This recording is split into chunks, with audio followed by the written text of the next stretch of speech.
Sharpe's Prey by Bernard Cornwell. Read by William Gaminara. Chapter 1. Captain Henry Wilson of His Majesty's Dirty Half-Hundred, more formally the 50th Regiment of West Kent, parried his opponent's sabre. He did it hurriedly.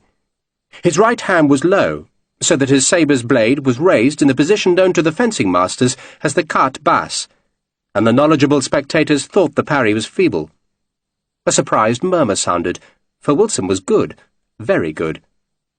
He'd been attacking, but it was apparent he'd been slow to see his taller opponent's counter, and now he was in disorganized retreat.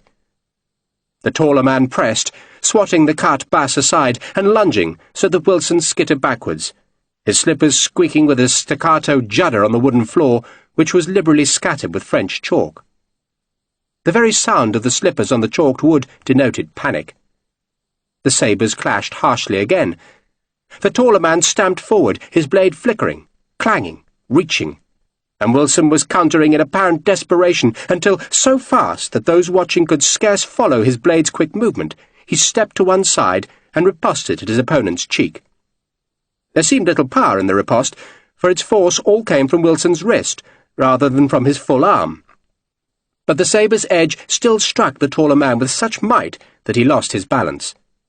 He swayed, right arm flailing, and Wilson gently touched his weapon's point to his opponent's chest so that he toppled to the floor.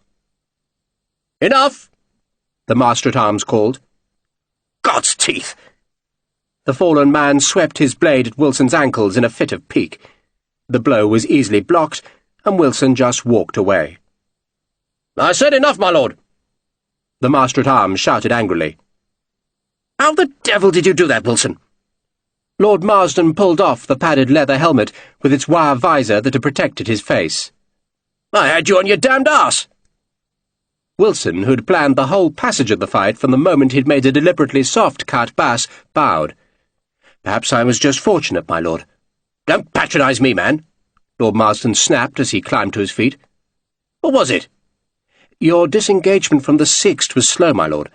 "The devil it was," Lord Marsden growled. He was proud of his ability with foil or sabre, yet he knew Wilson had bested him easily by feigning a squeaking retreat. His lordship scowled, then realized he was being ungracious, and so, tucking the sabre under his arm, held out a hand. "You're quick, Wilson. Damn quick." The handful of spectators applauded the show of sportsmanship. They were in Horace Jackson's Hall of Arms, an establishment on London's Jermyn Street, where wealthy men could learn the arts of pugilism, fencing, and pistol-shooting. The hall was a high, bare room lined with racks of swords and sabres, smelling of tobacco and liniment, and decorated with prints of prize-fighters, mastiffs, and racehorses. The only women in the place served drinks and food, or else worked in the small rooms above the hall, where the beds were soft and the prices high. Wilson pulled off his helmet and ran a hand through his long, fair hair. He bowed to his beaten opponent, then carried both sabres to the weapon rack at the side of the hall, where a tall, very thin, and extraordinarily handsome captain in the red coat and blue facings of the 1st Regiment of Foot Guards was waiting. The guardsman, a stranger to Wilson, tossed away a half-smoked cigar as Wilson approached. "You fooled him," the captain said cheerfully. Wilson frowned at the stranger's impertinence, but he answered politely enough. Wilson, after all, was an employee in Horace Jackson's hall, and the guards captain, judging by the elegant cut of his expensive uniform, was a patron. The sort of patron, moreover, who could not wait to prove himself against the celebrated Henry Wilson. "I fooled him?" Wilson asked. "How?" "The carte basse," the guardsman said. "You made it soft, am I right?" Wilson was impressed at the guardsman's acuity, but did not betray it. "Perhaps I was just fortunate," he suggested. He was being modest, for he had the reputation of being the finest swordsman in the Dirty Half-Hundred, probably in the whole army, and maybe in the entire country. But he belittled his ability, just as he shrugged off those who reckoned he was the best pistol shot in Kent. A soldier, Wilson liked to say, should be a master of his arms, and so he practised assiduously, and prayed that one day his skill would be useful in the service of his country. Until that time came, He earned his captain's pay, and because that was not sufficient to support a wife, child, and mess bill, he taught fencing and pistol shooting in Horace Jackson's Hall of Arms. Jackson, an old pugilist with a mashed face, wanted Wilson to leave the army and join the establishment full-time. But Wilson liked being a soldier. It gave him a position in British society. It might not be a high place, but it was honourable. "There's no such thing as luck," the guardsman said, only now he spoke in Danish. "Not when you're fighting." Wilson had been turning away, but the change of language made him look back to the golden-haired guards captain. His first careless impression had been one of privileged youth, but he now saw that the guardsman was probably in his early 30s and had a cynical, knowing cast to his devil-may-care good looks. This was a man, Wilson thought, who would be at home in a palace or at a prize fight. A formidable man, too, and one who was of peculiar importance to Wilson, who now offered the guardsman a half-bow. "You, sir," he said respectfully, "must be Major the Honourable John Lavisser?" "I'm Captain Lavisser," Captain and Major Lavisser said. The guards gave their officers dual ranks. The lower one denoted their responsibility in the regiment, while the higher was an acknowledgment that any guards officer was a superior being, especially when compared to an impoverished swordsman from the dirty half-hundred. "I'm Captain Lavisser," the Honourable John Lavisser said again, "but you must call me John, please." He still spoke in Danish. "I thought we were not to meet till Saturday," Wilson said, taking off his fencing slippers and pulling on boots. "We're to be companions for a fair time," Lavisser ignored Wilson's hostility, "and it's better, I think, that we should be friends. Besides, are you not curious about our orders?" "My orders are to escort you to Copenhagen and see you safe out again," Wilson responded stiffly as he pulled on his red coat. The wool of the coat was faded, and its black cuffs and facings were scuffed. He strapped on his 7-guinea sword, unhappily aware of the valuable blade that hung from Lavisser's slings. But Wilson had long learned to curb his envy at the inequalities of life, even if he couldn't entirely forget them. He knew well enough that his captaincy in the dirty half-hundred was worth £1,500, exactly what it cost to purchase a mere lieutenancy in the Guards, but so be it. Wilson had been taught by his Danish father and English mother to trust in God, do his duty, and accept fate.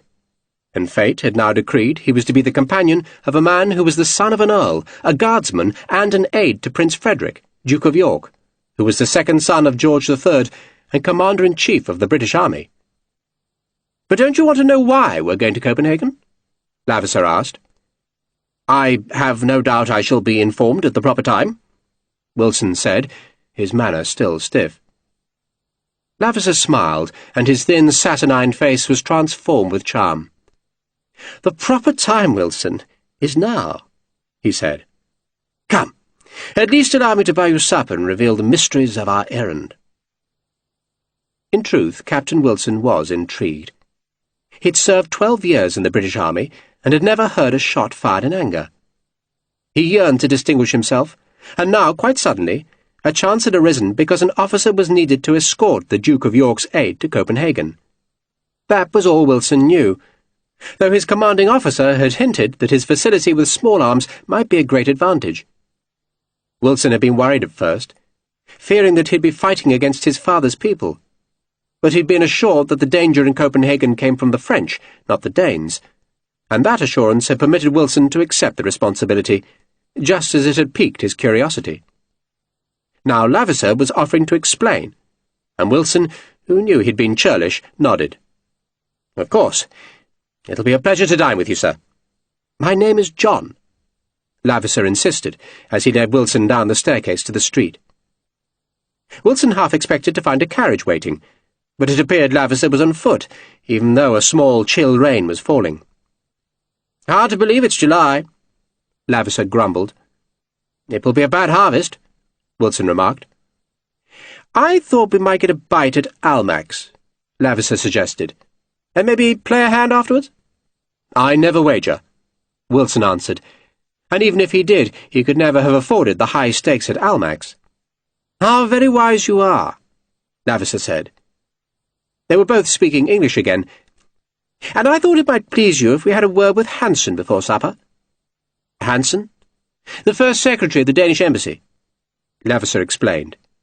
He gave his companion an earnest look. I want to be quite certain that our activities are not prejudicial to Denmark.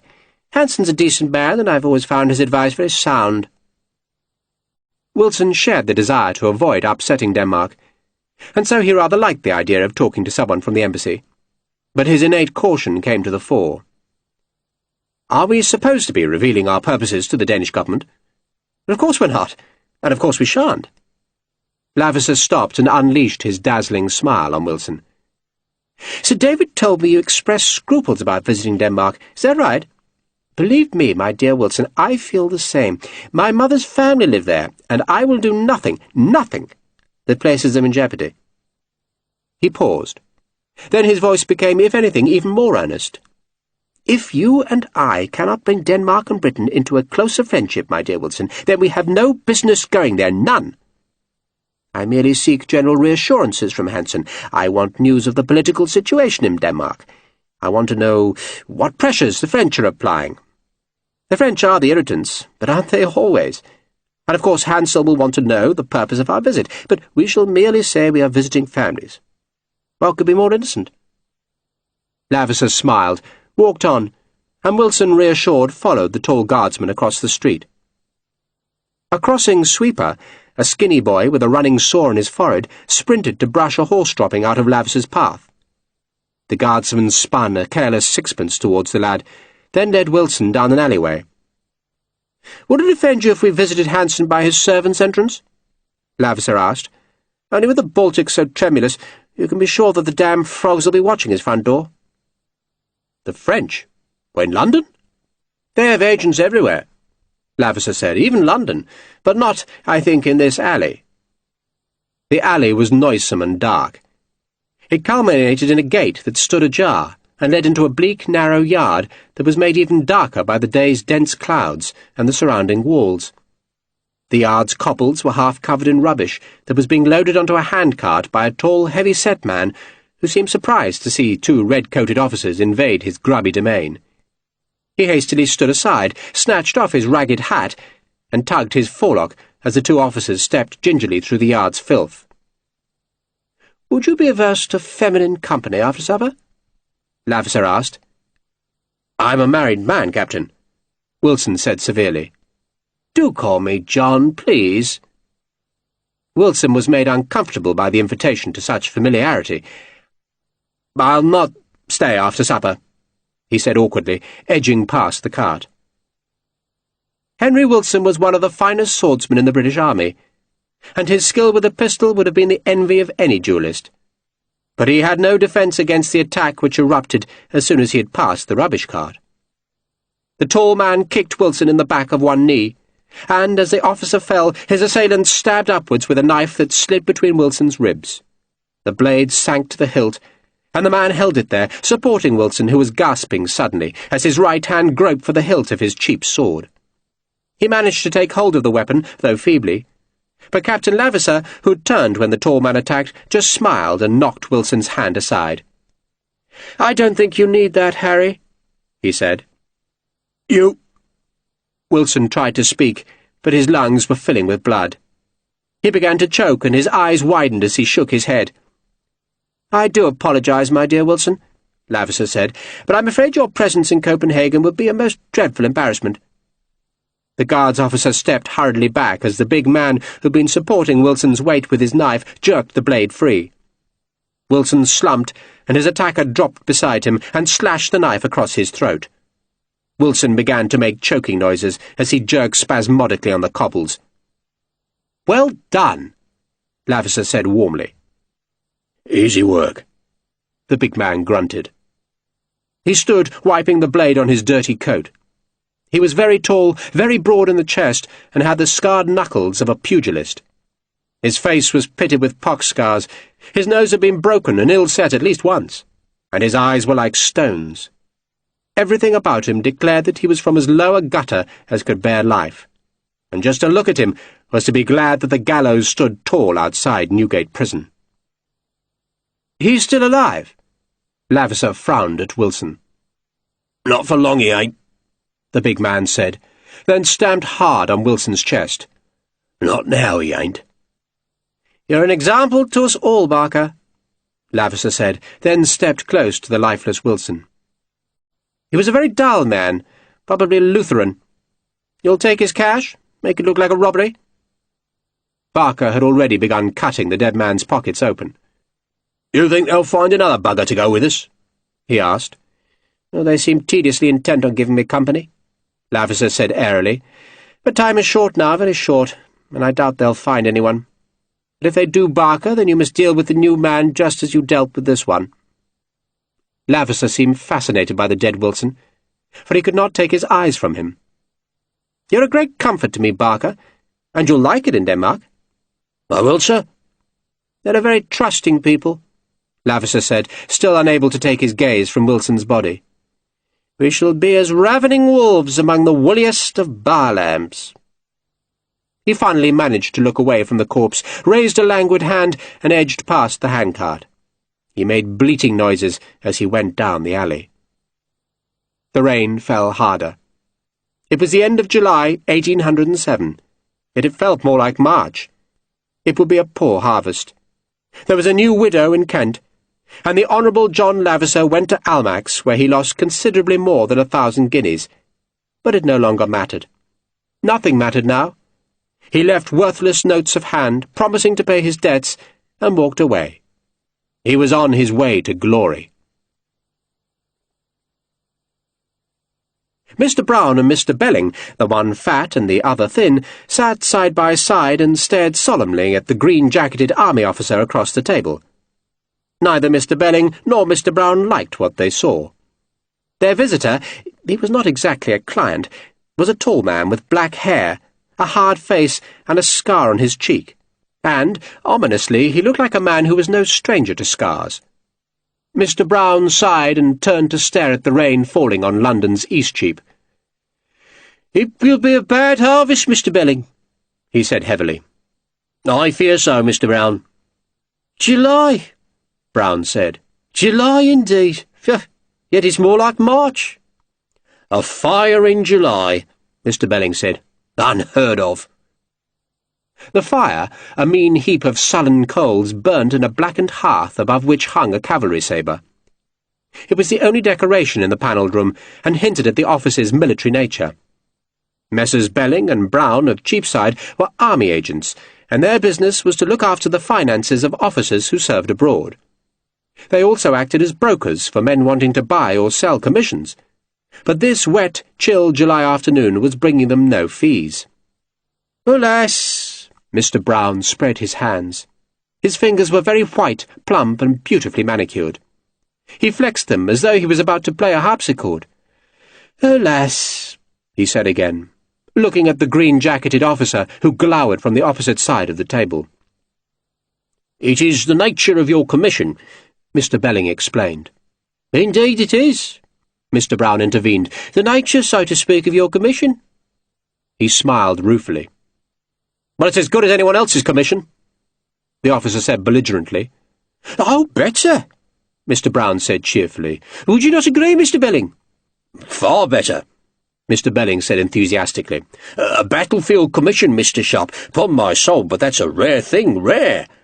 "An admirable thing," Mr. Brown added. "Most admirable," Mr. Belling agreed energetically. "A battlefield commission, up from the ranks, why, sir." He paused, trying to think what it was. "It's a veritable achievement." "But it is not—" Mr. Brown spoke delicately, his plump hands opening and closing like a butterfly's wings. "Fungible." "Precisely." Mr. Belling's manner exuded relief that his partner had found the exact word to settle the matter. "It is not fungible, Mr. Sharpe." No one spoke for a few seconds.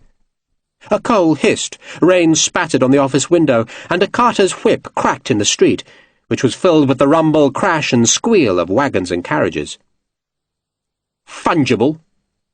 Lieutenant Richard Sharpe asked. "The commission cannot be exchanged for cash," Mr. Belling explained. "You did not buy it, you cannot sell it, you were given it. What the king gives, you may give back, but you cannot sell. It is not—" He paused. "Fungible." "Well, I was told I could sell it," Sharpe said angrily. "You were told wrong," Mr. Brown said. "Misinformed," Mr. Belling added. "Grievously so," Mr. Brown said. "Alas." "The regulations are plain," Mr. Belling went on. "An officer who purchases a commission is free to sell it, but a man awarded a commission is not. I wish it were otherwise." "We both do," Mr. Brown said. "But you were told wrong." Mr. Belling snapped, then wished he had not spoken so brusquely, for Lieutenant Sharpe started forward in his chair as though he was going to attack the two men. Sharpe checked himself. He looked from the plump Mr. Brown to the scrawny Mr. Belling. "So there's nothing you can do?" Mr. Belling stared at the smoke-brown ceiling for a few seconds, as though seeking inspiration, then shook his head. "There is nothing we can do," he pronounced. "But you might apply to His Majesty's government for a dispensation. I've not heard of such a course ever being followed, but an exception might be made." He sounded very dubious. "There are senior officers, perchance, who would speak for you." Sharpe said nothing. He'd saved Sir Arthur Wellesley's life in India, but he doubted whether the General would help him now. All Sharpe wanted was to sell his commission, take the £450 and get out of the army. But it seemed he could not sell his rank because he had not bought it. "Such an appeal would take time," Mr. Brown warned him. "And I would not be sanguine about the outcome, Mr. Sharpe. You're asking the government to set a precedent, and governments are chary of precedents." "Indeed they are," Belling said, "and so they should be, though, in your case—" He smiled, raised his eyebrows, then sat back. "In my case?" Sharpe asked, puzzled. "I would not be sanguine," Mr. Brown repeated. "You're saying I'm buggered?" Sharpe asked. "Well, you are saying, Mr. Sharpe, that we cannot assist you." Mr. Brown spoke severely, for he had been offended by Sharpe's language. "Alas!" Sharpe gazed at the two men. Take them both down, he thought. 2 minutes of bloody violence and then strip their pockets bare. The bastards must have money, and he had 3 shillings and 3 halfpenny in his pouch. That was it. 3 shillings and 3 halfpenny. But it was not Brown or Belling's fault that he could not sell his commission. It was the rules, the regulations. The rich could make more money, and the poor could go to hell. He stood, and the clatter of his sabre scabbard on the chair made Mr. Brown wince. Sharpe draped a damp greatcoat round his shoulders, crammed a shako onto his unruly hair, and picked up his pack. "Good day," he said curtly, then ducked out of the door, letting in a gust of unseasonably cold air and rain. Mr. Belling let out a great sigh of relief. "You know who that was, Mr. Brown?" "He announced himself as Lieutenant Sharpe of the 95th Rifles," Mr. Brown said, "and I've no reason to doubt him, do I?" "The very same officer, Mr. Brown, who lived, or should I say, cohabited, with the Lady Grace Hale." Mr. Brown's eyes widened. "No. I thought you took up with an ensign." Mr. Belling sighed. "In the Rifles, Mr. Brown, there are no ensigns. He's a second lieutenant, lowest of the low." Mr. Brown stared at the closed door. "'Pon my soul," he said softly. "'Pon my soul." Here was something to tell Amelia when he got home. A scandal in the office. It had been whispered throughout London how the Lady Grace Hale, widow to a prominent man, had moved into a house with a common soldier. True, the common soldier was an officer, but not a proper officer. Not a man who'd purchased his commission, but rather a sergeant who had earned a battlefield promotion, which was, in its way, entirely admirable, but even so. Lady Grace Hale, daughter of the Earl of Selby, living with a common soldier, and not just living with him, but having his baby, or so the gossip said. The Hale family claimed the dead husband had been the child's father, and the date of the baby's birth was conveniently within 9 months of Lord William's death, but few believed it. "I thought the name was somehow familiar," Brown said. "I scarcely credit it myself," Mr. Belling admitted. "Can you imagine her ladyship enduring such a man? He's scarce more than a savage. Did you note the scar on his face? And when did he last shave?" Belling shuddered. "I fear he's not long for the army, Mr. Brown. A curtailed career, would you not say?" "Truncated, Mr. Belling." "Penniless, no doubt." "No doubt," Brown said. "And he carried his own pack and greatcoat. An officer doesn't carry a pack. Never seen such a thing in all my years. And he was reeking of gin." "He was?" "Reeking," Brown said. "Well, I never. So that's the fellow, is it? What was the Lady Grace thinking of? She must have been quite mad." He jumped, startled because the door had been suddenly thrown open. "Mr. Sharpe?" he said faintly, wondering if the tall rifleman had returned to exact vengeance for their unhelpfulness. "You forgot something, perhaps?" Sharpe shook his head. "Today's Friday, isn't it?" he asked. Mr. Belling blinked. "It is, Mr. Sharpe," he said feebly. "It is indeed." "Friday," Mr. Brown confirmed. The very last day of July." Sharpe, dark-eyed, tall and hard-faced, stared suspiciously at each of the two men in turn, then nodded reluctantly. "I thought it was," he said, then left again. This time it was Brown who let out a sigh of relief as the door closed. "I cannot think," he said, "that promoting men from the ranks is a wise idea." "It never lasts," Belling said consolingly. "They ain't suited to rank, Mr. Brown, and they take to liquor and so run out of cash. There's no prudence in the lower sort of men. He'll be on the streets within the month. Rely upon it, within the month." "Poor fellow," Mr. Brown said, and shot the door's bolt. It was only 5 o'clock in the evening, and the office was supposed to remain open until 6, but somehow it seemed prudent to shut up early. Just in case Sharpe came back. Just in case. Grace, Sharpe thought. Grace! God help me! Grace! God help me! 3 shillings, 3pence, and a bloody halfpenny, all the money he had left in the world. What do I do now, Grace? He often talked to her.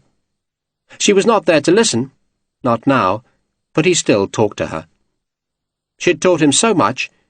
She'd encouraged him to read, and tried to make him think. But nothing lasts. Nothing. "Bloody hell, Grace!" he said aloud, and men on the street gave him room, thinking him either mad or drunk. "Bloody hell!" The anger was welling inside him, thick and dark, a fury that wanted to explode in violence, or else drown itself in drink. 3 shillings and 3pence bloody halfpenny. He could get well drunk on that, but the ale and gin he had taken at midday was already sour in his belly. What he wanted was to hurt someone, anyone, just a blind, desperate anger. He hadn't planned it this way. He thought he'd come back to London, borrow an advance from an army agent, and then go away. Back to India, he'd thought. Other men went there poor and came back rich. Sharpe the nabob, and why not? Because he could not sell his rank, that was why not. Some snotty child with a rich father could buy and sell his rank, but a real soldier, who'd fought his way up the ladder, could not. Bugger them all. So what now? Ebenezer Fairley, the merchant who had sailed with Sharpe from India, had offered him a job, and Sharpe supposed he could walk to Cheshire and beg from the man, but he had no urge to start that journey now. He just wanted to vent his anger, and so, reassured that it was indeed Friday, he walked towards the tower. The street stank of the river, coal smoke, and horse dung. There was wealth in this part of London that lay so close to the docks and to the custom house, and to the big warehouses crammed with spices, tea, and silks. This was a district of counting-houses, bankers and merchants, a conduit for the world's wealth, but the money was not displayed. A few clerks hurried from one office to another, but there were no crossing sweepers, and none of the signs of luxury that filled the elegant streets to the city's west. The buildings here were tall, dark, and secret, and it was impossible to tell whether the grey-haired man scuttling with a ledger under his arm was a merchant prince or a worn-out clerk. Sharpe turned down Tower Hill.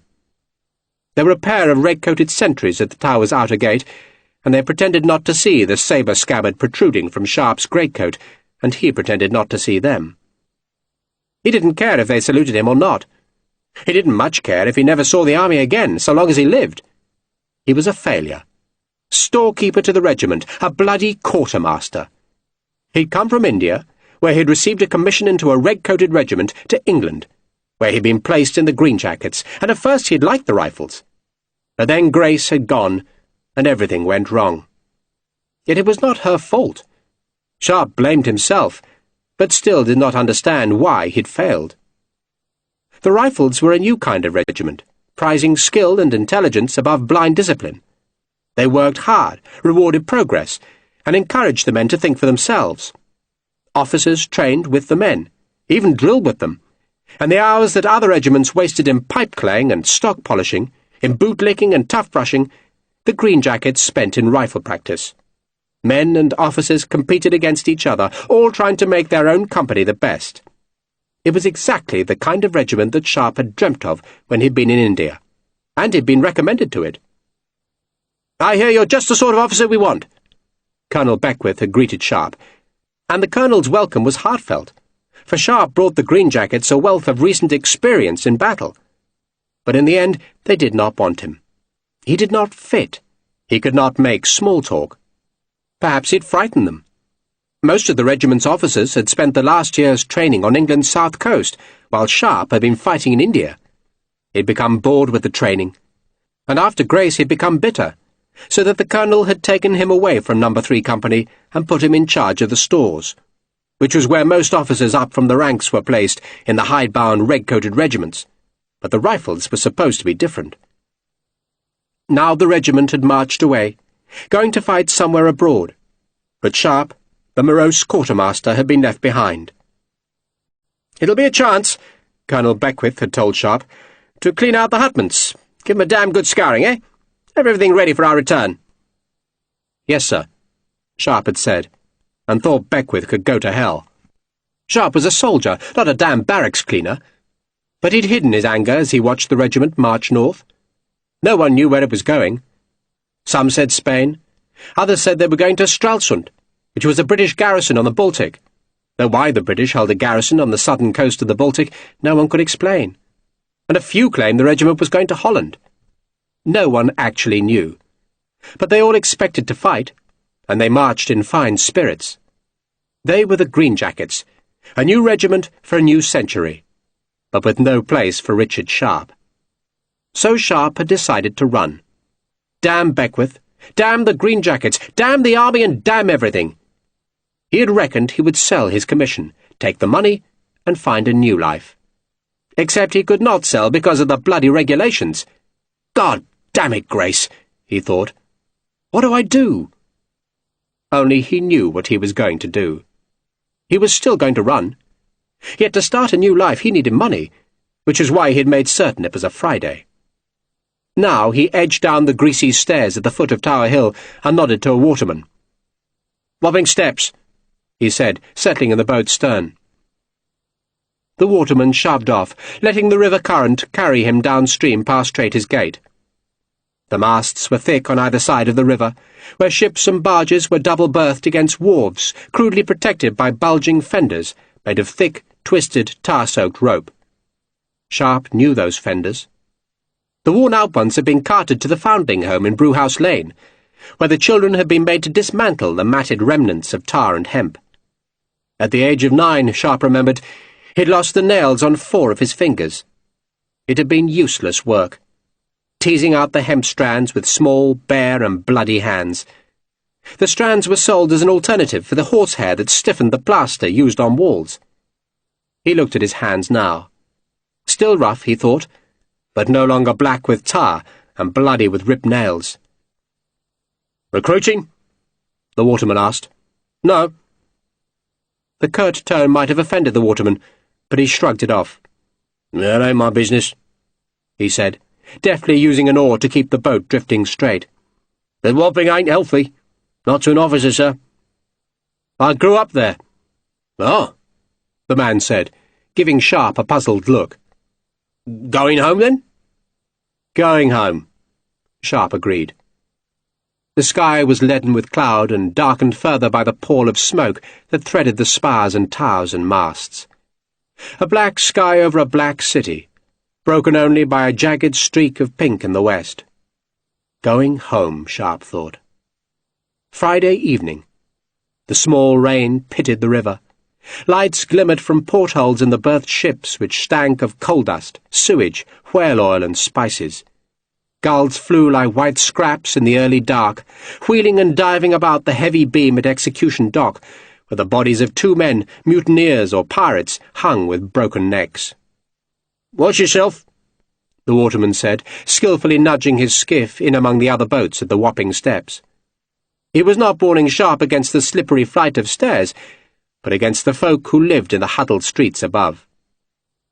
Sharpe paid in coppers, then climbed up to the wharf, which was edged with low warehouses, guarded by ragged dogs and cudgel-bearing thugs. This place was safe enough, but once through the alley and into the streets, he was in hungry territory. He'd be back in the gutter, but it was his gutter, the place he'd started, and he felt no particular fear of it. "Colonel!"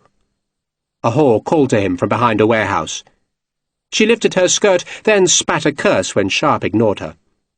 A chained dog lunged at him as he emerged onto High Street, where a dozen small boys whooped in derision at the sight of an army officer, and fell into mocking step behind him.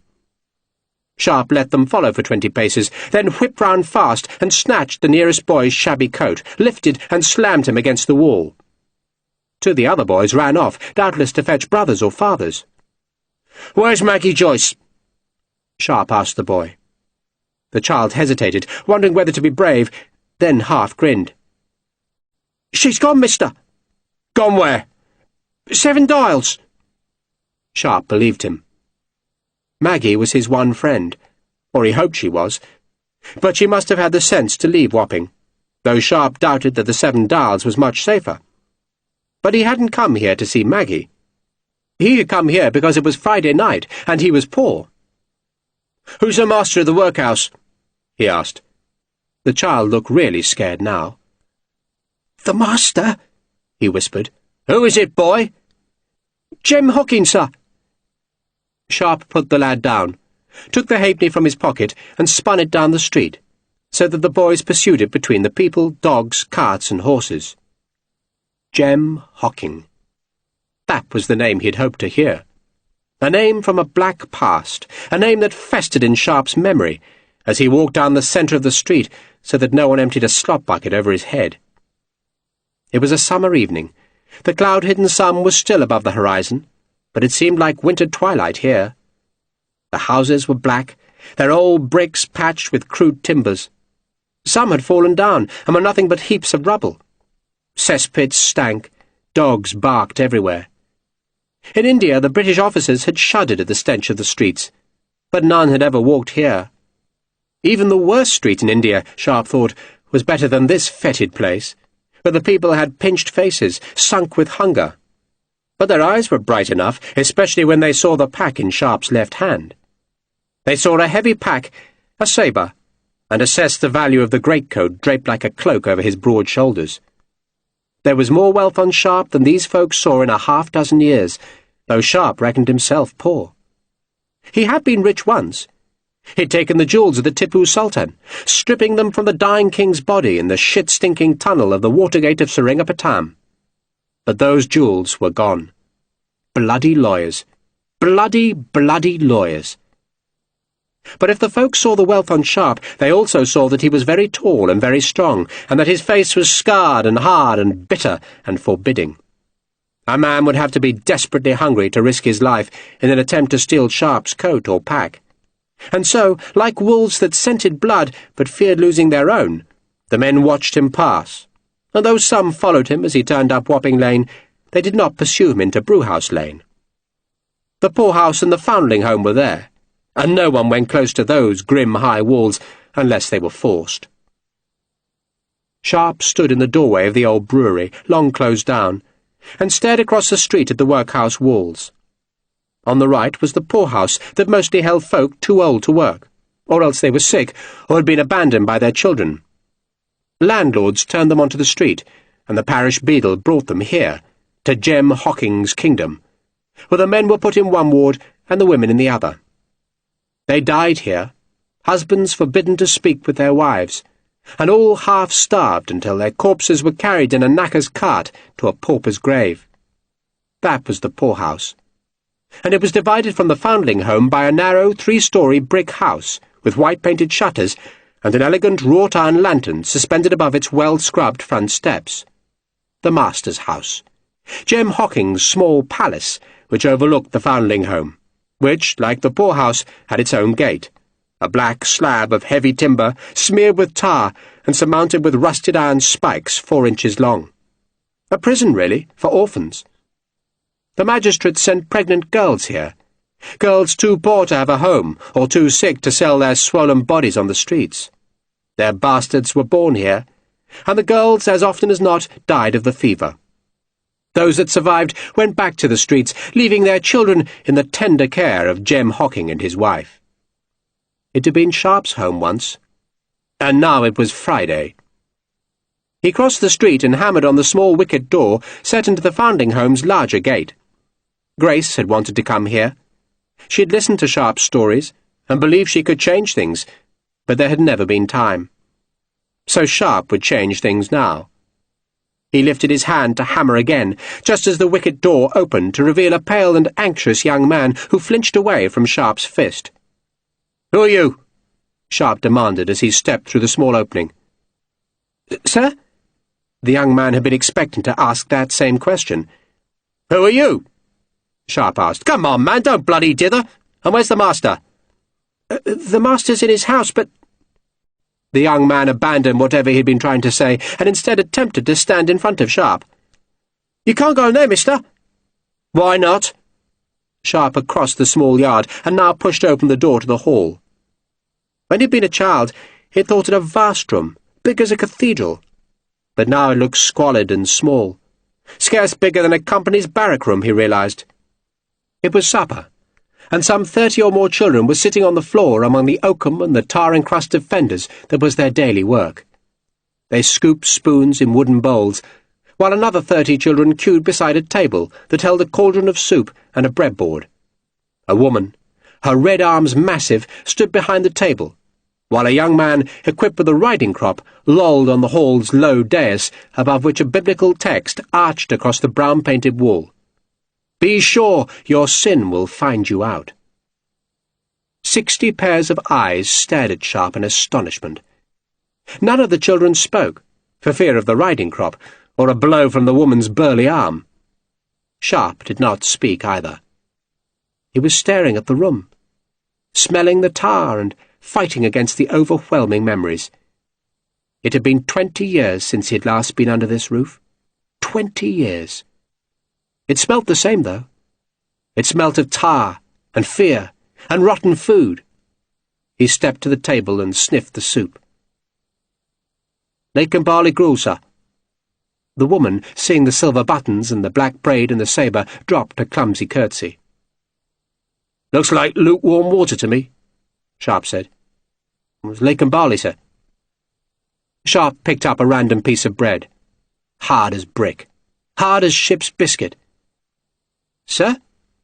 The woman held out her hand. She was nervous. "The bread's counted, sir. Counted."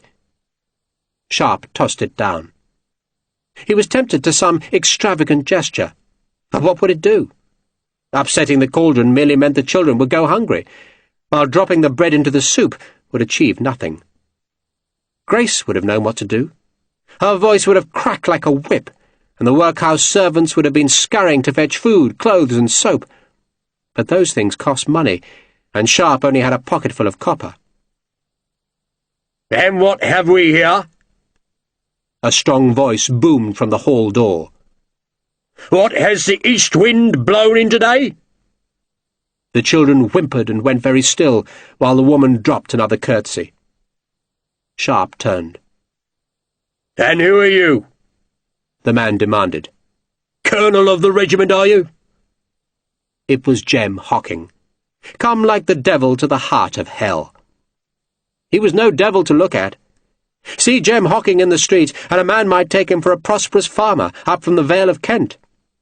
The years had whitened his hair and stretched his checkered waistcoat taut across a bulging belly. But he was still a bull of a man with wide shoulders, stout legs, and a face as flat as a shovel. Thick jowls hung beneath bushy white side whiskers, A golden watch chain held a dozen seals. His tall boots were tasselled. His dark blue coat was edged with velvet cuffs, and he carried a varnished black staff with a silver knob. He was the master, and for a moment Sharpe could not speak. He was overwhelmed by hatred, by the memories of this man's cruelty, even by fear. 20 years and a battlefield commission had not taken away that fear. He wanted to imitate the children. He wanted to freeze, pretend not to exist, not even breathe in case he was noticed. "Does I know you?" Hocking demanded. The big man was frowning, trying to discern something familiar in Sharpe's scarred face, but the memory would not come. He shook his head in puzzlement. "So who are you?" "My name is Dunnett," Sharpe said, using the name of an officer in the green jackets who held a particular dislike of Sharpe. "Major Warren Dunnett," he said, promoting Dunnett from captain. "The Major, eh? And what kind of uniform is that, Major? Red coats I know, and blue I've seen, but, bless me, I ain't seen green and black."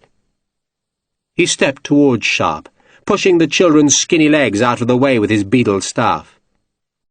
"Is it a new-fangled uniform, eh? Some kind of coat that gives a man the right to trespass on parish property?" "I was looking for the master," Sharpe said. "I was told he was a man of business." "Business?" Hocking spat the word. "And what business do you have, Major, other than the killing of the King's enemies?" "Well, you want me to talk about it here?" Sharpe asked. He took one of the pennies from his coat pocket and spun it towards the ceiling. It glittered as it flew, watched by hungry, astonished children, then fell into Sharpe's hand and vanished. The sight of the money, even a humble penny, was all the reassurance Hocking needed. The rest of his questions could wait. "I has business outside a poorhouse tonight," he announced. "It being a Friday. You'll take an ale with me, Major?" "That will be a pleasure, master," Sharpe lied. Or perhaps it was not a lie, for Sharpe was angry and revenge was a pleasure. And this revenge had been simmering in his dreams for 20 years. He glanced a last time at the text on the wall and wondered if Jem Hocking had ever considered the truth of it. "Be sure your sin will find you out." Jem Hocking should have taken note and been on his knees in prayer, because Richard Sharpe had come home. Chapter 2. The tavern displayed no name. There wasn't even a painted sign hanging outside, nothing, indeed, to distinguish it from the neighbouring houses, except perhaps a slight air of prosperity that stood out in Vinegar Street like a duchess in a whorehouse.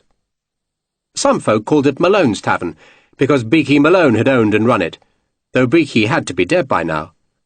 And others called it the Vinegar Ale-house, because it was in Vinegar Street, while some knew the house simply as the Master's, because Jem Hocking did so much of his business in its taproom. "I have interests," Jem Hocking said grandly, "beyond those of the mere parish. I'm a man of parts, Major." Meaning, Sharpe thought, that Hocking persecuted more than the workhouse inmates. He'd become rich over the years, rich enough to own scores of houses in Wapping, and Friday night was when the tenants brought him the rent. Pennies only, but pennies added up, and Hocking received them in the taproom, where they vanished into a leather bag, while a cowed, white-haired clerk made notes in a ledger. 2 young men, both tall, strongly built and armed with cudgels, were the taproom's only other customers, and they watched every transaction. "My mastiffs," Hocking had explained the 2 young men. "A man of responsibility needs protection," Sharpe had said, using 2 of his 3 shillings to buy a flagon of ale. The girl brought 4 tankards. The clerk, it seemed, was not to be treated to Major Dunnett's largesse. Only Sharpe, Hocking, and the 2 mastiffs were to drink. "It takes a man of authority to recognise responsibility," Hocking said, then buried his face in the tankard for a few seconds. "What you are seeing, Major, is private business." He watched a thin woman offering some coppers to the clerk. "But in my parish duties," Hocking went on, watching the clerk count the coins, I have responsibility for the disbursement of public funds, and for the care of immortal souls. I take neither duty lightly, Major. The public funds were fourpence 3 farthing a day for each pauper, out of which Jem Hocking managed to purloin twopence, while the rest was grudgingly spent on stale bread, onions, barley, and oatmeal. The care of souls yielded no profit, but did not require any outlay either. "You have overseers?" Sharpe asked, pouring himself and Hocking more ale. "I have a board of visitors," Hocking agreed. He watched the ale being poured. "The law says we must, so we do." "So where is the responsibility?" Sharpe asked. "With you, or the board?" He saw the question had offended Hocking. "I assume it's you, Master, but I have to be sure." "With me," Hocking said grandly. "With me, Major. The board is appointed by the parish, and the parish, Major, is infested with bleeding orphans, and not just our own. Some even get stranded here by the ships. Only last week the mudlarks found a girl child, if you can imagine such a thing." He shook his head and dipped his nose into the ale's froth, while Sharpe imagined the mudlarks, men and women who comb the Thames foreshore at low tide in search of scraps fallen overboard, bringing a child to Brewhouse Lane. Poor child, to end with Hocking as a guardian. "The board, Major," Hocking went on, "cannot cope with so many children. They confine themselves to a quarterly examination of the accounts, which, you may be sure, add up to the exact penny. And the board votes me an annual motion of thanks at Christmas time, but otherwise the board ignores me. I am a man of business, Major, and I spare the parish the trouble of dealing with orphans. I have 216 of the little bastards in the house now, and what will the Board of Visitors do without me and Mrs. Hocking? We are a godsend to the parish." He held up a hand to check anything Sharpe might say. This was not to deflect a compliment, but rather because a thin young man had come from the tavern's back door to whisper in his ear. A raucous cheer sounded from behind the door. The cheers had been sounding ever since Sharpe had arrived in the tavern, and he pretended not to hear them. Now he ignored the young man who tipped a stream of coins into the clerk's leather bag, then gave Hocking a pile of grubby paper slips that vanished into the big man's pocket. "Business," Hocking said gruffly. "In Lewis," Sharpe said, "the parish offers £3 to anyone who'll take an orphan out of the workhouse." "If I had such cash, Major, I could strip Brewhouse Lane of the little bastards in 5 minutes." Hocking chuckled. "For £1 apiece. £1! But we ain't a rich parish. We ain't Lewis. We ain't got the funds to palm the little bastards off onto others. No. We relies on others paying us." He sank half the ale, then gave Sharpe a suspicious look. "So, what does you want, Major?" "Drummer boys," Sharpe said. The 95th did not employ drummer boys, but he doubted Jem Hocking understood that. "Drummer boys," Hocking said. "I've got lads that can beat a drum. They ain't much good for anything, but they can beat a drum. But why come to me for them, Major? Why not go to Lewis? Why not get £3 with every lad?" "Because the Lewis Board of Visitors won't let the boys go to be soldiers." "They won't?" Hocking could not hide his astonishment. "There are women on the board," Sharpe said. "Ah, women," Hocking exclaimed. He shook his head in exasperation and despair.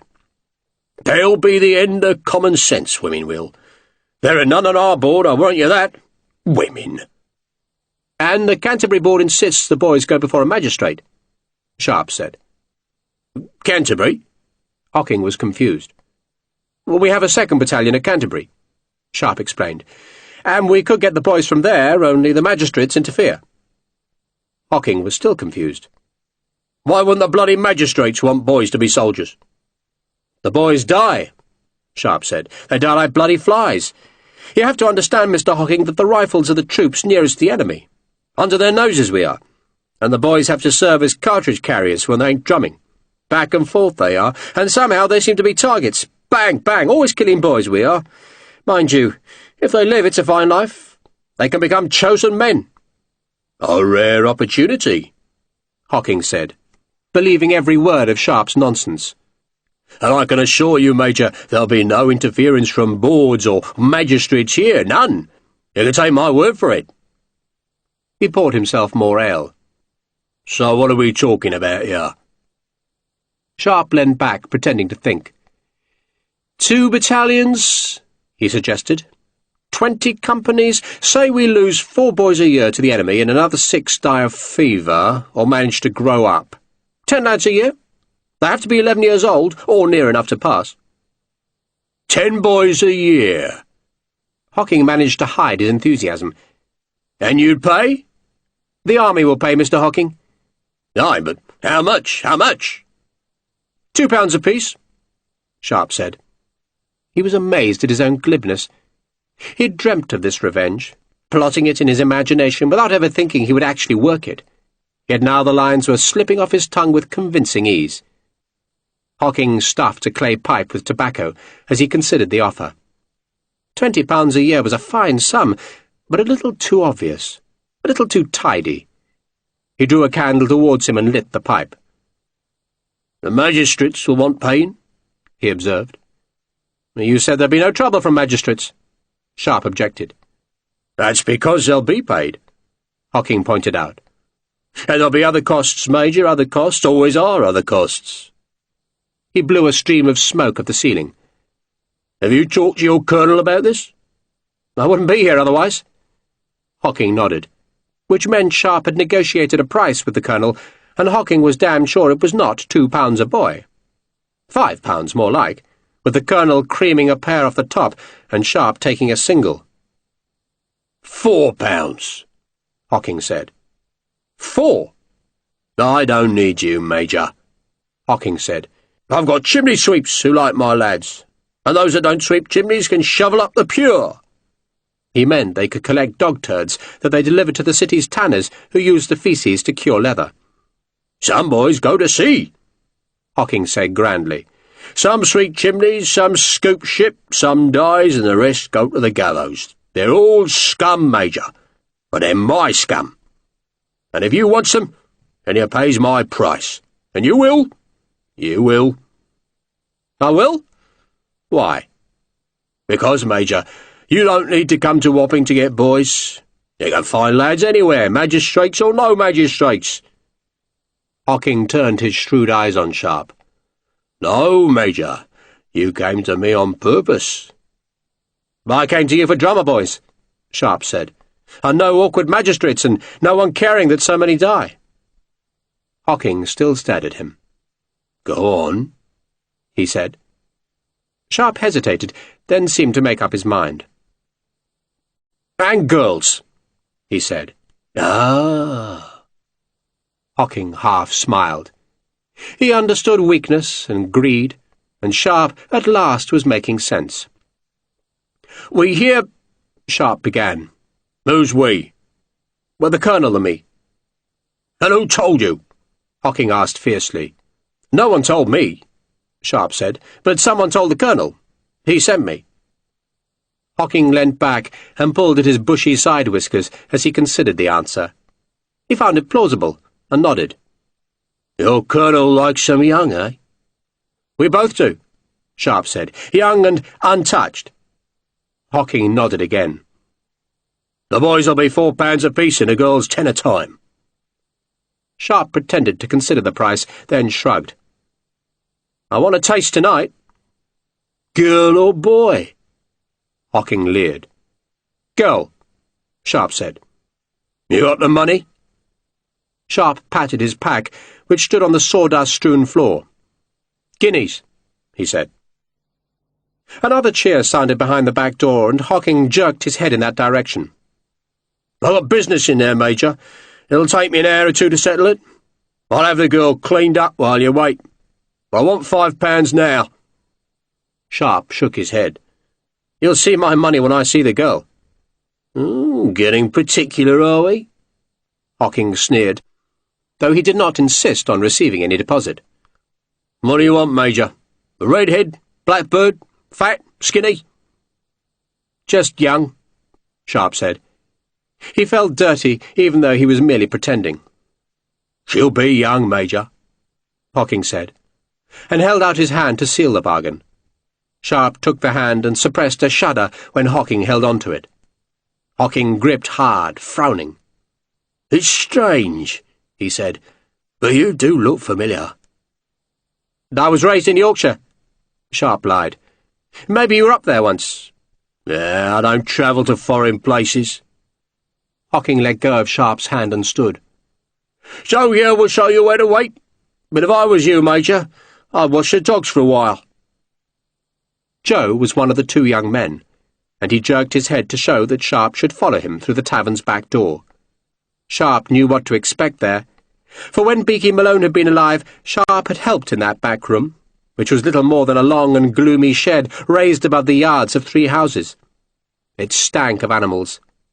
There were storerooms at either end of the shed, but most of the space had been converted into a makeshift arena of banked wooden benches that enclosed a pit 12 feet in diameter. The pit's floor was sand and was surrounded by a barrier of planks. "It's in there," Joe said, indicating one of the storerooms. "It ain't luxury, but it's a bed." "I'll wait out here," Sharpe said. "When the dogs are done," Joe explained, "wait in the room." Sharpe climbed to the topmost bench where he sat close under the roof beams.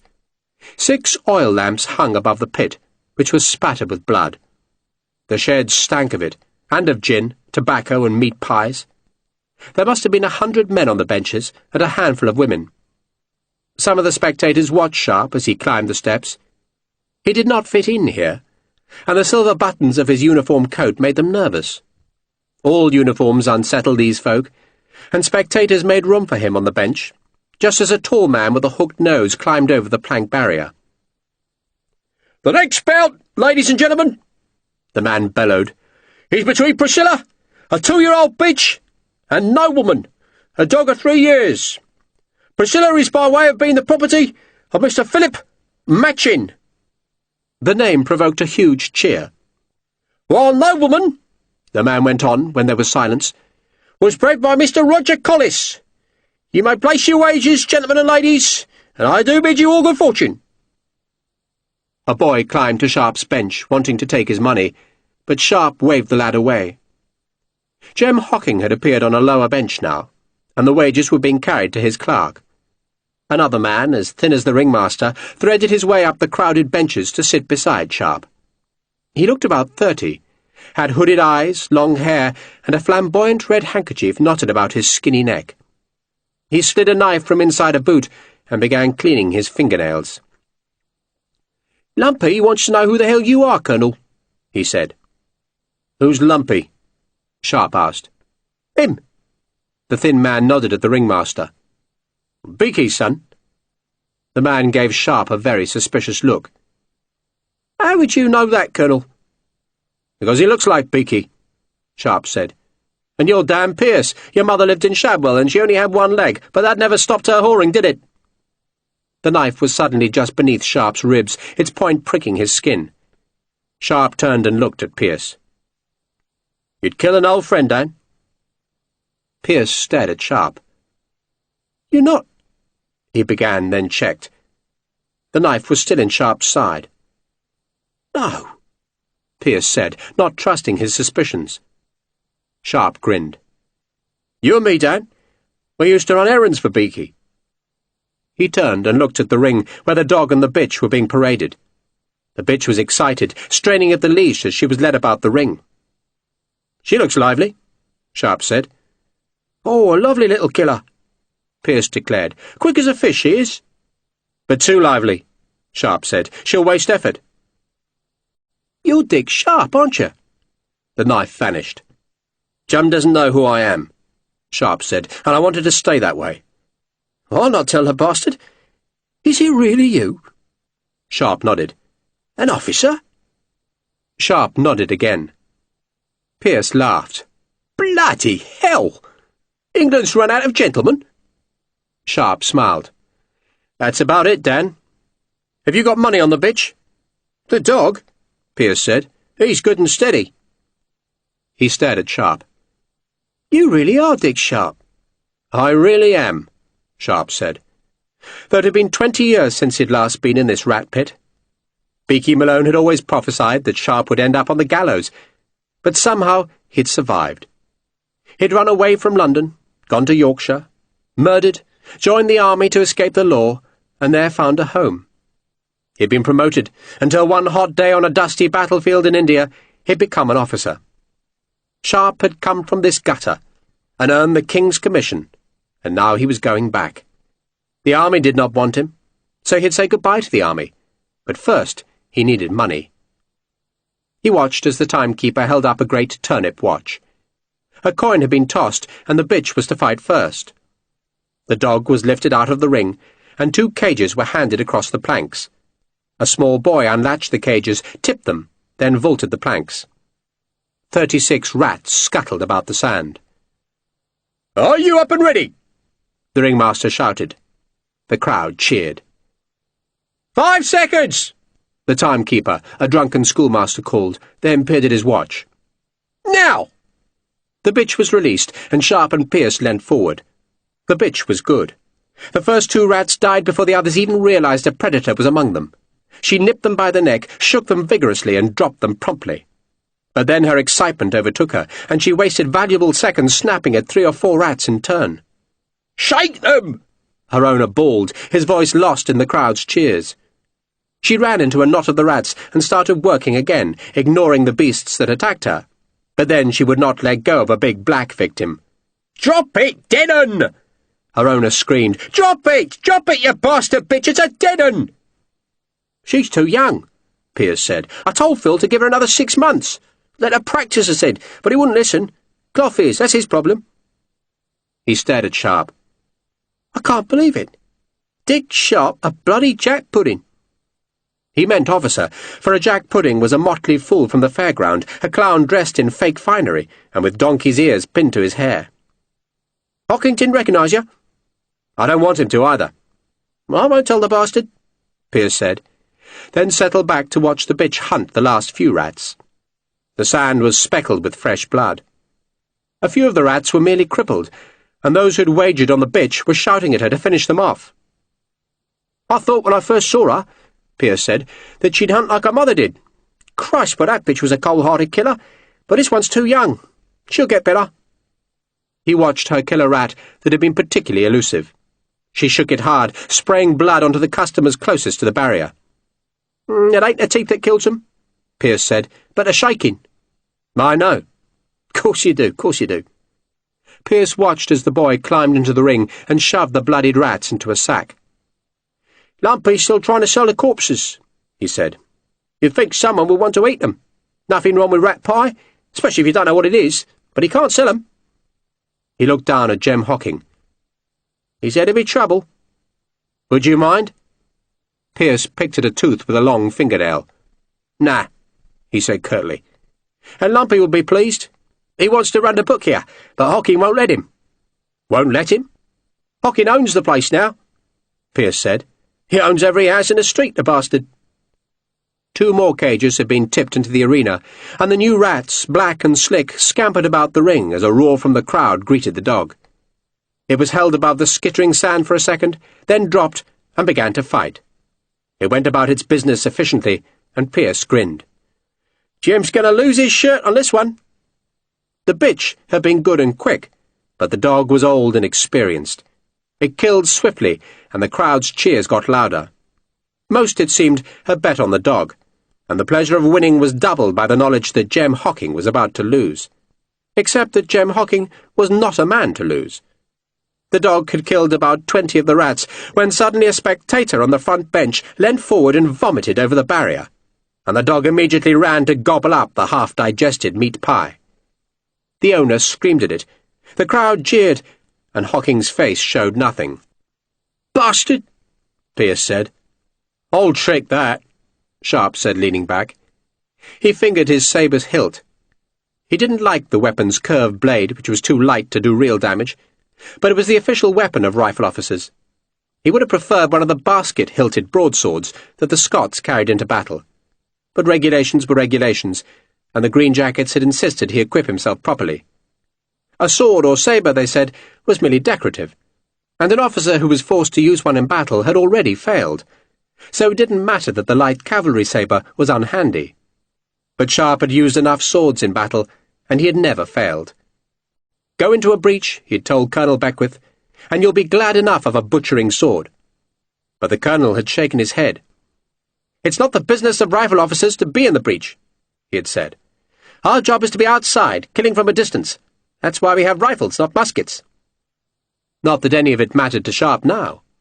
He would make his money, resign his commission, sell the sabre, and forget the rifles. Lumpy closed the entertainment by announcing that the next evening would be a mixture of cockfighting and badger baiting.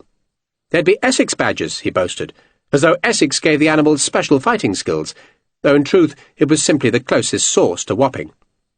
The crowd streamed out, and Sharpe went back to the storeroom. Dan Pearce went with him. "I wouldn't stay, Dan," Sharpe said. "Likely to be trouble." "Trouble for you, Dick." Pearce tried to warn his old friend. "He's never on his own." "I'll be all right. You can buy me an ale afterwards." Pearce left, and Sharpe went into the stinking room.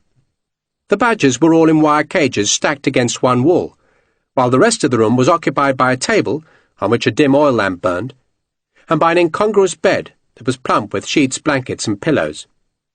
Lumpy's girls, the ones who sold gin and hot pies, used the room for their other business, but it would suit Sharpe perfectly. He put his pack and greatcoat on the table, then unsheathed the sabre, which he placed on the badger cages with the hilt towards him. The beasts, pungent and sullen, stirred behind their wire. He waited, listening to the sounds fading in the shed. A year ago, he'd been living in a house with 8 rooms that he and Grace had rented close to Shorncliffe. He'd fitted in with the battalion well enough then, for Grace had charmed the other officers. But why should he have ever thought it could last? It had been like a dream. Except Grace's brothers and their lawyers kept intruding on the dream, demanding she leave Sharpe, even offering her money if she did the decent thing. And other lawyers had tied up her dead husband's will in a tangle of words, delays, and obfuscation. Get her out of your head, he told himself. But she would not leave. And when the footsteps sounded outside the storeroom, Sharpe's sight was blurred with tears. He brushed his eyes as the door opened. Jem Hocking came in with the girl, leaving the door ajar with the 2 young men just outside. The child was thin, frightened, red-haired and pale. She glanced at Sharpe, then began to cry silently. "This is Emily," Jem Hocking said, tugging the girl's hand. "The nice man wants to play games with you. Ain't that right, Major?" Sharpe nodded. The anger he was feeling was so huge that he did not trust himself to speak. "I don't want to hurt bad," Hocking said. He had a face the colour of beefsteak and a nose erupting with broken veins. "I want her back in one piece. Now, Major, the money." He patted the satchel that was hanging from his shoulder. £10. "In the pack," Sharpe said, nodding at the table. "Just open the top flap." Hocking turned to the table, and Sharpe edged the door closed with his shoulder as he moved to Emily's side. He picked her up and placed her on the bed, then whipped the blanket up over her head. She cried aloud as she was smothered in woolen darkness, and Hocking turned as Sharpe pulled the sabre off the cage tops. Hocking opened his mouth, but the blade was already against his throat. "Not a word," Sharpe said. He shot the door bolt. "All your money, Jem. Put the satchel on the table and empty your pockets into it." Jem Hocking, despite the sabre at his throat, did not look alarmed. "You're mad," he said calmly. "Money, Jem. On the table." Jem Hocking shook his head in puzzlement. This was his kingdom, and it did not seem possible that anyone would dare challenge him. He took a deep breath, plainly intending to call for help, but the sabre's tip was suddenly hard in the flesh of his neck, drawing a trickle of blood. "On the table, Jem," Sharpe said, the softness of his voice belying the anger in his soul. Hocking still did not obey. He frowned instead. "Do I know you?" "No," Sharpe said. "You ain't getting a penny of mine, son," Hocking said. Sharpe twisted the blade. Hocking stepped back, but Sharpe kept the sabre in his neck. He had only broken Hocking's skin, nothing more. But he pushed a little harder and twisted again. "Money," he said. "On the table." "Daft as a pudding, boy," Hocking said. "You ain't going anywhere, not now. I got lads out there, and they'll cut you into tatters." "Money," Sharpe said, and reinforced the demand by whipping the sabre's tip twice across Hocking's face to leave long, thin cuts in his cheeks and nose. Hocking looked astonished. He touched a finger to his cheek and seemed not to believe the blood he saw. There was a knock on the door. "Mr. Hocking?" a voice called. "We're just settling the money," Sharpe shouted. "Aren't we, Jem? On the table or I'll bloody fillet you." "You ain't an officer, are you? You dress up, don't you? But you picked the wrong man this time, son." "I am an officer," Sharpe said, and drew blood from Hocking's neck. "A real officer," he added. "Now empty your pockets." Hocking dropped the satchel on the table, then thrust a hand into his greatcoat pocket. Sharpe waited to hear the chink of coins, but there was no such sound. And so, as Hocking brought his hand out of the pocket, Sharpe slashed down hard with the sabre. He slit the ball of Hocking's thumb, then slashed the blade again, and Hocking, who had been drawing a small pistol from his coat pocket, let the weapon go to clutch at his wounded fingers. The pistol fell to the floor. "Empty your damn pockets!" Sharpe said. Hocking hesitated, wondering whether to call for help, but there was an implacability about Sharpe that suggested he had best humour him. He flinched as he used his wounded right hand to pull coins from his pocket. The door rattled as someone tried the latch. "Wait!" Sharpe called. He saw gold coins among the silver and copper. "Keep going, Jem," he said. "You're a dead man," Hocking grumbled, but found more cash that he piled on the table. "That's all," he said. "Back against the cages, you bastard," Sharpe said, and prodded Hocking towards the badgers. Then, still holding the sabre in his right hand, Sharpe forced handfuls of the coins into the satchel. He could not look closely at the money, for he needed to watch Hocking, but he reckoned there was at least 18 or 19 pounds there. End of Side 1. Side 2. The click saved Sharpe. It came from behind him, and he recognized the sound of a pistol being cocked, and he stepped to one side, and risked a quick glance to see that there was a hole in the wooden wall. Lumpy's peephole, no doubt, and one of the young men outside must have seen what was happening, and Sharpe stepped to the bed just as the pistol flamed through the hole to mist the room with smoke. Emily screamed from beneath her blanket, and Jem Hocking snatched a badger cage and hurled it at Sharpe. The cage bounced heavily off Sharpe's shoulder. Hocking was scrabbling for the pistol when Sharpe kicked him in the face, then slashed the sabre across his head. Hocking sprawled by the table. Sharpe snatched up the small pistol and fired it at the wall beside the peephole. The timber splintered, but no shout sounded on the far side.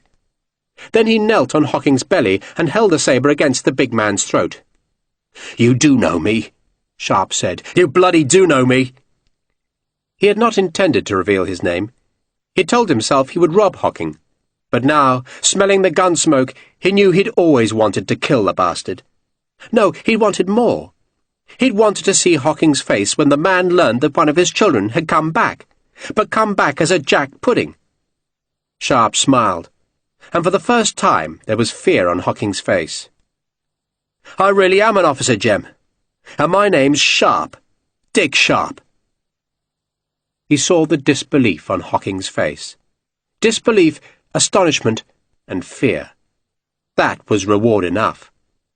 Hocking stared, wide-eyed, recognizing Sharpe, and at the same time unable to comprehend that one of his boys was now an officer.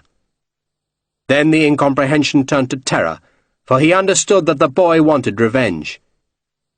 "You bastard," Sharpe said. "You goddamn piece of shit." The anger was livid now. "Remember whipping me?" he asked. "Whipping me till the blood ran?" "I remember, Jem. That's why I came back." "Listen, lad, don't you bloody lad me," Sharpe said. "I'm grown now, Jem. I'm a soldier, Jem, an officer, and I've learnt to kill. No. Yes, Sharpe said. And the bitterness was unassuageable now, drenching him, consuming him, and the years of pain and misery were driving his right arm as he sawed the blade hard and fast across Hocking's throat. Hocking's last shout was abruptly cut short as a fountain of blood sprang up. The big man heaved, but Sharpe was snarling and still slicing down with the blade, cutting through muscle and gullet, and a flood of blood until the steel jutted against the bone. Hocking's breath bubbled at his open neck as Sharpe stood and stabbed the sabre down so hard that the blade flexed as its tip drove into the back of Hocking's skull. "One in the eye, Jim," Sharpe snarled. "You bastard!" The door shook as the men outside tried to force the bolt from its seating. Sharpe kicked the door. "We ain't done," he shouted. There was a sudden silence outside. But how many men were out there? And the 2 pistol shots would have been heard. Men would be watching the rat shed, knowing that there would be pickings to be had from the violence. Bloody fool, Sharpe told himself. Grace had forever told him he had to think before he let his anger rule his actions. And he had really not meant to kill Hocking, only to rob him. No, that wasn't true. He'd wanted to kill Hocking for years, but he'd done it clumsily, angrily, and now he was trapped. There were still some coins on the table, one of them a guinea, and he threw them onto the bed. "Emily?" "Sir?" A small voice whimpered. "That money's for you. Hide it and stay hidden yourself now. Lie down." Still silence outside. But that meant nothing. Sharpe blew out the oil lamp, then pulled on his coat and pack. He hung the satchel across his chest, dragged the sabre free of Hocking's face, then went to the door and slid the bolt back as silently as he could. He lifted the latch and eased the door ajar. He reckoned the 2 men only had 1 pistol between them, but both would have knives and cudgels, and he half expected them to charge when they saw the door crack open. But instead they waited. They knew Sharpe had to come out eventually, and so they were waiting for him. He crouched and felt for the badger cage that had been thrown at him. He placed the cage beside the door and slid its hinged flap open. A small light came from the shed's far end, just enough to reveal a heavy, dark shadow that crept out of the cage and snuffled its way forward. It was a big beast that tried to turn back into the storeroom's darkness, but Sharpe nudged it with his sabre-tip, and the animal lumbered out into the larger space. The pistol banged, flashing the dark with its searing light. The badger squealed, then a club broke its spine. Sharpe had pulled the door open and was through it before the men outside realized they were wasting effort on an animal. The sabre hissed and 1 man yelped. Then Sharpe scythed the blade back at the second man, who ducked away. Sharpe did not wait, but ran to the back of the shed, where he remembered an alley that led to a noxious ditch, up which the small lighters could be dragged from the Thames. One of the 2 men was following him, blundering in the shed's darkness. Sharpe shouldered the door open and ran down the alley. 2 men were there, but both stepped aside when they saw the sabre. Sharpe twisted right and ran towards the big warehouse where tobacco was stored, and where in his childhood a gang of counterfeiters had forged their coins. "Catch him!" a voice shouted, and Sharpe heard a rush of feet. He twisted into another alley. The shouting was loud now. Men were pursuing him, not to avenge Hocking, whom they didn't even know was dead, but because Sharpe was a stranger in their gutters. The wolves had found their courage, and Sharpe ran, the sabre in his hand, as the hue and cry filled the dark behind. The pack, greatcoat, and satchel were heavy. The lanes were foot-clogging with mud and dung, and he knew he must find a lair soon. So he twisted into a narrow passage that ran past the Mint's great wall, twisted left, right, left again, and at last saw a dark doorway where he could crouch and catch his breath. He listened as men pounded past the alley's entrance, then leant back as the noise of the hunt faded northwards. He grimaced when he realized his jacket was soaked in blood. That must wait. For now he sheathed the sabre, hid the scabbard beneath his greatcoat, and then, with the pack in his hand, he went westwards through alleys and lanes he half remembered from childhood. He felt safer as he passed the tower, where yellow lights flared through high, narrow windows, but he constantly looked behind in case anyone followed. Most of his pursuers had stayed as a pack, but some cleverer ones might have stalked him more silently. By now they knew he was worth killing, not just for the value of his sabre and his coat's silver buttons, but for the coins he had thieved from Hocking. He was any man's prey. The city's streets were empty, and twice he thought he heard footsteps behind him, but he saw no one. He went on west. The streets became busier once he passed Temple Bar, and he reckoned he was safer now, though he still looked back. He hurried along Fleet Street, then turned north into a confusing tangle of narrow alleys. It had begun to rain. He was tired. A crowd of men streamed from a tavern, and Sharpe instinctively turned away from them, going into a wider street he recognized as High Holborn. He stopped there to catch his breath. Had he been followed? Yellow light streamed from windows across the street. Go to 7 Dials, he thought, and find Maggie Joyce. The rain was coming down harder now, drumming on the roof of a parked carriage. Another carriage splashed by, and its dim lamps showed a green and yellow painted board on the building with the glowing windows. 2 watchmen, buttons shining on blue coats and with long staves in their hands, walked slowly past. Had the watch heard the hue and cry? They'd be looking for a blood-stained army officer if they had, and Sharpe decided he should go to earth. The carriage lamps had revealed that the tavern was the French Horn.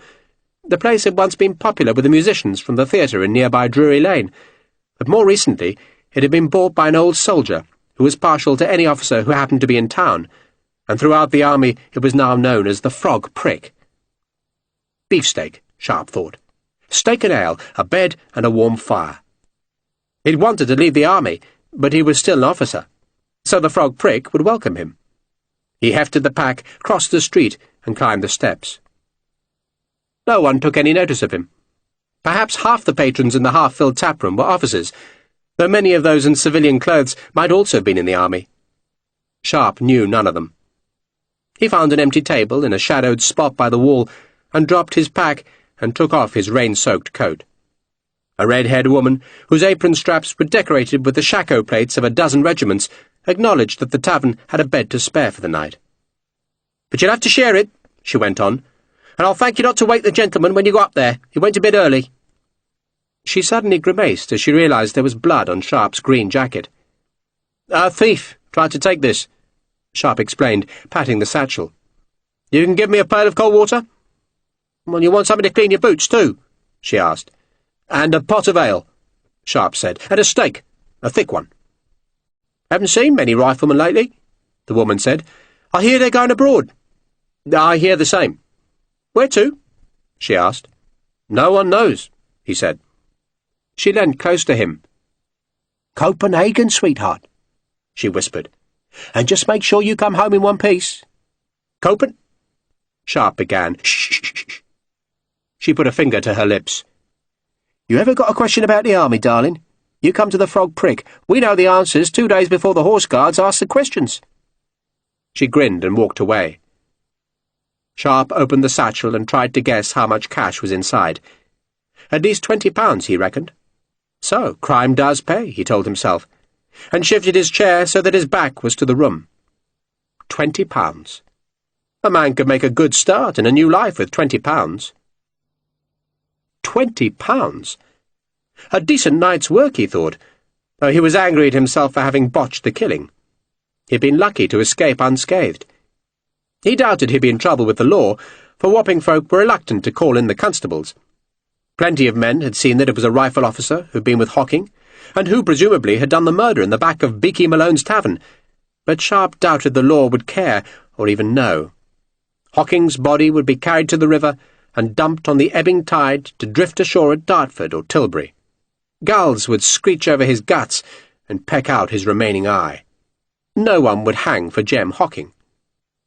At least Sharpe hoped no one would hang for Jem Hocking.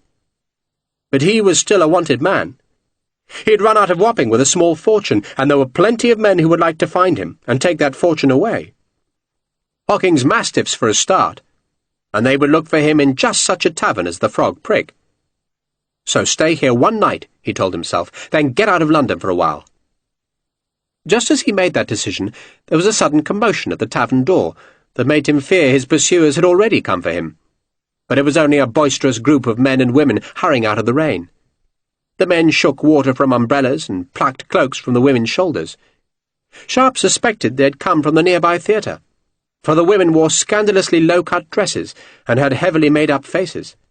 They were actresses, probably, while the men were all army officers, gaudy in scarlet coats, gold braid and red sashes, and Sharpe looked away before any could catch his eye. "Good liquor, I stoutly maintain," one of the red-coated officers called, "gives genius a better discerning." That odd statement provoked a cheer. Tables and chairs were shifted to make room for the party, which was evidently known to a score of men in the room. "You look in the pink of perfection, my dear," the officer told one of the women, and was mocked for his gallantry by his fellows. Sharpe scowled at his ale. Grace had loved the theatre, but it was not his world. Not any more. So damn it, he thought. He would not be an officer much longer. He had money now, so he could go into the world and start again. He drank the ale, gulping it down, suddenly aware of how thirsty he was. He needed a wash. He needed to soak his jacket in cold water. All in good time, he thought. Bed first. Sleep, or try to sleep. Try to sleep instead of thinking about Grace. And in the morning, think what to do with the rest of his life. Then a heavy hand dropped on his shoulder. "I've been looking for you," a harsh voice said, "and here you are." And Sharpe, trapped, couldn't move. Chapter 3. "I never forget a face," Major General Sir David Baird said. He'd taken a step back, alarmed by the ferocity of the scowl with which Sharpe had greeted him. "It is sharp, isn't it?" Baird asked, but was now met with a stare of incomprehension. "Well, is it or isn't it?" Baird demanded brusquely. Sharpe, recovering from his astonishment, nodded. "It is, sir." "I helped save you from a flogging once, and now you're an officer. The Lord's providences are incomprehensible, Mr. Sharpe." "They are, sir." Baird, a huge man, tall and muscled, was in a red uniform coat that was heavy with epaulettes in gold braid. He scowled at his companions, the group who'd just arrived with wet umbrellas and painted women. "Those young men over there are aides to the Duke of York," he said, "and His Majesty insisted they take me to the theatre. Why, I cannot tell. Have you ever been forced into a theatre, Sharpe?" "Once, sir." And everyone had stared at Grace and talked of her behind their hands, and she had endured it, but wept afterwards. "She stoops to conquer. What kind of a name for an entertainment is that?" Baird asked. "I was asleep by the end of the prologue, so I've no idea. But I've been thinking of you lately, Mr. Sharpe, thinking of you and looking for you." "For me, sir?" Sharpe could not hide his puzzlement. "Is that blood on your coat?" "It is. Good God, man, don't tell me the bloody frogs have landed." "There was a thief, sir." "Not another one. A captain of the dirty 1/200 was killed just 2 days ago, not 100 yards from Piccadilly. That must have been footpads, the bastards. I hope you hurt the man." "I did, sir." "Good." The General sat opposite Sharpe. "I heard you'd been commissioned. I congratulate you. You did a fine thing in India, Sharpe." Sharpe blushed. "I did my duty, sir." "Well, it was a hard duty, Sharpe, a very hard duty. Good God, risking the Tipu's cells.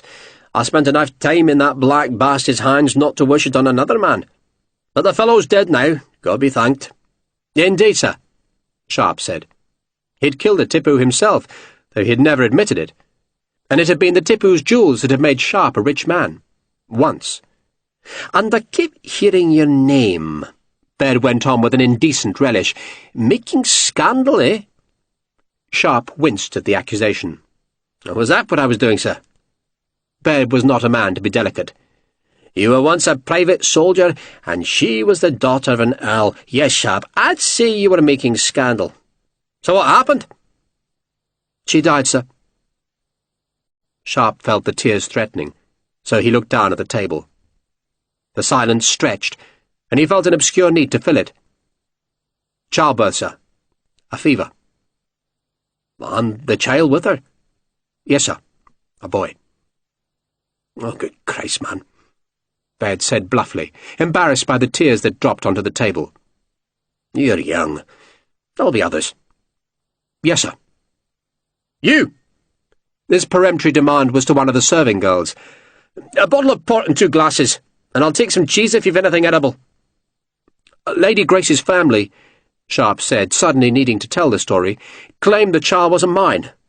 Said it had been her husband's, and so the lawyers baked me in a pie. Took everything they did, because the child died after its mother. They said it was the heir to her husband, see? His tears were flowing now. I don't mind losing everything, sir, but I do mind losing her. Pull yourself together, man. Baird snapped. Stop snivelling. I'm sorry, sir. The Lord giveth, and the Lord taketh away, Baird said. And don't piddle away your damned life because you don't like his dispositions. Sharpe sniffed and looked up into Baird's scarred face. Piddling away my life?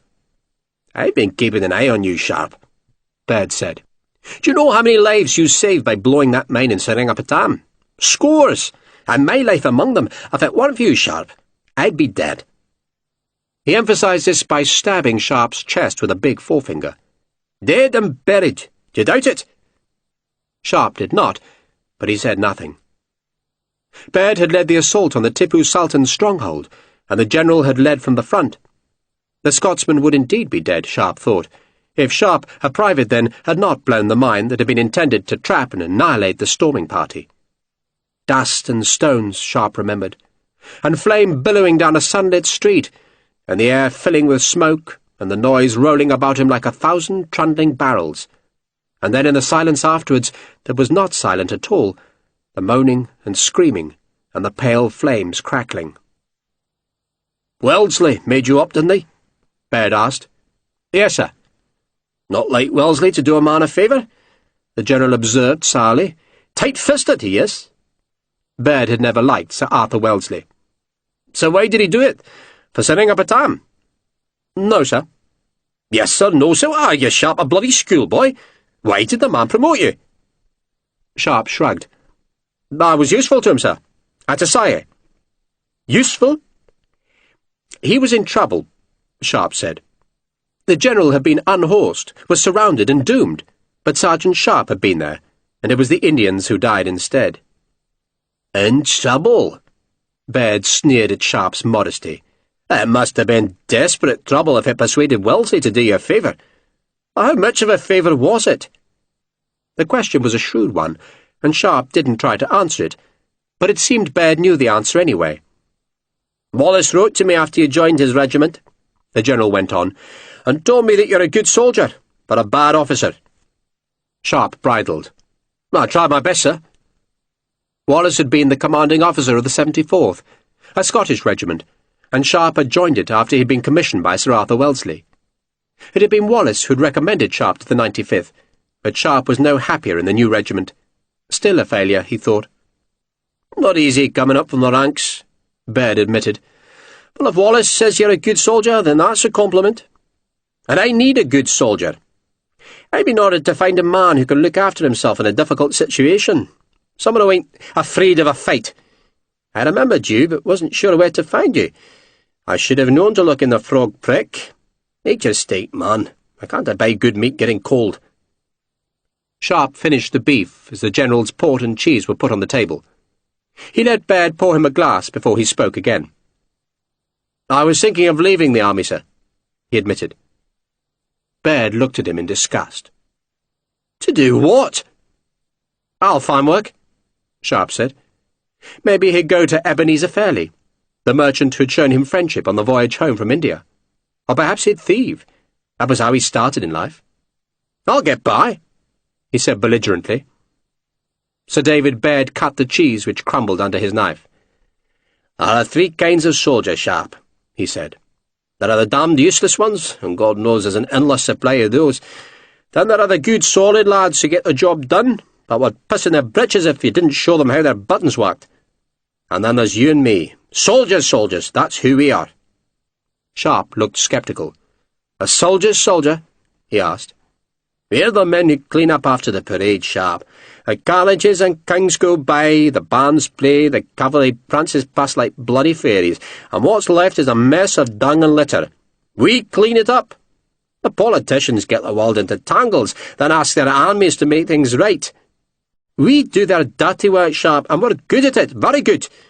You might not be the best officer in King George's army, but you're a bloody fine soldier, and you like the life, don't tell me you don't. Being a quartermaster," Sharpe sneered. "Hey, that too! Someone has to do it, and as often as not, they give it to a man up from the ranks." He glared at Sharpe and then unexpectedly grinned. "So, you've fallen out with Colonel Beckwith too, have you?" "I reckon so, sir, yes." "How?"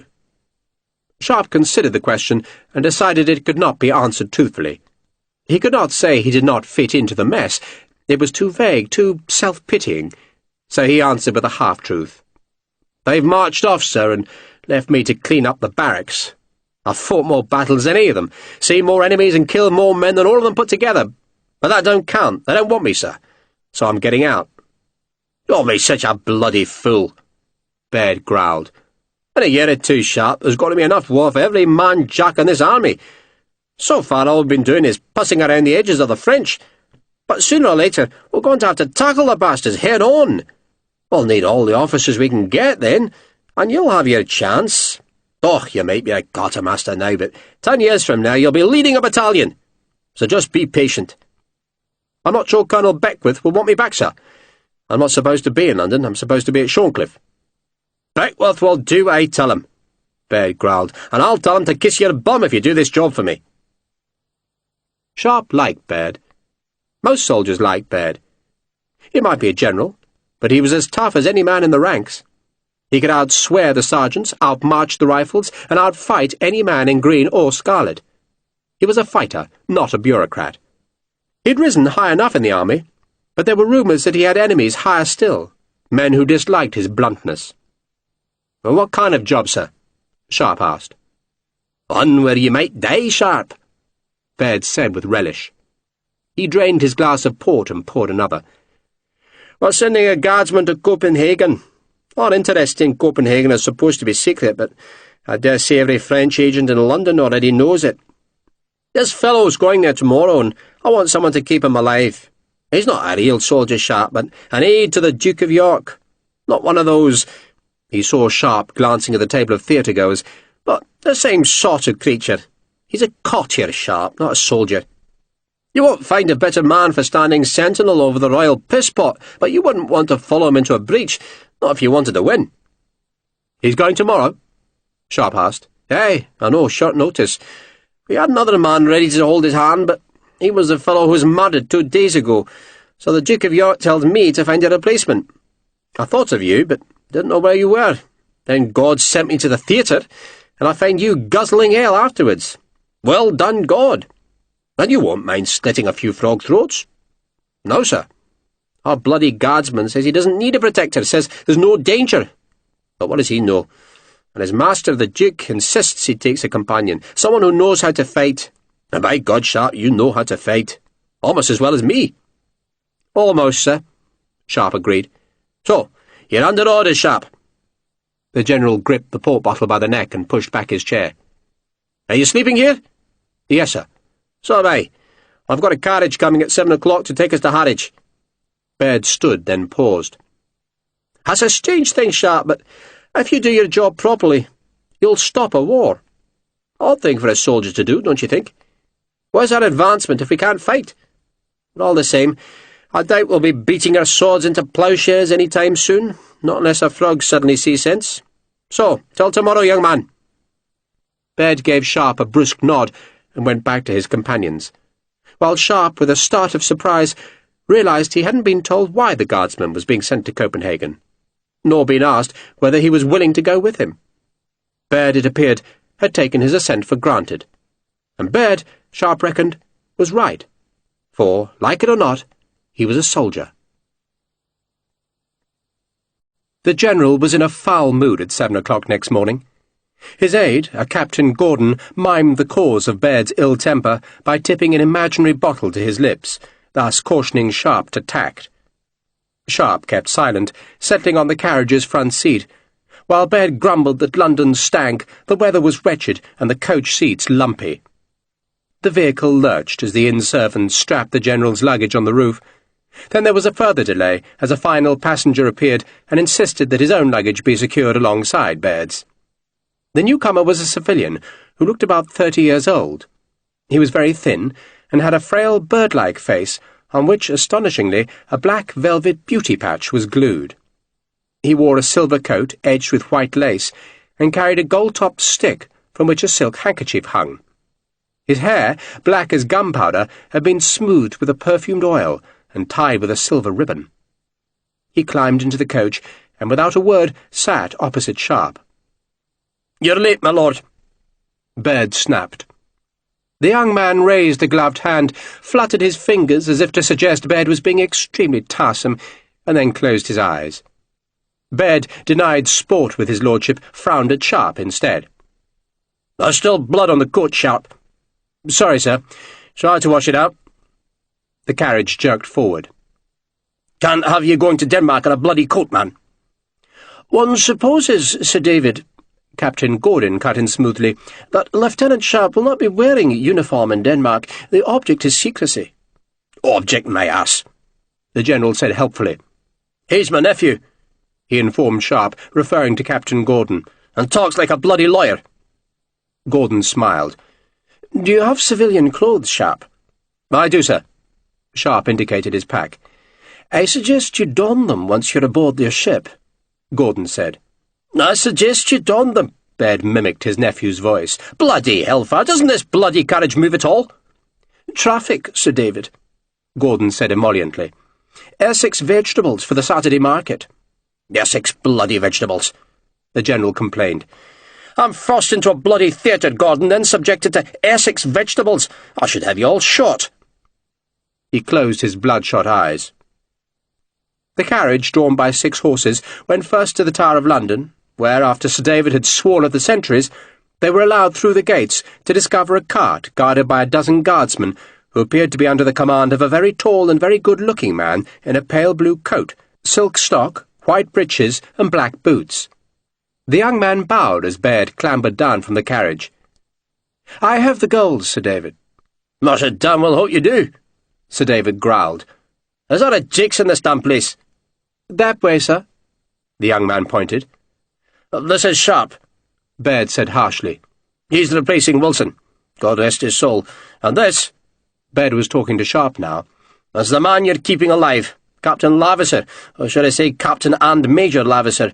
The bloody guards need 2 ranks, bloody fools."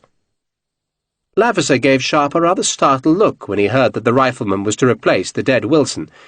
But then, as the General went to find the lavatory, the guardsman smiled, and his face, which had looked sour and cynical to Sharpe, was suddenly full of friendly charm. "So you're to be my companion?" he asked. "So it seems, sir." "Then I trust we shall be friends, Sharpe, with all my heart." Lavisser thrust out a hand. Sharpe took it clumsily, embarrassed by Lavisser's effusive friendliness. "Poor Wilson," the captain went on, clasping Sharpe's hand in both of his. "To be murdered in the street, and he leaves a widow, it seems, and a daughter, too. Just a child, just a child." He looked pained, then turned to see his guardsmen struggling to move a great wooden chest from the cart. "I think the gold should go inside the carriage," he suggested. "Gold?" Sharpe asked. Lavisser turned to him. "You've not been told the purpose of our journey?" "I'm to keep you alive, sir. That's all I know." "For which I shall be eternally grateful. But our purpose, Sharpe, is to carry gold to the Danes. 43,000 guineas. We travel rich, eh?" Lavisser hauled open the carriage door, motioned his men to bring the chest of gold, then noticed the carriage's last passenger, the pale civilian in the silver coat. Lavisser looked astonished. "God, Pumps, are you here?" Pumps, if that was his real name, merely fluttered his fingers again, then shifted his elegantly booted feet as the gold was manhandled onto the carriage floor. An escort of 20 dragoons took their places ahead of the carriage. Then Sir David Baird came back and complained that the chest took up all the coach's legroom. "I suppose we'll have to endure it," he grumbled, then rapped on the coach's roof to signal that the journey could begin. The General's mood improved as the coach jolted through the soot-grimed orchards and vegetable fields about Hackney, where a fitful sun chased shadows over woods and low hills. "You know Lord Pumphrey?" Baird asked Lavisser, indicating the frail young man who still seemed to be asleep. "William and I were at Eton together," Lavisser answered. Pumphrey opened his eyes, peered at Lavisser as though surprised to see him, shuddered, and closed his eyes again. "You and I should have been to Eton," Baird said to Sharpe. "Well, I've learnt useful things, like which side of the pot to piss in. Did you have breakfast, Lavisser?" "The lieutenant of the tower was very hospitable, thank you, sir." "Yeah, they're like guardsmen in the tower," Baird said, implying that real soldiers would not be so welcome. "Captain Lavisser," he spoke to Sharpe now, "is an aide to the Duke of York. I told you that, didn't I? But did I tell you how useless His Royal Highness is? Bloody man thinks he's a soldier. He buggered up his campaign in Holland in '99, and now he's Commander-in-Chief. That's what happens to you, Sharpe, when you're the King's son. Fortunately—" Baird, who was plainly enjoying himself, turned to Lavisser. "Fortunately for you royal camp followers, the army's still got one or two real soldiers. Lieutenant Sharpe is one of them. He's a rifleman, in case you don't recognise that blood-stained green rag, and he's a thug." Lavisser, who'd taken no offence as his master was insulted, looked puzzled. "He's a what, sir?" "You weren't in India, were you?" Sir David asked, making the question sound like an accusation. "A thug, Lavisser, is a killer. A brute, conscienceless and efficient killer. I'm a thug, Lavisser, and so is Mr. Sharpe. You are not, and nor are you, Gordon." "I nightly give thanks to the Almighty for that providence," Baird's aide said happily. "Sharpe's a good thug," Baird said.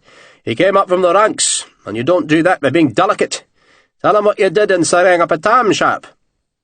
"Must I, sir?" "Yes," Baird insisted, so Sharpe told the story as briefly as he could. Lavisser listened politely, but Lord Pumphrey, whose presence was still a mystery to Sharpe, opened his eyes and paid very close attention, so close that he unsettled Sharpe. His lordship said nothing, however, when the lame tale was done. Lavisser spoke instead. "You impress me, Mr. Sharpe," he said fulsomely. "You impress me mightily." Sharpe did not know what to say, so gazed out of the window at a small wheat-field that looked rain-beaten. Beyond the damp wheat stood a haystack, reminding him that Grace had died between haymaking and the harvest a year before. He felt a lump in his throat. God damn it, he thought. God damn it, would it never go? He could see her in his mind's eye, see her sitting on the terrace with her hands on her swollen belly, laughing at some poor jest. Oh, Christ, he thought, but let it pass. He became aware that Sir David Baird was now talking about Copenhagen. The Danish king, it seemed, was mad, and the country was ruled instead by the Crown Prince. "Is it true you know him?" Baird demanded of Lavisser. "The Crown Prince knows me, sir," Lavisser said carefully. "My grandfather is one of his chamberlains, so I have that introduction, and my master the Duke is his first cousin." "That'll be enough?" "More than enough," Lavisser said firmly. Lord Pumphrey took a watch from his pocket, fumbled with the catch, consulted it, and yawned. "Boring you, my lord?" Baird growled. "I'm forever entertained by your company, Sir David," Lord Pumphrey said in a very high-pitched voice. He pronounced each word very distinctly, which imbued the statement with an odd authority. "I'm enthralled by you," he added, tucking the watch away and closing his eyes. "Bloody fool," Sir David muttered, then looked at Sharpe. "We're talking about the Danish fleet," he explained. "That's a damn great fleet that's holed up in Copenhagen and doing bugger all, just mouldering away. But the frogs would like to get their damned hands on it and replace the ships we took from the Trafalgar. So they're thinking of invading Little Denmark and stealing their ships." "And if the French do invade," Lavisser smoothly continued the General's explanation, "then they'll dominate the entrance to the Baltic and so cut off Britain's trade. Denmark is neutral, of course, but such circumstances have hardly deterred Bonaparte in the past." "That's the Danish fleet he's after," Baird insisted, "because the bloody man will use it to invade Britain. So we have to stop him stealing it." "How do you do that, sir?" Sharpe asked. Baird grinned greedily. "By stealing it first, of course. The Foreign Office have a fellow over there trying to persuade the Danish government to send their ships to British ports, but they're saying no. Captain Lavisser is going to change their minds." "You can do that?" Sharpe asked him. Lavisser shrugged. "I intend to bribe the Crown Prince, Sharpe." He patted the wooden chest. "We are carrying Danegeld, and we shall dazzle His Majesty with glitter and befuddle him with treasure." Lord Pumphrey groaned. Everyone ignored him as Baird took up the explanation. Captain Lavisher's going to bribe the Crown Prince Sharpe, and if the frogs catch wind of what he's doing, they'll do their best to stop him. A knife in the back will do that very effectively. So, your job is to protect Lavisher." Sharpe felt no qualms at such a task. Indeed, he rather hoped he'd get a chance to tangle with some Frenchmen. "What happens if the Danes won't give us the fleet, sir?" he asked Baird. "Then we invade," the general said. Denmark? Sharpe was astonished. The woman at the Frog Prick had suggested as much, but it still seemed surprising. Fighting Denmark? Denmark was not an enemy. "Denmark," Baird confirmed. "Our fleet's ready and waiting in Harwich, and the Danes Sharpe ain't got no choice. They either put their fleet under our protection, or I'll bloody take it from them." "You, sir?" "The Lord Cathcart's in charge," Baird allowed. "He's an old woman. I'll be there, Sharpe, and God help the Danes if I am. And your friend Wellesley," he said the name sourly, "is tagging along to see if he can learn something." "He's no friend of mine, sir," Sharpe said. It was true that Wellesley had made him into an officer, but Sharpe had not seen the general since India. Nor did he relish any such meeting.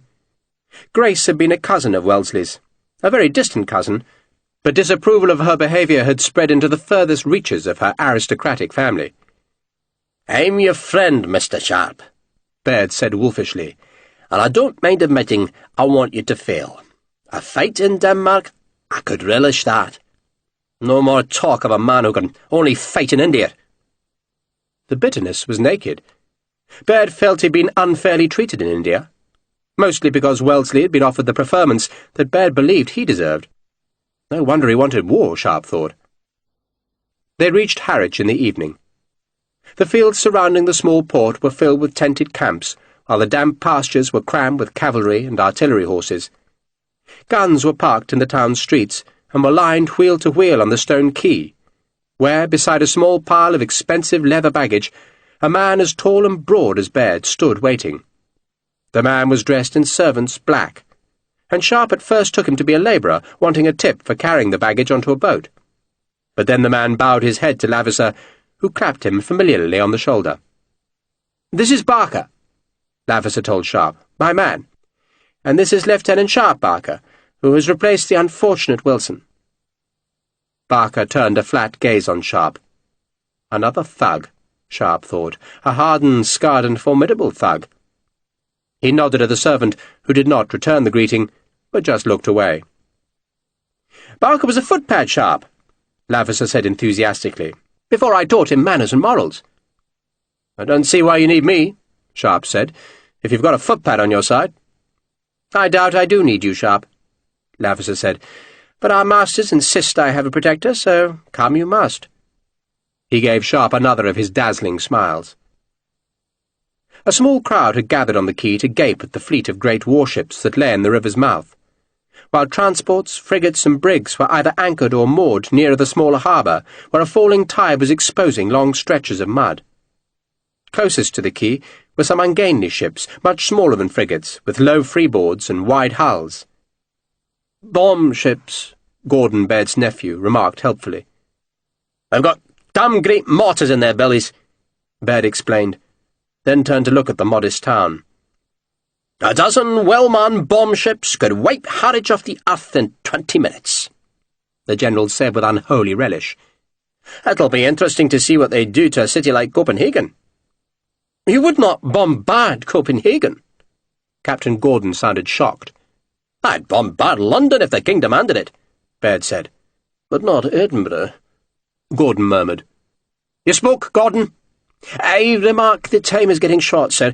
I'm sure Captain Lavisher and Lieutenant Sharpe should be embarking soon." Their ship was a frigate, newly painted and moored closer to Felixstowe on the river's northern bank. "She's called the Cleopatra," Baird's aide said, and it was apparent that the frigate's crew had seen the carriage's arrival, for a ship's boat was now pulling across the river. A score of officers from the tented camps had gathered lower down the quay, and Sharpe saw some green jackets among the scarlet. He did not want to be recognised, and so he hid himself behind a great pile of herring barrels and stared down at the mud where gulls strutted and fought over fish bones. He was suddenly cold. He did not want to go to sea, and he knew that was because he'd met Grace on a ship.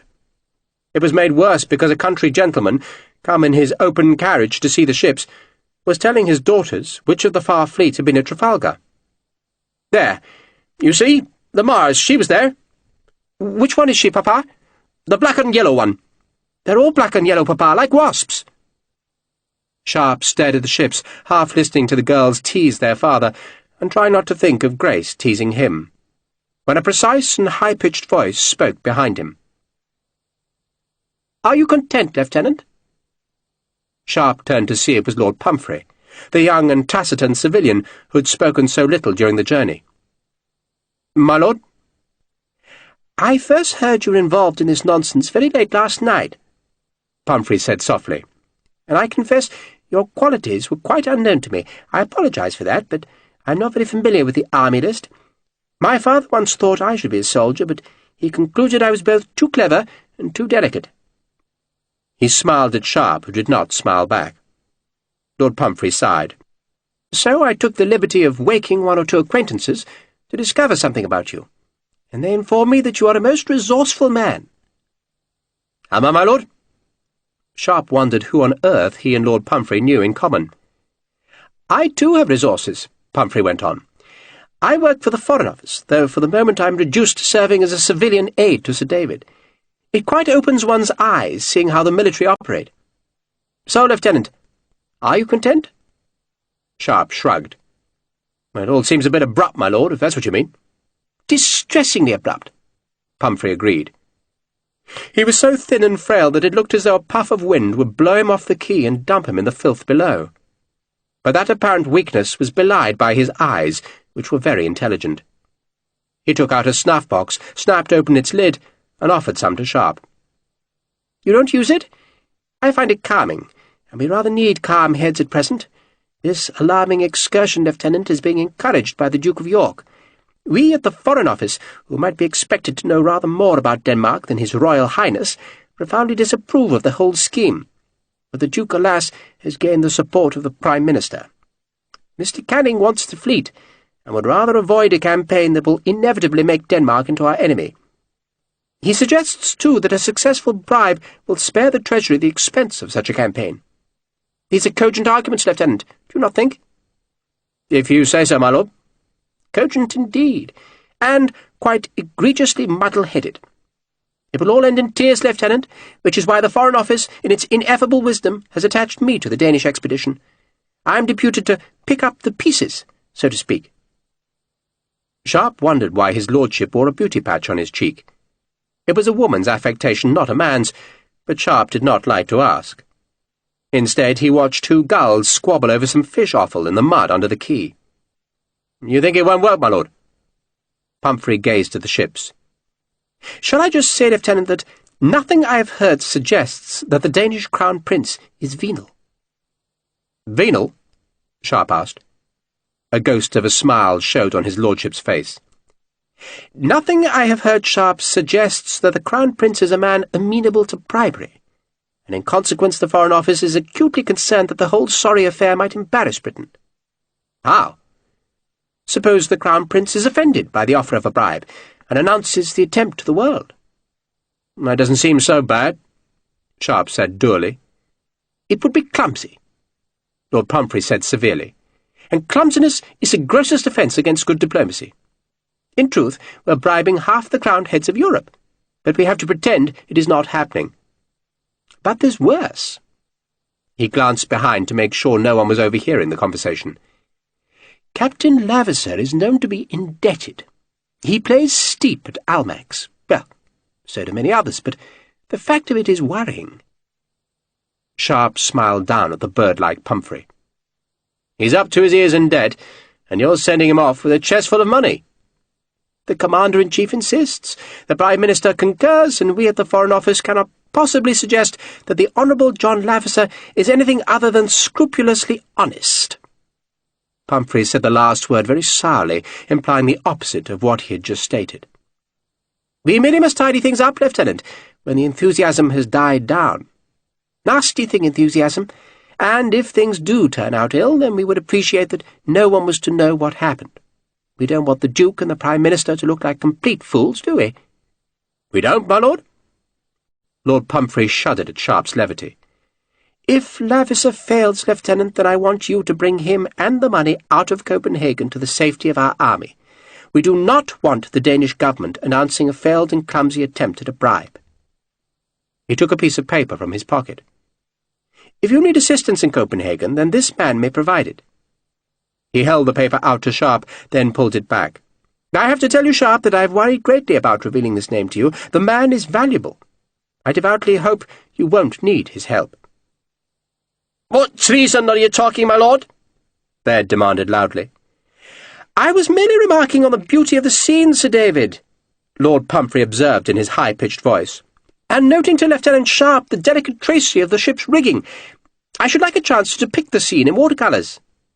"Good God, man, leave that to the proper bloody artists." Baird looked appalled. "That's what the idiots is for." Lord Pumphrey pressed the piece of paper into Sharpe's hand. "Guard that name, Lieutenant," he said softly. "You alone possess it." Meaning, Sharpe thought, that Lavisser had not been trusted with the man's name. "Thank you, my lord," he said. But Lord Pumphrey had already walked away, for the Cleopatra's launch had come to the jetty that gave access to the deep-water channel. The chest was being loaded into the launch's belly, and Baird held out a hand to Lavisser. "I'll bid you farewell, Godspeed, and a good fortune," Baird said. "I'll allow I won't mind if you fail, but there's no point in real soldiers dying if a handful of gold can keep them alive." He shook Sharpe's hand. "Keep our guardsmen alive, Sharpe." "I will, sir." The two officers did not speak as they were rowed out to the Cleopatra, which, in her haste to use a favourable wind and tide, was already hauling her anchor. Sharpe could hear the chant of the seamen as they tramped round the capstan, and see the quivering cables shedding drops of water and lumps of mud as it came from the grey river. The topmen were aloft, ready to drop the high sails. Sharpe and Lavisser scrambled up the ship's side to be met by the dutiful squeal of boatswain's whistles, and by a harassed lieutenant, who hurried them aft to the quarter-deck, while the hulking Barker carried the baggage down below, and a dozen seamen hauled a line to bring the gold on deck.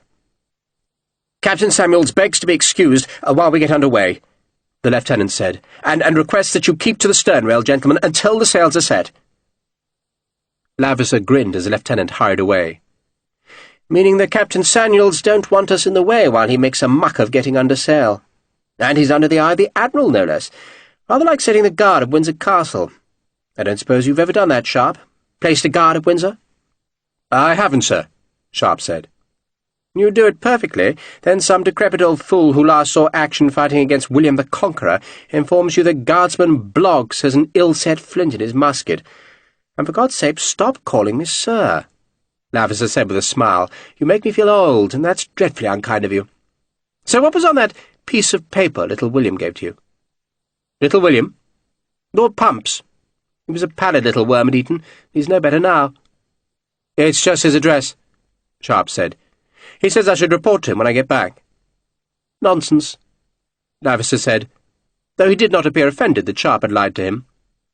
"If my guess is any good, then it's the name of a man in Copenhagen who might help us. A name, I might add, that the suspicious bastards at the Foreign Office refused to give me. Divide and rule, that's the Foreign Office way. Aren't you going to tell me the name?" "If I remember it," Sharpe said. "I threw the paper overboard." Lavisser laughed at that untruth. "Don't tell me little Pumps told you to keep it secret." "He did? Poor little Pumps. He sees conspiracy everywhere. Well, so long as one of us has the name, I suppose it don't matter." He looked upwards as the topsails were released. The canvas shook loudly until the seamen sheeted the sails home. Men slid down shrouds and scrambled along spars to loose the mainsails. It was all so very familiar to Sharpe after his long voyage home from India. Captain Samuels, heavy and tall, stood at the white line which marked off the quarter-deck from the rest of the flush-decked frigate. He said nothing, just watched his men. "How long a voyage is it?" Sharpe asked Lavisser. "A week, 10 days, sometimes much longer. It all depends on Aeolus, our god of the winds. May he blow us swiftly and safely." Sharpe grunted an acknowledgment, then just stared ashore where the herring-smokers made a haze over the land. He leant on the stern rail, suddenly wishing he was anywhere but at sea. Lavisser leant on the rail beside him. "You ain't happy, Sharpe," the guardsman said. Sharpe frowned at the words which struck him as intrusive. He said nothing, but was acutely aware of Lavender so close beside him. "Let me guess." The guard's captain raised his eyes to the wheeling gulls and pretended to think for a while, then looked at Sharpe again. "My guess, Sharpe, is that you met Lady Grace Hale on shipboard, and that you've not been afloat since." He held up a cautionary hand when he saw the anger in Sharpe's eyes. "My dear Sharpe, please don't mistake me. I feel for you, indeed I do. I met the Lady Grace once, let me see. It must be a dozen years or more ago. I was only a sprat of 15, but I could spot a beauty even then. She was lovely." Sharpe said nothing, just watched Lavender. "She was lovely and she was clever," the guard's captain went on softly. "And then she was married off to a tedious old bore. And you, Sharpe, forgive my being forward, gave her a time of happiness. Isn't that something to remember with satisfaction?" Lavender waited for Sharpe to respond, but the rifleman said nothing. "Am I right?" Lavender asked gently. "She left me in bloody misery," Sharpe admitted. "I can't seem to shake it. Then yes, being on a ship brings it back." "Why should you shake it?" Lavender asked. "My dear Sharpe, may I call you Richard? Oh, that's kind of you. My dear Richard, you should be in mourning. She deserves it. The greater the affection, the greater the mourning. And it's being cruel for you. All the gossip. It's no one's business what you and Lady Grace did." "It was everyone's business," Sharpe said bitterly. "And it will pass," Lavender said gently. "Gossip is ephemeral, Richard. It vanishes like dew or smoke. Your grief remains, the rest of the world will forget. They've mostly forgotten already." "You haven't." Lavender smiled. "I've been racking my brains all day trying to place you. Only came to me as we climbed aboard." A rush of feet interrupted them as seamen came aft to secure the mizzen-sheets. The great sail banged above their heads, then was brought under control, and the frigate picked up speed. Her ensign, blue because the fleet's commander was an admiral of the blue, flapped crisply in the evening wind. "The grief will pass, Richard," Lavender went on in a low voice. "It will pass. I had a sister who died, a dear thing, and I grieved for her. It's not the same, I know, but we should not be ashamed of demonstrating our feelings. Not when it's grief for a lovely woman." "It won't stop me doing my job," Sharpe said stoically, fighting off the tears that threatened. "Of course it won't," Lavender said fervently. "Nor, I trust, will it stop you from enjoying the flesh-pots of Copenhagen. They are meagre and few, I can assure you, but such as they are we shall enjoy." "I can't afford flesh-pots," Sharpe said. "Don't be so dull, Richard. We're sailing with 43,000 of the government's guineas, and I intend to steal as many of them as I decently can without getting caught." He smiled so broadly, and with such infectious enjoyment, that Sharpe had to laugh. "There," Lavender said. "You see, I shall be good for you." "I hope so," Sharpe replied. He was watching the Cleopatra's rippling wake. The tide was ebbing and the wind was out of the west, so that the anchored ships presented their sterns to the frigate's quarterdeck. The ugly bomb ships sat low in the water. One was called Thunder, another Vesuvius. Then there was Etna, with Zebra close by.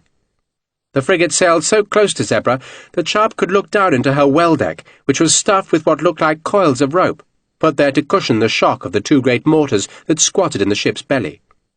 The mortars were capped with tompions, but Sharpe guessed they threw a shell about a foot across, and because the flash of their firing would blast up into the air to lob the bombs in a high arc, the forward stays of the Zebra were not made of hemp, but of thick chain. Another 8 guns, carronades by the look of them, were mounted aft to the mainmast. An ugly vessel, Sharpe thought, but a brute with massive teeth. And there were 16 of the bomb-ships moored or anchored in the river, along with a host of gun-brigs that were shallow-draft vessels armed with heavy cannon. These were not ships designed to fight other ships, but to hammer targets ashore. The Cleopatra was picking up speed now, as the crew trimmed the big sails. She leant to larboard, and the water began to gurgle and seethe at her stern. The dusk was drawing in, shadowing the big 74s that were the workhorses of the British fleet. Sharpe recognised some of the ships' names from Trafalgar: the Mars, the Minotaur, the Orion, and the Agamemnon, but most he had never seen before. The Goliath, belying her name, was dwarfed by the Prince of Wales, a 98-gun monster which flew the Admiral's pennant. A gun-port opened at the Prince of Wales' bow to return the salute that the Cleopatra was firing as she passed. The sound of the guns was huge, the smoke thick, and the tremor of the cannon, even though they were unshotted, shook the deck beneath Sharpe's feet. Only one ship, another 74, lay beyond the Prince of Wales. She was a good-looking ship, and Sharpe had learned enough in his voyage home from India to recognise that she was French-built, one of the many ships that had been captured from the enemy. Water gushed from her pumps as the Cleopatra sailed by, and Sharpe looked up to see men pausing in their work to watch the sleek frigate pass. Then the Cleopatra left the 74 behind, and Sharpe could read the gold-painted name scrolled across her stern. Pucelle.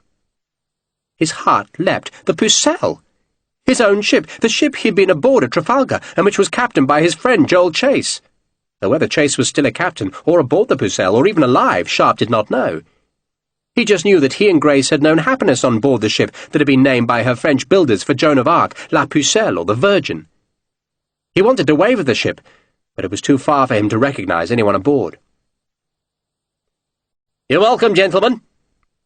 Captain Samuels, dark-faced, grey-haired and scowling, had come to greet his guests. "Lieutenant Dunbar will show you your quarters." He frowned at Sharpe, who turned to stare at the Pucelle again. "You find my remarks tedious, Lieutenant?" I'm sorry, sir. I was aboard that ship once." "The Pucelle? Didn't she take the Rivenant at Trafalgar, sir?" "What if she did? There were easy pickings at that battle, Lieutenant." The envy of a man who had not sailed with Nelson was naked in Samuel's voice. "You were there, sir?" Sharpe asked, knowing it would needle the captain. "I was not, but nor were you, Lieutenant, and now you will show me the courtesy of remarking my words." He went on to tell them the rules of the ship, that they were not to smoke aboard, not to climb the rigging, and that they must salute the quarter-deck. "You will take your meals in the officers' mess, and I'll thank you not to get in the crew's way. I'll do my duty, God knows, but that doesn't mean I must like it. I'm to put you and your damned cargo ashore by stealth, and that I'll do. I'll be glad to see the back of you both and get back to do some proper sailoring." He left them as abruptly as he'd come. "I do love feeling welcome," Lavisser murmured. Sharpe stared aft again, but the Pucelle was lost in the dark loom of the land. She was gone, and he was sailing away again, sailing to a war, or to stop a war, or to be tangled in treachery. But whatever it was, he was still a soldier. Sharpe was a soldier without weapons. He'd come aboard the Cleopatra with his official issue sabre, but nothing else, nothing useful. He complained of it to Lavisser, who said Sharpe could be amply supplied in Vugay. "It's the house where my mother grew up, and it's rather beautiful." He sounded wistful. "My grandfather has anything you might need, pistols, swords, everything. Though I truly doubt we'll encounter trouble. I'm sure the French do have agents in Copenhagen, but they're hardly likely to try murder." "Where's Vugay?" Sharpe asked. "Near Køge, where our hospitable captain is supposed to put us ashore." They were 11 days out of Harwich, sailing a sunlit sea. Lavisser was leaning on the stern rail, where he looked as though he did not have a care in the world. He wore no hat, and his golden hair lifted in the wind. He had blue eyes and a sharp-cut face, so that he looked like one of his Viking ancestors who had sailed this same cold sea. "You really won't need weapons, Richard," Lavisser went on. "We'll simply borrow a carriage from Vugay to carry the gold to Copenhagen, conclude our business with the Crown Prince, and so have the satisfaction of preserving peace." Lavisser had spoken confidently, but Sharpe recalled Lord Pumphrey's doubts that the Danish Crown Prince was a man open to bribery. "What if the Crown Prince refuses?" he asked. "He won't," Lavisser said. "My grandfather's his chamberlain, and he tells me that the bribe is the Prince's own suggestion." He smiled. "He needs money, Sharpe, to rebuild the Christiansborg Palace that got burnt down a few years back. It'll be all very easy, and we shall go home as heroes. There's the danger. There are no frogs in Vugay, none in my grandfather's town house in Breguet, and the Prince's own guards will keep the bastards well out of our way. You really do not need weapons, Richard. Indeed, I don't wish to offend you, but your own presence, though utterly welcome, is also superfluous." "Things can go wrong," Sharpe said stubbornly. "Ah, very true. An earthquake could devastate Copenhagen. Maybe there'll be a plague of toads. Perhaps the 4 horsemen of the apocalypse will ravage Denmark. Richard, I'm going home. I'm calling on a prince to whom I'm distantly related. Like me, he's half English. Did you know that?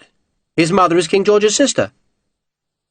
Laverson was persuasive, but Sharpe fell naked without proper weapons, and other men who were senior to Laverson had thought it wise to give the guardsmen protection.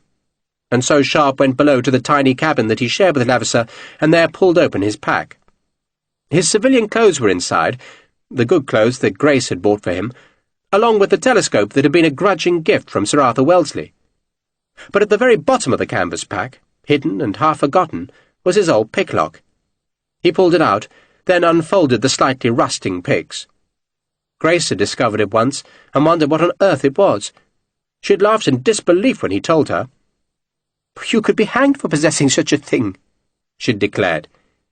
"I keep it for old time's sake," Sharpe had explained lamely. "Well, you've never used it, surely?" "Of course I've used it." "Show me, show me." He'd shown her how to pick a lock, a thing he'd done scores of times in the past. He was out of practice now, but the pick still made brief work of the padlock which secured the great chest in which the government money was stored.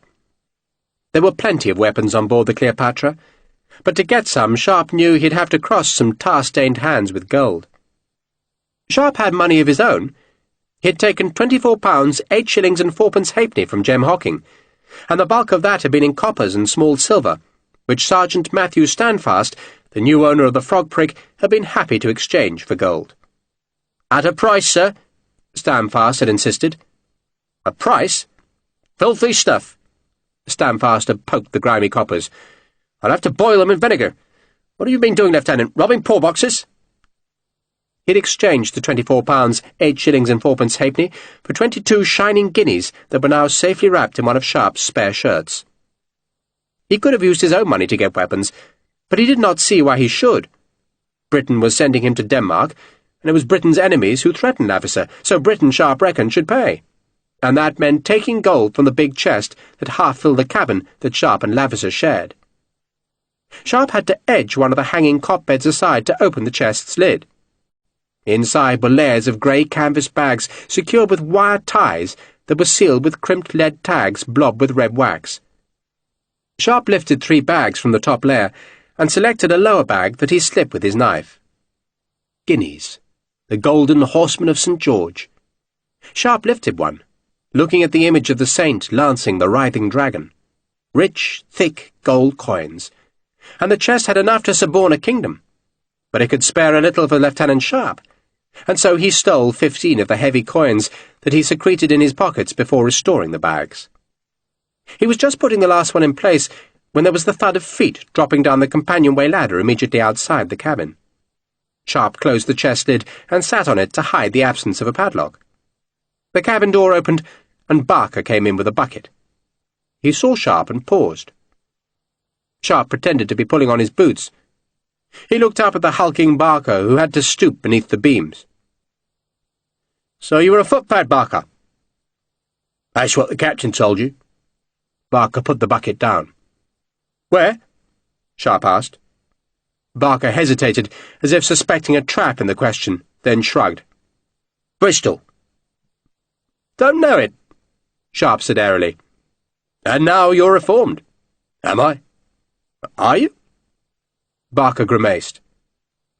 "I'm looking for Mr. Laverson's coat." Sharpe could see the padlock in a corner of the cabin, and hoped Barker did not notice it. "So what will you do if the French interfere with us?" Barker scowled at Sharpe.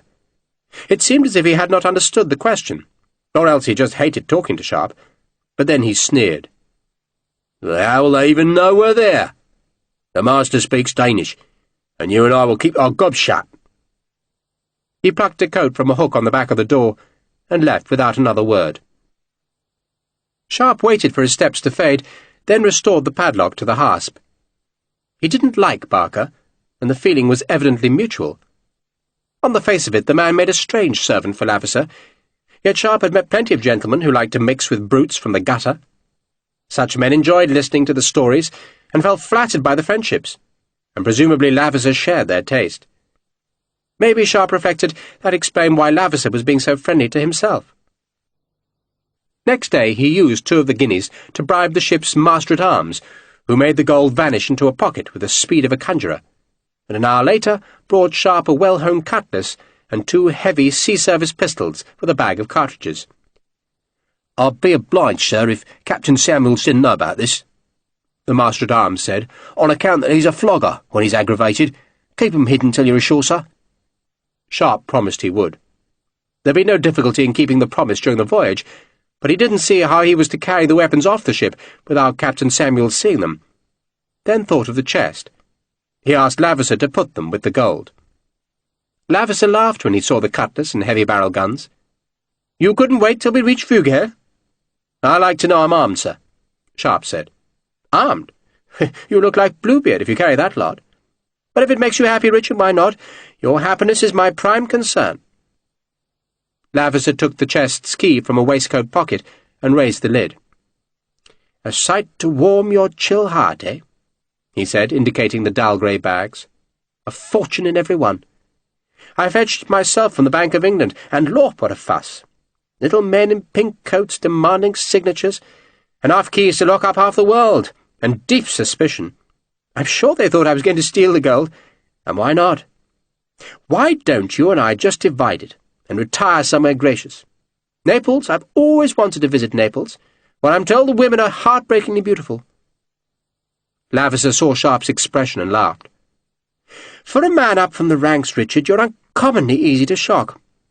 But I confess I'm tempted. I suffer the cruel fate of being the younger son. My wretched brother will become Earl and inherit the money, while I'm expected to fend for myself. You find that risible, yes? Where you come from, everyone fends for themselves, so I shall do the same." He put Sharpe's new weapons on the grey bags, then closed the chest. "The gold will go to Prince Frederick," he said, securing the padlock, "and there will be peace on earth and goodwill to all mankind." Next evening the frigate passed the northernmost tip of Jutland. The low headland was called the Scow, and it showed dull and misty in the grey twilight. A beacon burned at its tip, and the light stayed in view as the Cleopatra turned south towards the Kattegat.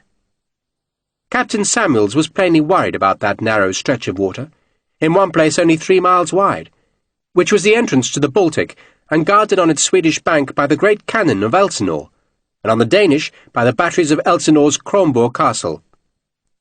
The frigate had seen few other ships between Harwich and the Scow, merely a handful of fishing boats and a wallowing Baltic trader, with her main deck heavily laden with timber. But now, sailing into the narrowing gut between Denmark and Sweden, the traffic was heavier.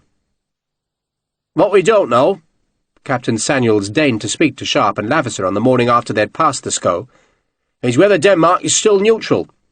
We can pass Elsinore by staying close to the Swedish shore, but the Danes will still see us pass, and know we're up to no good." The Swedes, Sharpe gathered, were allied to the British.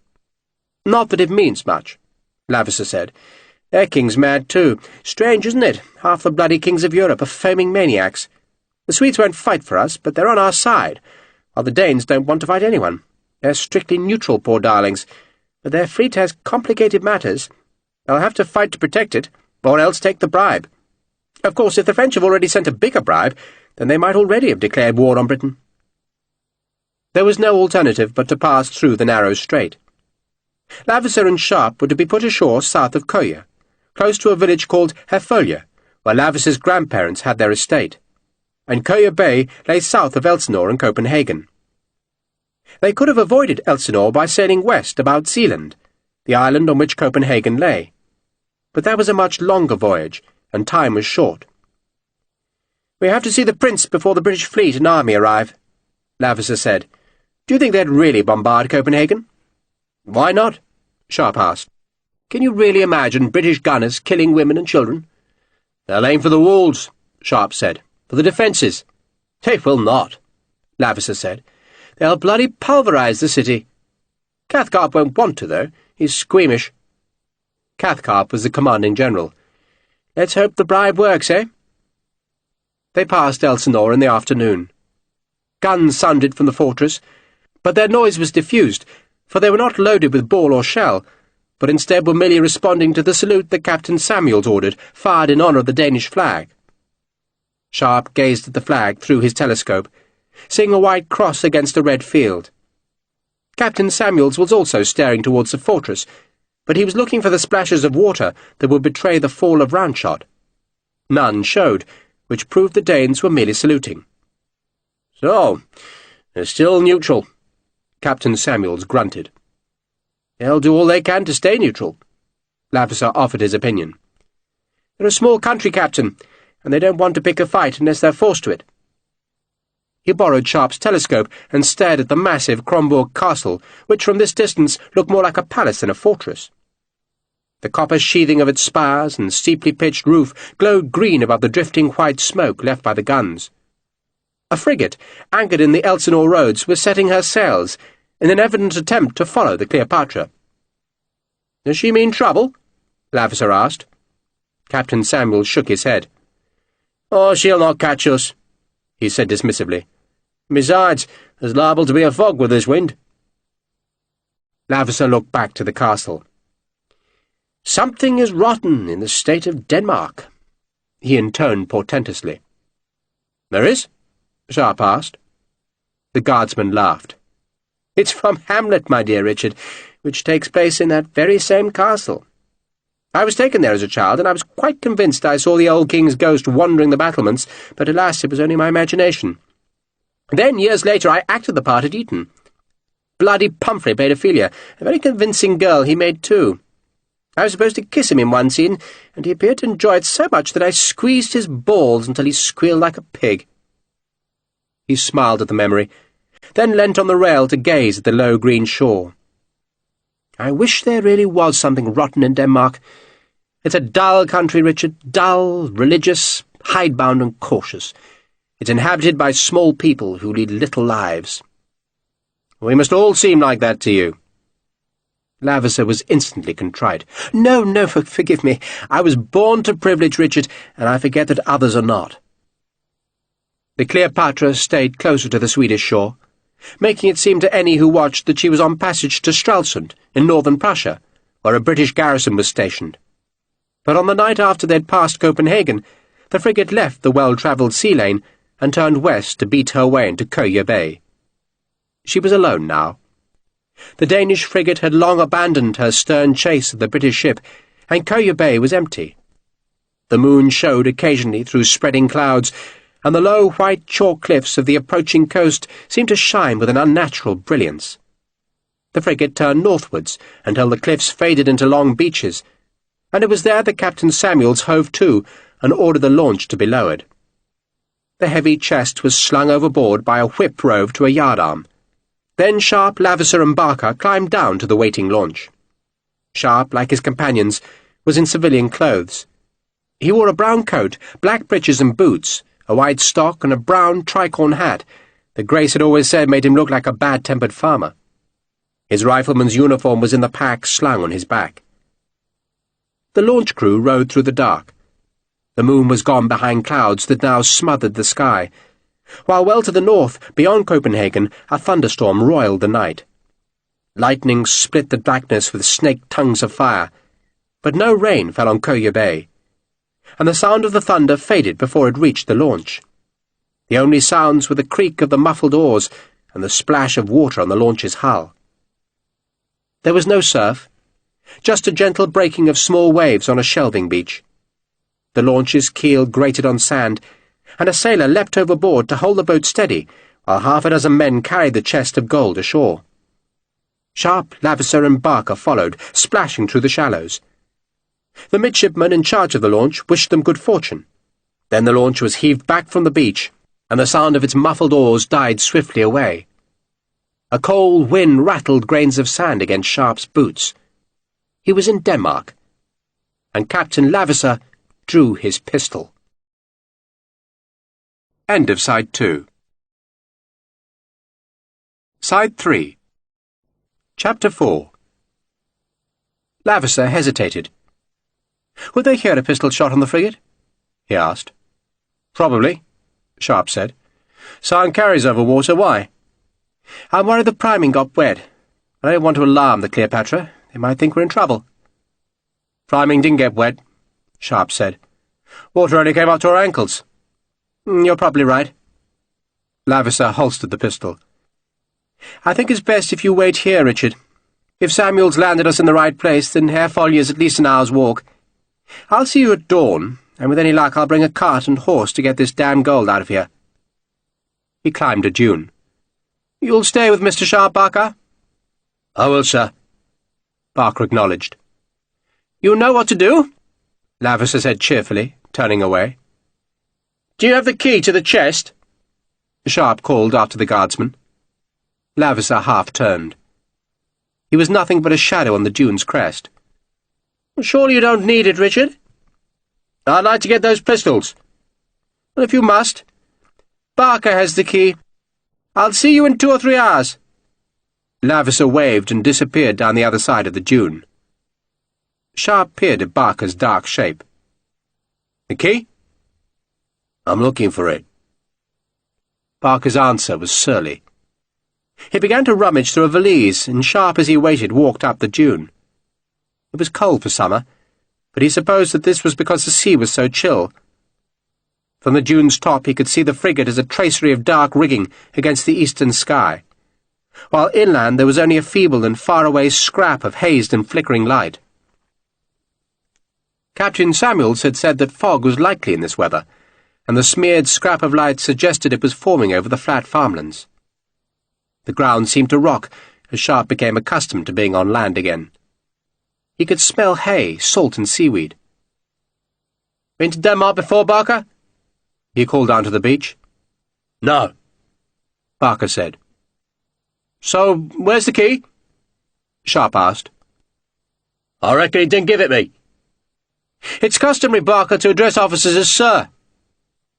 Sharpe could not conceal his dislike for the servant, who was plainly employed for his size and his capacity for violence, rather than for any skills as a valet. Sharpe rooted through his pack until he found the picklock, then went back to the beach where he knelt beside the chest. "What are you doing, sir?" Barker asked, putting a sarcastic stress on the last word. "Fetching my pistols," Sharpe said, taking hold of the padlock. A bang made him turn. The launch must have reached the frigate, which was now sheeting home her foresails to turn away from land, and the bang had merely been the wind slatting the canvas, but it saved Sharpe's life. He saw the gleam in Barker's hand, realized it was a knife that was about to bury itself in his neck, and so threw himself to one side before scrambling away from the chest.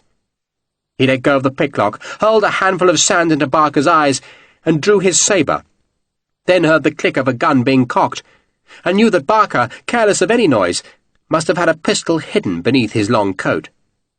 Sharpe just ran, going up the dune where he snatched up his pack, and then down the sandy slope into the darkness behind the beach. He'd hardly thought since the banging sail had made him turn.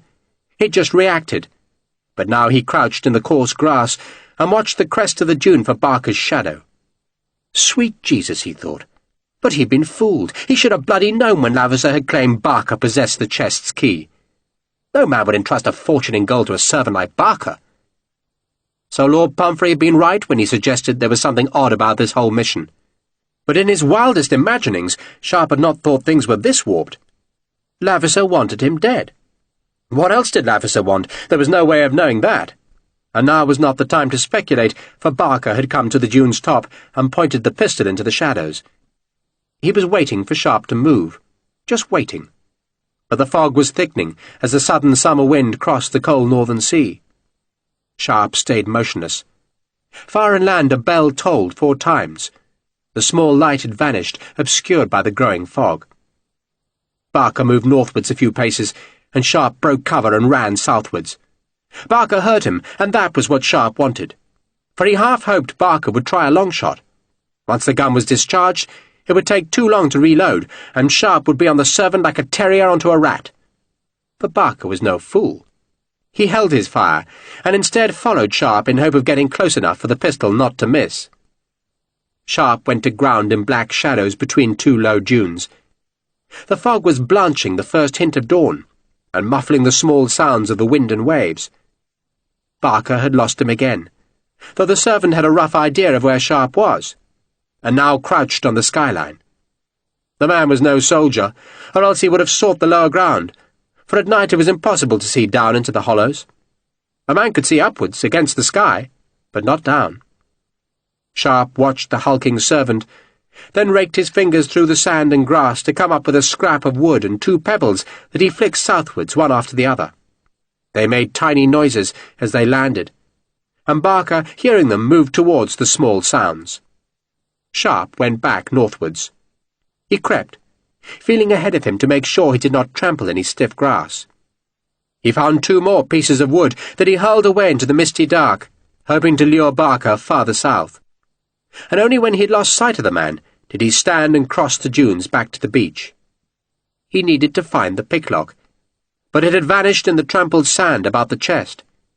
He searched quickly, sifting handfuls of sand, but he could not find it, and suddenly he heard Barker returning. The servant had given up his hunt and was coming back to guard the gold, so Sharpe abandoned the weapons locked in the chest and went back across the dunes.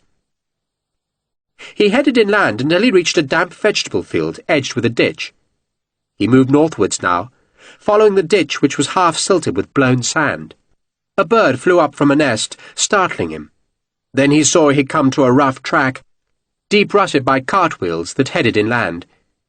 He was about to follow it, then heard hoofbeats, and so he scuttled back to the ditch and lay in its damp grass. The hoofbeats sounded like a whole troop of cavalry, but Sharpe could see nothing in the soft fog. He lay motionless, the hat shadowing his face from the wan early light. Then he saw a shape in the whiteness. Another, and suddenly there were a half-dozen horsemen in sight. They all wore long red jackets with pale blue collars and cuffs. Their breeches were black, edged with white piping, and their hats were black bicorns, elaborately plumed with white feathers. Their long, straight swords hung from sashes of yellow silk and suggested they were dragoons. A second group appeared, all of them going slowly because of the fog, and then a shabby cart materialized. It was pulled by a plodding pony and was hung with remnants of seaweed. Sharpe guessed the cart was normally used to fetch weed from the beach to use as fertilizer, and now it had come for the gold. The horseman and the cart vanished onto the beach. Sharpe darted across the track and found shelter in another ditch. He heard muffled voices and thought he detected anger. But who was angry, and why? Had the dragoons captured Lavisser, or had they been sent by him? Sharpe raised his head, but could see nothing. He crawled inland, staying low so they did not appear as a dark patch in the lightning fog. What the hell was he to do? The clink of a curb chain made him lie flat again. The horsemen had evidently spread into the fog to search for him, but they were looking too far to the south. They called to each other, sounding oddly cheerful now, and Sharpe sensed they were a group of friends rather than a military unit. All were apparently officers, judging by the sashes, and none were shouting orders. They laughed as they kicked their horses through the wet soil of the vegetable field. Then they were gone to the south, and Sharpe kept crawling. Go inland, he thought, and find shelter, find trees, find anything that would hide him, and then work out what to do. Maybe, he thought, he should just wait. A British army was supposedly coming to Denmark, but the thought of emerging from some barn or ditch to a welcoming committee of supercilious officers was more than he could bear. They'd say he'd failed again, but what else could he do? The voices and hoofbeats sounded again, and Sharpe dropped into the mud. He must have been closer to the track than he had thought, for he could hear the squeal and rumble of the cart. Then he heard Barker's voice. He was apologizing, but his apology was cut short when Lavisser interrupted him. "It's a pity, Barker," the guardsman said, "but it's not a tragedy. And what can he do to us? I quite like the fellow, but he is still an encumbrance and quite useless. Pitifully useless." Useless? Sharpe raised his head to see that Lavisser was wearing the Danish uniform. He must have gone back home to his grandfather, changed into the uniform, joined his waiting friends, and so become wealthy. All in an hour or two. And damn him, Sharpe thought. Damn him. He watched the cart and the cavalryman fade into the fog. Get to Copenhagen, he thought. He felt in his pocket and found the piece of paper that Lord Pumphrey had given him in Harwich. There was just enough light to read the elegant handwriting. Ole Skaugård, Ulfedsplatz, it read, and Sharpe stared at it. Was that a name?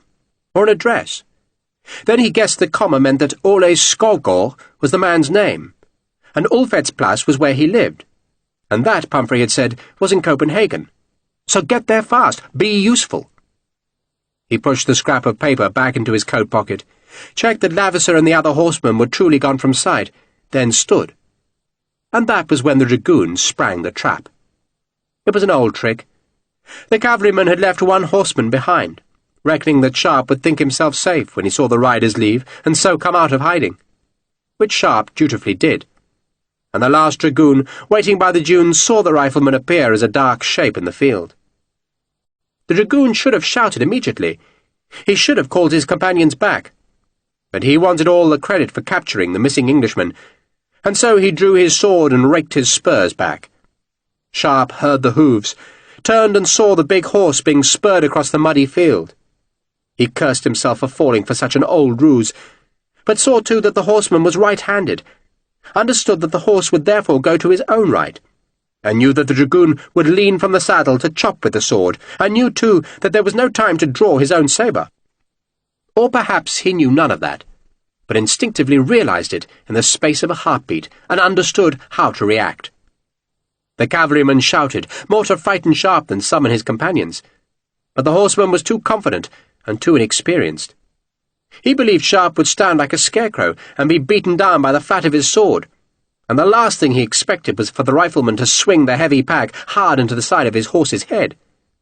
The horse slewed away, and the dragoon, already swinging his heavy sword, found his horse going one way while he was leaning the other.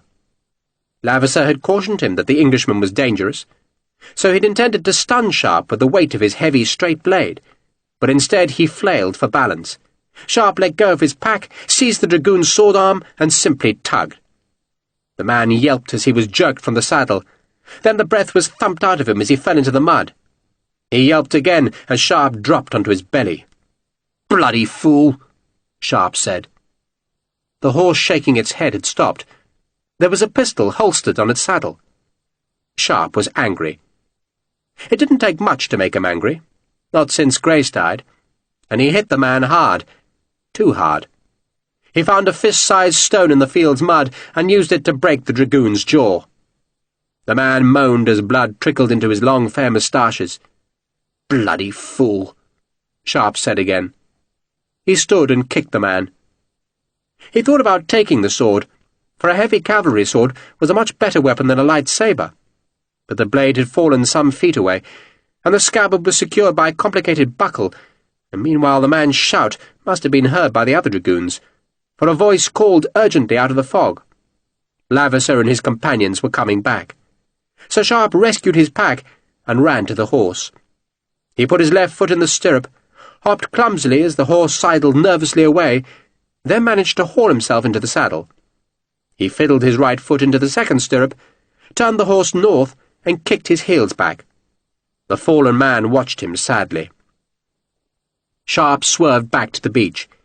He could hear hoofbeats and knew the other dragoons would soon be in full pursuit. Once across the dunes, and on the beach, he turned south and kicked the horse into a gallop. Sharpe clung on for dear life, the pack bouncing against his right thigh, and the sabre scabbard clanging like a cracked bell.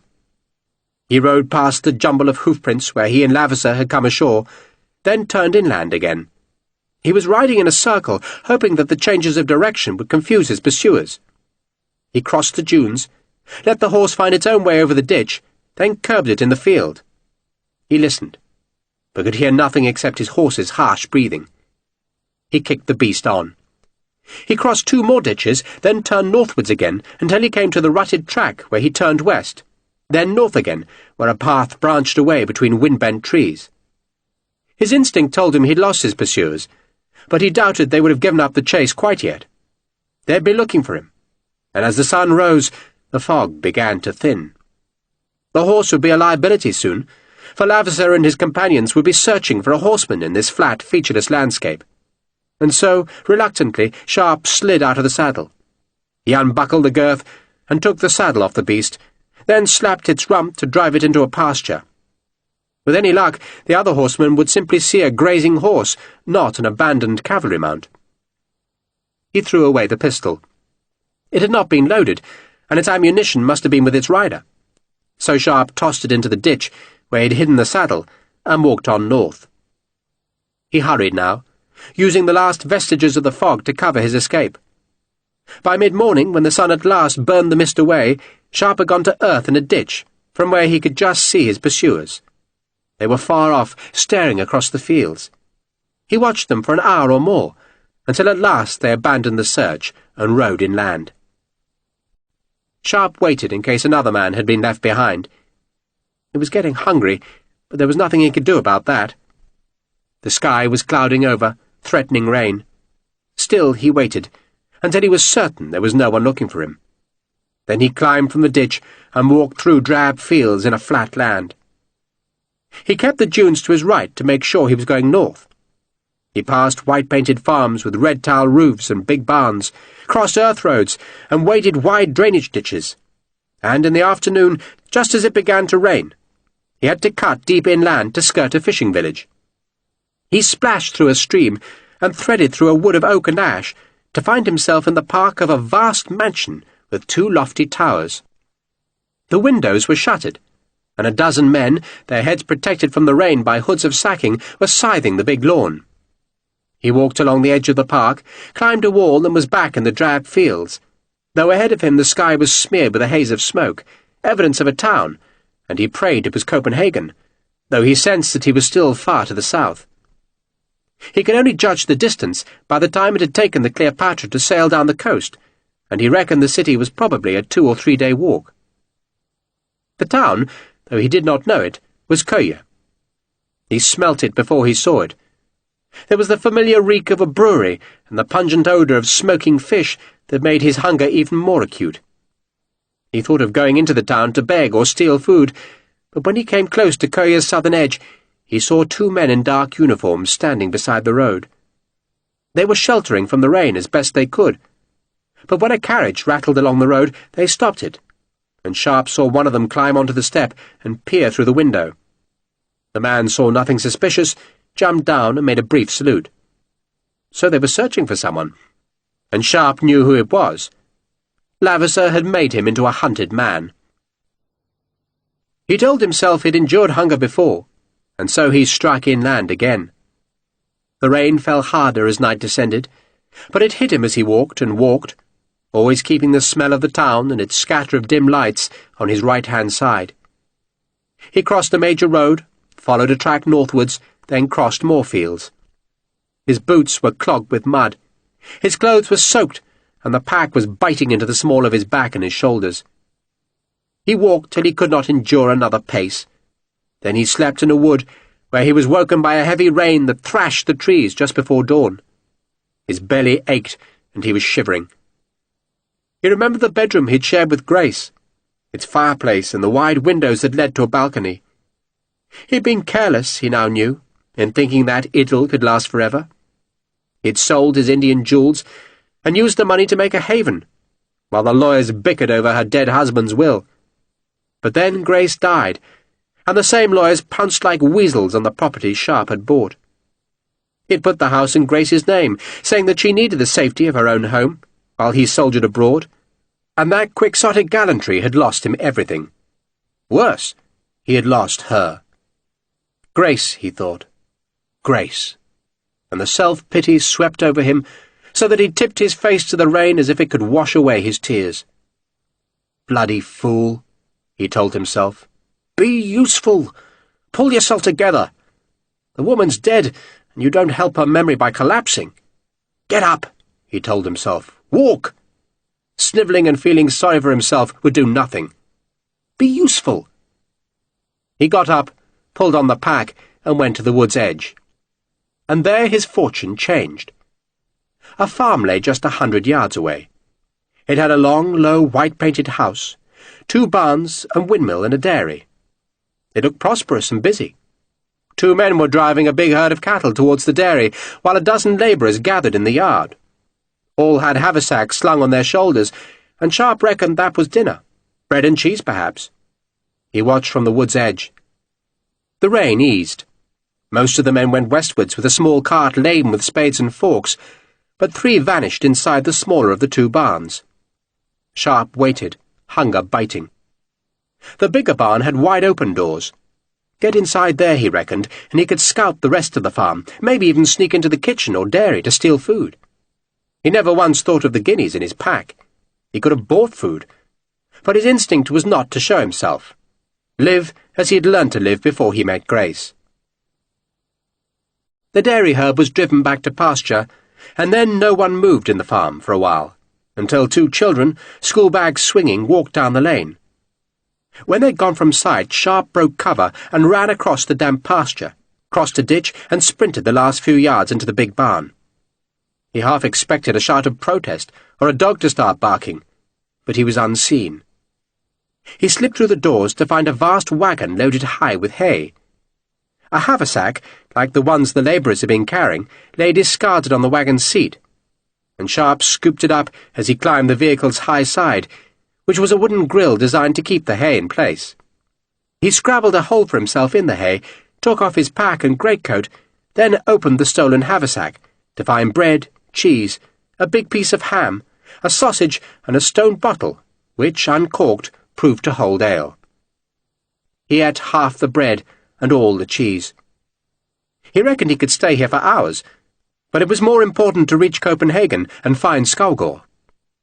He was about to clamber out of the wagon when a strange clatter sounded beneath him. He went still. The clattering was loud, wood against stone. The sound puzzled Sharpe until he recognized it as footsteps. Wooden shoes, Sharpe finally realized, banging on the barn's flagstones. Then a man's voice shouted a protest, presumably for his stolen dinner. Another man laughed, and Sharpe heard the heavy sound of hooves and the clink of chains. A team was being hitched to the hay wain. The voices went on, and a woman said something soothing that provoked more laughter. It all seemed to take forever. Sharpe stayed where he was, half buried in the wagon's high load. Then, at last, the driver flicked his whip, and the hay wain eased forward as the horses took its vast weight on their harnesses. The wagon went out from the barn's shadow, and creaked and groaned and rattled as it gained speed over the yard. A man and a woman called what Sharpe presumed was a farewell. The cloud was shredding, so that strips of blue showed as the wagon lurched along a farm track. It was going inland, and Sharpe was happy to let it carry him. But where would it go once it reached the road? He prayed it would turn north. He ducked down as more voices sounded, then peered from the hay to see that it was a group of men clearing a ditch who'd called to the driver. A field of wheat grew beyond, very close to harvest. The wagon turned north. It splashed through a deep ford, groaned up a slope, and then the horses settled into a plodding walk on a well-surfaced road that was wide and empty. A drift of tobacco smoke came to Sharpe. The driver must have lit a pipe. So where was he going? Copenhagen seemed as good an answer as any, for the city, like London, surely had an insatiable demand for hay. But even if the wagon was bound elsewhere, it was going in the right direction. And Sharpe burrowed deeper, settled himself, and fell asleep. He woke close to midday. The wagon, so far as he could judge, was still going northwards through a gentle countryside of small villages, with painted houses and plain churches, all with roofs of bright red tiles. The road was busier now, mostly with pedestrians, who called out greetings to the driver. Another hay wain ambled a half-mile behind. The road led directly towards a blur of dirty smoke on the horizon, and that told Sharpe the wagon was heading for a city. He reckoned it had to be Copenhagen, but Lavisa, he warned himself, could have reached the city the day before. Lavisa. How Sharpe was to revenge himself on Lavisa he didn't know, but he would. The anger was in him again, because he'd been fooled by the guardsman's attentive friendliness on the boat. Sharpe had believed the man's sympathy, and so revealed his own feelings, and all the while Lavisa had been plotting his death. So Lavisa would suffer. By God, he would suffer. Sharpe would eviscerate the bastard and have him screaming. Sharpe might not know how he would do it yet, but he did know where. In Copenhagen. Sharpe reached the city as evening was falling. The wagon creaked through a district of lavish houses, each standing in its own wide garden, then skirted the end of what looked like a wide canal that protected the city's walls. A causeway led over a smaller moat to one of the city's gates, this one a massive pair of metal-studded doors set in a wide tunnel that led through the layered ramparts. The hay wain stopped among a group of other carts and more elegant carriages. Voices sounded close. Sharpe suspected soldiers were searching all the traffic, but if so they were content merely to ask the driver some questions. None bothered to clamber up the wagon's high sides, and after a while the driver clicked his tongue, the horses took the wagon's weight, and the vehicle lurched on through the long dark tunnel to emerge into the heart of the city. Sharpe, bedded down in the hay, could only see gables, roofs and spires. The sun was low in the west, gleaming on red tiles and green copper. The evening wind billowed a white curtain from a high window. He smelled coffee. Then an organ sounded from a church, filling the air with great chords. Sharpe pulled on his greatcoat, took hold of his pack, and waited until the wagon turned into a narrower street. Then he climbed over the wooden trellis at the vehicle's rear and dropped down to the cobbles. A girl watched him from a doorway as he tried to rid himself of the wisps of hay that smothered his clothes. A woman leading a child by the hand crossed the narrow street rather than go close by him, and Sharpe, looking down at his muddied trousers, was not surprised. He looked like a tramp, but a tramp with a sabre. It was time to find Lord Pumphrey's man, so Sharpe buttoned his greatcoat and walked towards the wider street. It was almost dark, but it looked a prosperous city. Shopkeepers were shuttering their premises, while yellow lamplights spilled from hundreds of windows. A giant wooden pipe hung above a tobacco shop. Laughter and the clink of glasses came from a tavern. A crippled sailor, his pigtail thick with tar, swung on crutches down the pavement. Big carriages rolled briskly down a wide street, where small boys swept the horse-dung towards wooden holding boxes. It was like London, but not like London. Much cleaner for a start. Sharpe gaped at a soaring spire that was formed by the entwined tails of 4 copper dragons. He also saw more usefully that every street and alley was clearly marked with a name. That was not like London, where a visitor found his way by guesswork and by God. An elderly man, bearded and carrying a bundle of books, wrapped in string, saw Sharpe gaping up at the street name. He said something in Danish, and Sharpe just shrugged. "Vous êtes français?" the man asked. "American," Sharpe said. It didn't seem wise to admit to being English at a time when a British fleet and army was sailing to assault Denmark. "American!" The old man seemed delighted. "You're lost, perhaps?" "I am." "You seek a hostel yet?" "I'm looking for a place called, what the hell was it? Elfin's Platz," he guessed. "A man called Ole Stovegard." He knew he got the names wrong, and sorted through his pockets for Lord Pumphrey's scrap of paper. Ulfet's Place. Sharpe read the unfamiliar name awkwardly. 2 or 3 other passers-by had stopped now, for it seemed that if someone was lost in Copenhagen, then the citizens regarded it as their duty to offer help. "Ah, Ulfet's Place. It's a short walk," the old man said. "But everything in Copenhagen is a short walk. We're not like Paris or London. Have you been to those cities?" "No." "Washington, now, is that big?" "Pretty big," Sharpe said, who had no idea. "Do all men carry swords in America?" The old man, not content with directing him to Ulfet's Place, was now walking with him. "Most of us," Sharpe said. "We have lost the habit in Denmark," the old man said. "Except for the soldiers, of course, and a handful of our aristocracy who think it's a badge of rank." He chuckled, then sighed. "I fear, lass, we shall all have to wear swords soon." "You will? Why?" "We are warned that the British are coming again. I pray it isn't so, for I remember the last time when their Lord Nelson came, 6 years ago. I had a son on the Dannebrog, and he lost a leg." "I'm sorry," Sharpe said awkwardly. He vaguely remembered hearing about Nelson's attack on Copenhagen, but it had happened when he was in India, and the news had not provoked much interest in the regiment. "It turned out for the best," the old man went on. "Edward's a minister now in Randers. It's safer, I think, being a minister than a naval officer. There are Lutherans in America?" "Oh, yes," Sharpe said, having no idea what a Lutheran was. "I'm glad to hear it," the old man said. He led Sharpe down a narrow street that emerged into a small square. "This is Olfetsplatz." He gestured to the square.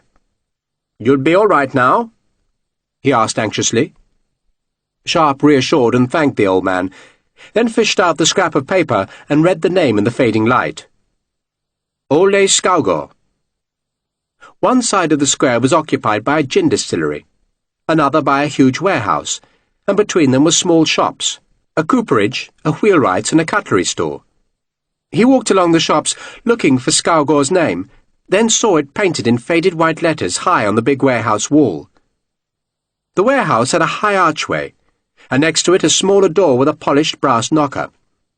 The smaller door belonged to a house that was evidently attached to the warehouse, for the S of the Skaugård sign was painted on its bricks. Sharpe rapped the knocker. He was nervous. Lord Pumphrey had made it plain that Skaugård was a last resort, but Sharpe didn't know where else he could seek help. He knocked again, heard a window being thrown up, and stepped back to see a face peering down in the gloom. "Mr. Skaugård," he called. "Oh, no," the man said unhelpfully. "Are you Mr. Skaugård?" Sharpe asked. There was a pause. "You're English?" the man asked cautiously. "I need to see Mr. Skaugård." "It is too late," the man said disapprovingly, ignoring the lingering light in the summer sky. Sharpe swore under his breath. "Is Mr. Skaugård there?" "You'll wait there, please." The window slammed down. There were footsteps on the stairs, and a moment later the door was laboriously unbolted and unlocked. It opened to reveal a tall and lugubrious young man with long light-brown hair and a palely anxious face. "You're English?" the man asked. "Are you Ole Skaugård?" "Oh, no, no." The young man frowned. "I'm Axel Bang. I'm Mr. Skaugård's overseer. Is that the word? I dwell here now. Mr. Skaugård has moved to Vesterfälle." "Where's that?" Sharpe asked. "Vesterfälle is not far. It's not far. It's where the city is growing." Bang frowned at the mud and hair on Sharpe's clothes. "You are English?" "My name's Sharpe. Richard Sharpe." Bang ignored the introduction. "Mr. Skaugård insists the English are taken to him. It's his rule, you understand. I need a coat, and then I shall take you to Vesterfälle. You will tarry here, please?" He vanished down the hallway and returned a moment later with a coat and a wide-brimmed hat. "Mr. Skaugård did dwell here," he explained as he shut and carefully locked the door. "But he has bought a house outside the city. He went from this place a month ago. Not so long, I think, but Vesterfälle is not so far. It's where the new houses are. Not 5 years ago it was all meadow, now it is houses. You've just come to Copenhagen, perhaps?" "Yes." "My English is not so good," Bang said, "but I practice. You know how I practice?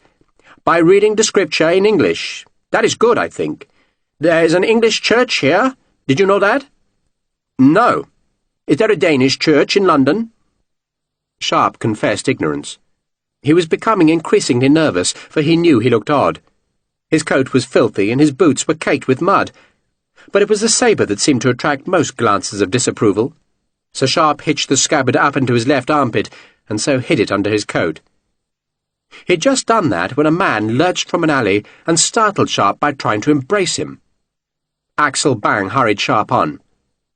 "That man is a bibber of wine," he said disapprovingly. "A drunkard. That is bad." "You've never been drunk?" "I abhor liquor. It is the devil's drink. I have never touched a drop, and with God's help I never will. Never. We have not so many drunkards in Copenhagen, but there are some." He looked at Sharpe earnestly. "I trust you're born again into Christ Jesus?" "I trust so too," Sharpe growled, hoping that answer would deter Bang. Sharpe didn't much care about his own soul at that moment. He was far more worried by the city gate that lay just ahead of them. He brushed hay off his coat and hitched the sabre up again. The gate was inside the long tunnel that led through the thick walls, and it was wide open. But there were men in blue uniforms standing in the light of two great lanterns suspended from the tunnel's roof. Were they searching for Sharpe? It seemed likely, but Sharpe hoped they were only investigating the incoming traffic. "God so loved the world," Axel Bank said, "that he sent his only son. You have surely heard that piece of scripture?" The tunnel was very close now. A uniformed man with a bushy moustache and a shouldered musket came from the guardhouse, glanced at Bang and Sharpe, then struck flint on steel to light a pipe. He sucked on the flame, and his eyes, reflecting the small fire, stared hard at Sharpe. "How do you say that verse in Danish?" Sharpe asked Bang. "Te solje zal ske kul verden, et ham geld sin som den inboende." Axel recited happily. "For et for den som tror på dem, ikke skal fortabes, men have et evigt liv."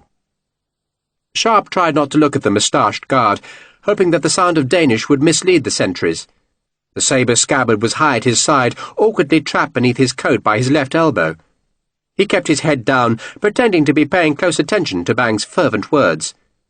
Their footsteps echoed under the arch. Sharpe smelt the tobacco as he walked past the guard. He felt conspicuous, sure that one of the men would reach out and take his elbow, but none seemed to find him suspicious. And suddenly he and Axel Bang were out of the gate tunnel and crossing a wide-open area that lay between the walls and the canal-like lakes that protected the city's landward ramparts. Sharpe sighed with relief. "Beautiful words," Bang said happily. "Indeed," Sharpe said, his relief making him sound fervent. Bang finally abandoned Sharpe's soul. "You've met Mr. Skovgaard before?" he asked. "No." They were on a causeway that crossed the canal, and Sharpe at last was feeling safe. "I ask because it is rumoured that England is sending an army to take our fleet. Is that true, do you think?" "I don't know." Bang glanced at the sabre scabbard that Sharpe had let drop now that they were out of the city and in the less populated suburbs. "I think you are a soldier, perhaps," Bang said. "I was," Sharpe said curtly. "The buttons on your coat, yes? And a sword. I wanted to be a soldier, but my father believed I should learn business, and Mr. Skovgaard is a very able teacher. I'm lucky, I think. He's a good man." "And rich?" Sharpe asked sourly. They'd left the road to walk through a cemetery, but beyond the graveyard's low wall he could see big houses standing in tree-shaded gardens. "He is wealthy, yes," Bang said, "but in matters of the spirit he's poor. His son died, as did his wife, God bless their souls, as did his daughter's husband and her son. 4 deaths in 3 years. Now all that is left is Mr. Skovgaard and Astrid." Something in Bang's voice made Sharpe glance at him. So that was how the land lay. Skovgaard had a daughter and no son, which meant the daughter would inherit. "And the daughter," Sharpe asked, "she hasn't married again?" "Not yet," Bang said with studied carelessness. Then he unlatched the cemetery gate and waved Sharpe through. They walked up a street edged with trees until they reached a white-painted gate, beyond which lay one of the big houses. Its bricks and red-roofed tiles were hardly discoloured, suggesting the house was only a year or two old. Back in the city, a church clock struck 8:30. The sound echoed by other church bells in the suburbs as Bang led Sharpe up the long carriage drive. An elderly servant, soberly dressed in a brown suit with silver buttons, opened the door. He didn't seem surprised to see Axel Bang, though he frowned at the mud and hay on Sharpe's coat. Bang spoke in Danish to the servant, who bowed and left. "You will tarry here, please," Bang told Sharpe, "and I shall tell Mr. Skovgaard of your coming." Bang disappeared down a short panelled corridor while Sharpe looked around the tiled hall. A crystal chandelier hung above him. An eastern rug was underfoot, and from one of the closed doors came the sound of tinkling music. A spinet or harpsichord, Sharpe was not sure which. He took off his hat and caught sight of himself in a gilt-framed looking-glass that hung above a spindly table on which a china bowl held a pile of visiting cards. He grimaced at his reflection, picked some more hay off his coat and tried to smooth his hair. The music had stopped, and Sharpe, still staring at the mirror, saw the door behind him open. He turned, and for the first time since Grace had died, he felt his heart leap. A girl, dressed all in black, stood looking at him with an expression of astonished delight. She was tall, very fair-haired and blue-eyed. Later, much later, Sharpe would notice she had a wide forehead, a generous mouth, a long straight nose and a quick laugh. But at that moment he just stared at her, and she stared back, and the welcoming look of pleasure on her face died, to be replaced by a puzzled sadness. She said something in Danish. "I'm sorry?" Sharpe said. "You're English?" she asked, sounding surprised. "Yes, miss." She stared at him oddly, then shook her head. "You look so like someone else." She paused. "Someone I knew." There were tears in her eyes. "I am Skovgaard's daughter." She introduced herself. "Astrid." "Richard Sharpe, miss," he said. "You speak good English?" "My mother was English." She glanced down the corridor. "You're here to see my father?" "I hope so." "Then I'm sorry to have disturbed you," she said. "You were playing?" Sharpe asked. "I'm not good." She offered him a quick and embarrassed smile. "I have to practice." She gave him a last puzzled look, then went back into the room. She left the door ajar, and, after a moment, a few solitary notes sounded again. 2 men came to fetch Sharpe. Like the servant who'd answered the door, they were both dressed in brown, but these men were much younger. They also looked fit and hard. One jerked his head, and Sharpe obediently followed them down the short passage. The door at the end squeaked alarmingly, but opened into an elegant room where Axel Bang was standing beside a thin man who was sitting at a desk, his head bowed. Sharpe dropped his pack, coat and hat on a chair and waited. The door squealed shut behind him. Then the 2 young men, evidently guards, stood not far behind him.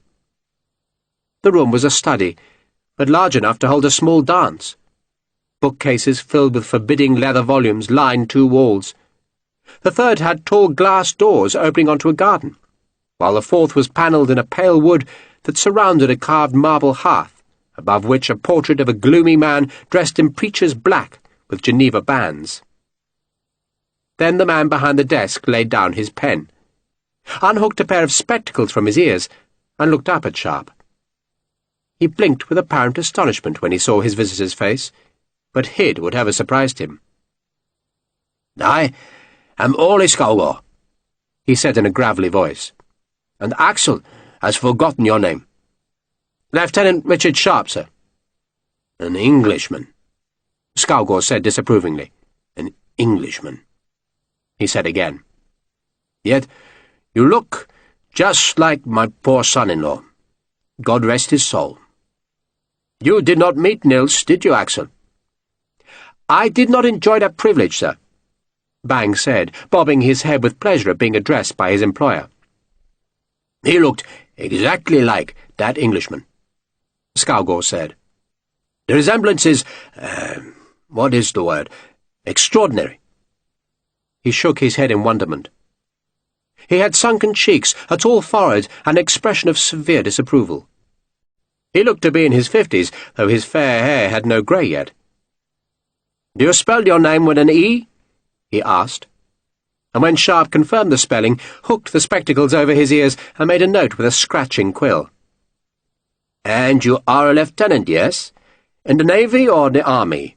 And what regiment?" His English was perfect. He wrote down Sharpe's answers, blew on the wet ink, then toyed with an ivory letter opener, as he looked Sharpe up and down. After a while he gave a small shrug, then turned to Bang. "Perhaps, Axel, you would wait in the parlour with Miss Astrid." Of course. Bang looked absurdly pleased as he hurried from the room. "Tell me, Lieutenant Sharpe," Skovgaard said, "what brings you to my house?" "I was told you'd help me, sir." "By whom?" "By Lord Pumphrey, sir." "I have never heard of Lord Pumphrey," Skovgaard said bleakly. He stood and crossed to a side table. He was dressed all in black and had a black crepe mourning band about his right sleeve. He was so thin he looked like a skeleton walking. He selected a pipe from a rack, filled it with tobacco from a jar that had a painted dragon circling its belly, then carried a silver tinderbox back to his desk. He struck the charred linen alight, transferred the flame to a spill, and lit the pipe. He waited till the tobacco was burning evenly. "Why would this Lord Pumphrey believe I would help you?" "He said you were a friend of Britain, sir." "Did he now? Did he?" Scougor sucked on the pipe. The smoke curled to a ceiling that was lavishly moulded in plaster. "I am a merchant, Lieutenant Sharpe," he said, somehow making the rank sound like an insult. "I deal in sugar, tobacco, jute, coffee, and indigo. All those items, Lieutenant, must be carried here in ships. That would suggest, would it not, that I'm in favour of the Royal Navy, for it helps our own navy protect the sea lanes. Does that make me a friend of Britain?" Sharpe looked into the merchant's eyes. They were pale, unfriendly, and unsettling. "I was told so, sir," he said awkwardly. "Yet Britain, Lieutenant Sharpe, has sent a fleet to the Baltic. Ships of the line, frigates, bomb ships, gunboats, and over 200 transports, enough, I think, to convey 20,000 men. That fleet passed the Sco last night. Where do you think it's going?" "I don't know, sir," Sharpe said. "Russia? I think not. The little Swedish garrison at Stralsund, perhaps, but France can take Stralsund whenever she pleases, and throwing more men into its walls merely dooms them. Sweden? Why would Britain send an army to its friends in Sweden? I think that fleet is coming here, Lieutenant Sharpe, here, to Copenhagen. Do you think that's an unreasonable assumption?"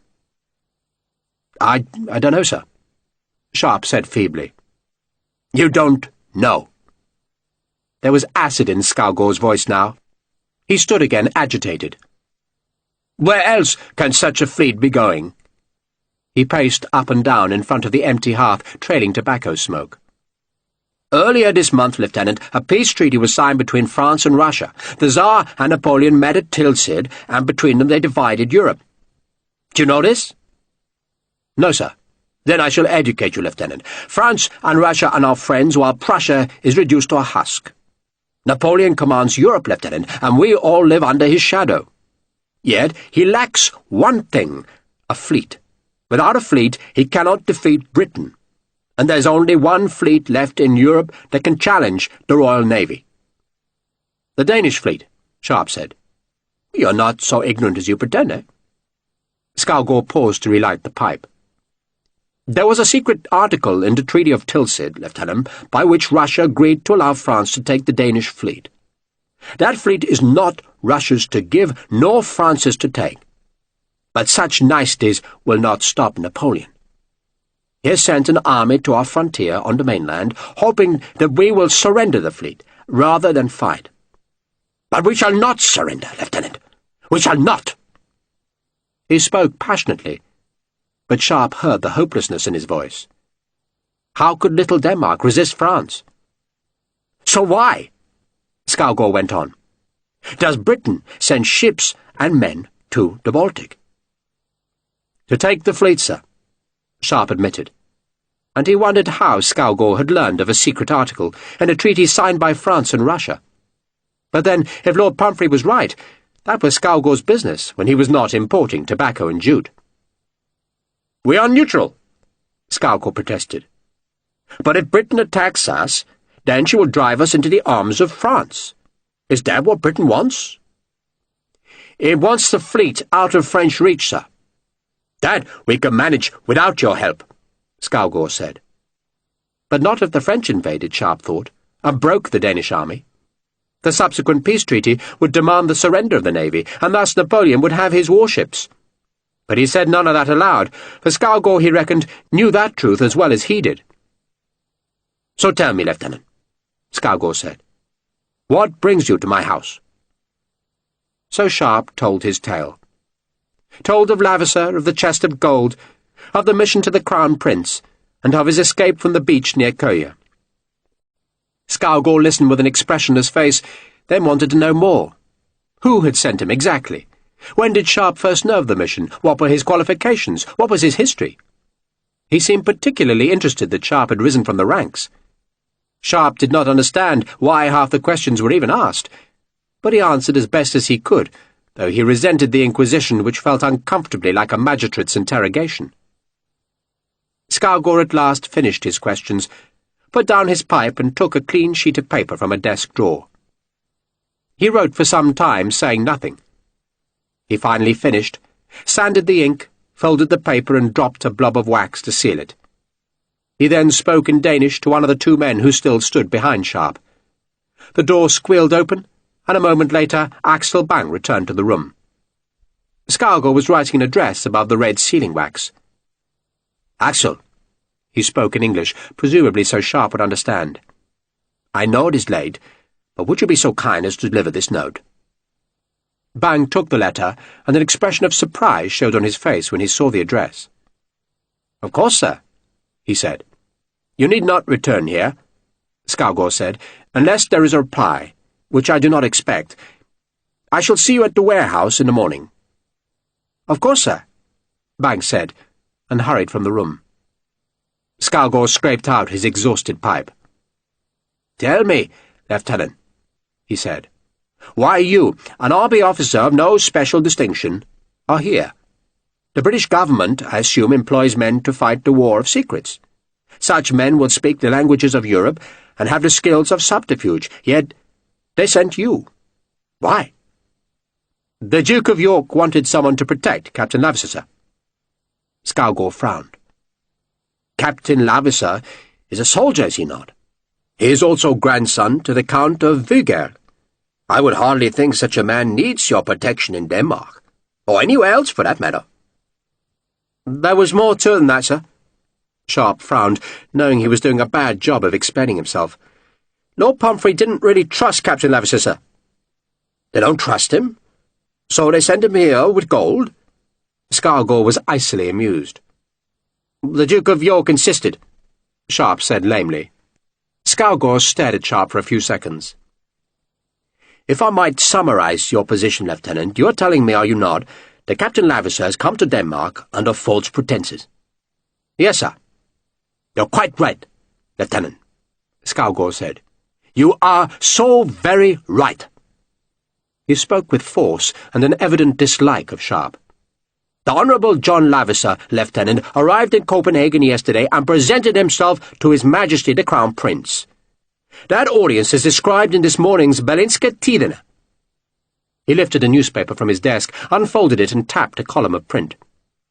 "The paper tells us that Lavisser came to fight for Denmark because, in all conscience, he cannot support England. His reward, Lieutenant, is a major's commission in the Finlight Dragoons, and an appointment as an aide-de-camp to General Ernst Payman. Lavisser is a patriot, a hero." Scargor threw down the paper, and a new bitter anger entered his voice. "And it is contemptible of you to suggest he was sent to bribe the Crown Prince. His Majesty is not corrupt. Indeed, he is our best hope. The Crown Prince will lead our country against all its enemies, whether they be British or French. If we lost the Prince, Lieutenant, then lesser men, timid men, might make an accommodation with those enemies, but the Prince is stalwart, and Major Lavisser, far from coming to corrupt His Majesty, is here to support him. He brought gold, sir."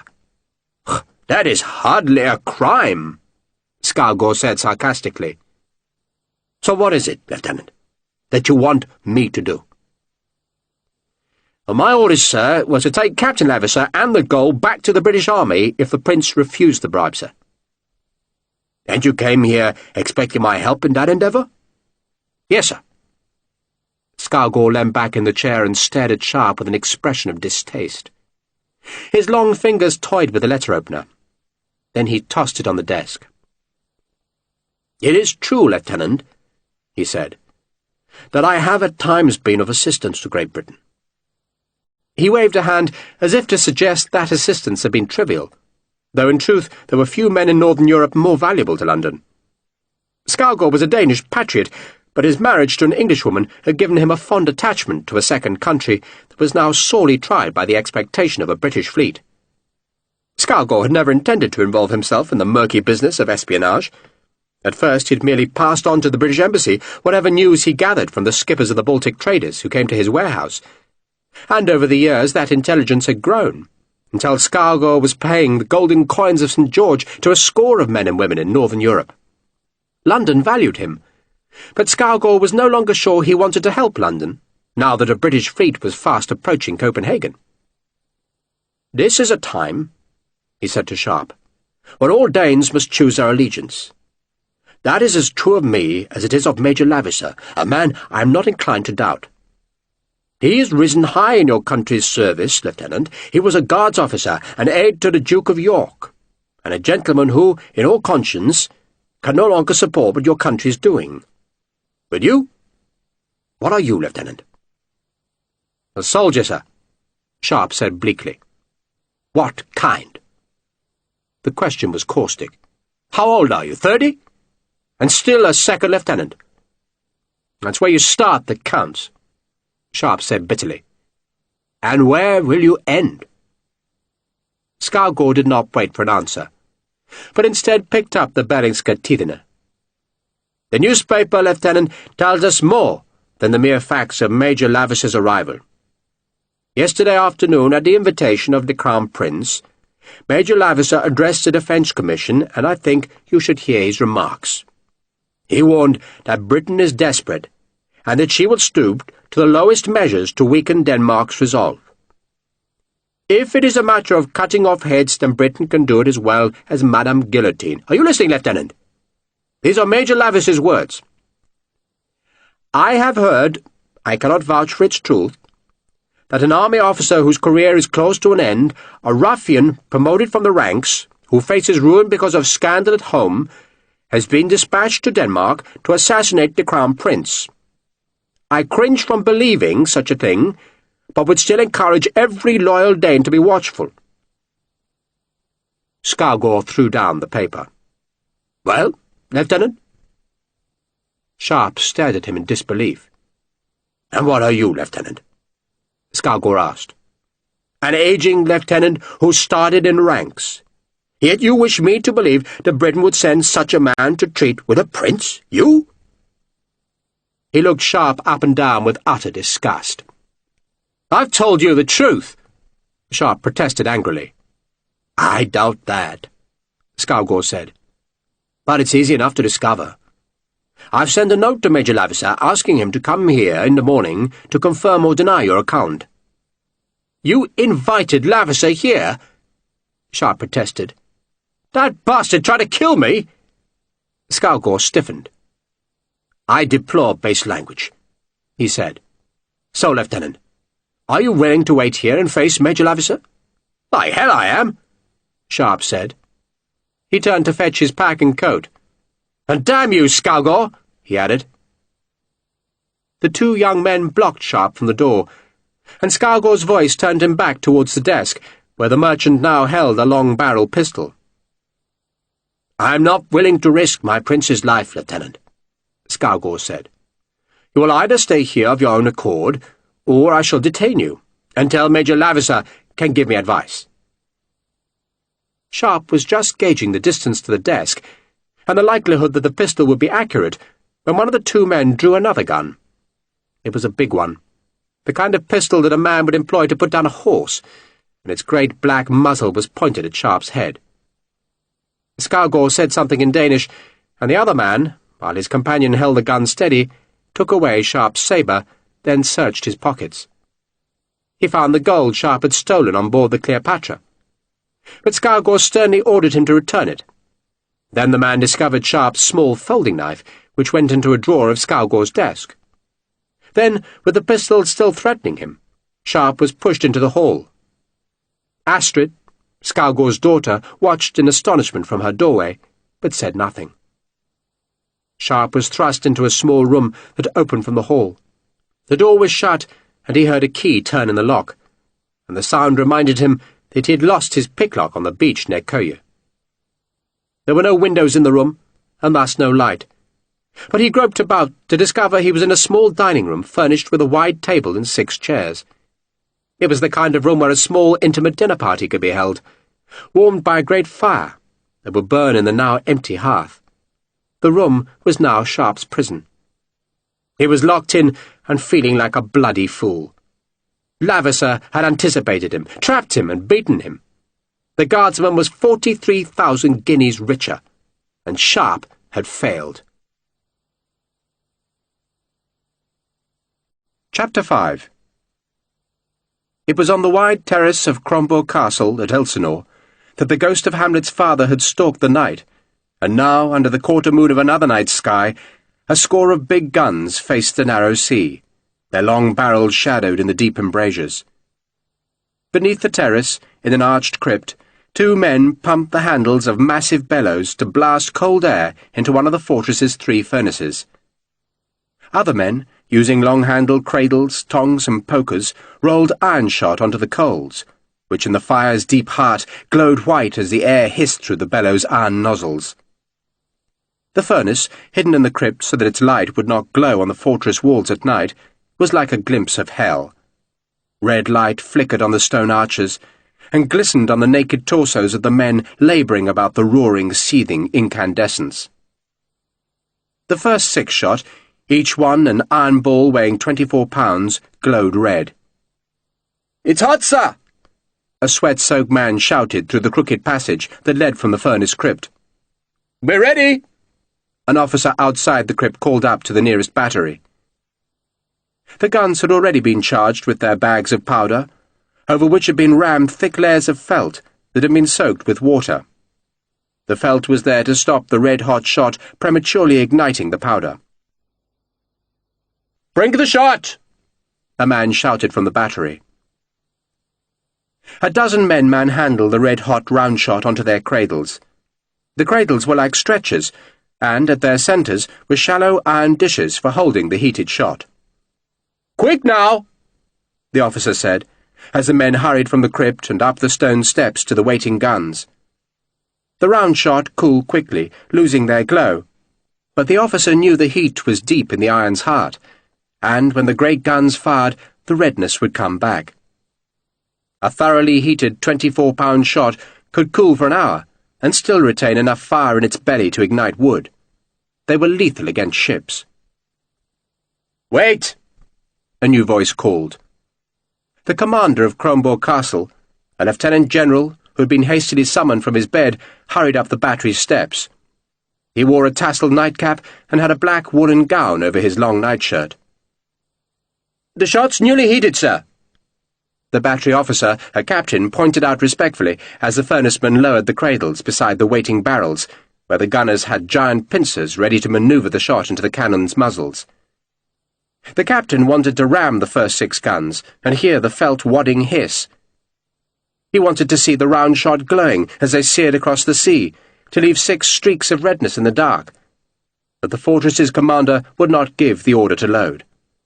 Instead, the general climbed onto the lip of an embrasure and just gazed out to sea. Countless ships were entering the channel. They looked ghostly in the night, for their white sails were touched by the wan moonlight. They seemed motionless, for there was small wind this night. The general stared. There were hundreds of ships out there, far too many for his handful of guns, and those spectral vessels were bringing guns, horses, and men to Denmark. Beyond the fleet, on the Swedish shore, a scatter of glimmering light showed in the town of Helsingborg. "Have they fired on us?" he asked the captain. "No, sir," the captain said. The redness was fading on the waiting shot. "Not yet, sir." But just then a dull boom sounded from the distant fleet, and the general saw a flash of red illumine one of the black and yellow hulls. "Sir!" The captain was impatient. He wanted his guns to pour their red heat into the dark bellies of the British fleet. He imagined that fleet burning, saw its sails writhing with flame, and the sea shivering with fire. "Wait," the general said. "Wait." Another gun fired at sea, but there was no trundling sound of round shot in the air, and no splash of a falling shot. There was just the cannon's dull boom fading in the night, then renewing itself as a third gun fired. "They're making a salute," the general said. "Return it. No shot." "We salute them?" The captain sounded incredulous. The General wrapped his nightgown tighter against the night's chill, then stepped down from the embrasure. "We are not yet at war, Captain," he said reproachfully, "and they are offering us a salute. So we shall return the compliment. 15 guns, if you please." The red-hot round shot cooled. The ships ghosted southwards. They carried an army that had come to crush Denmark, and Denmark saluted it.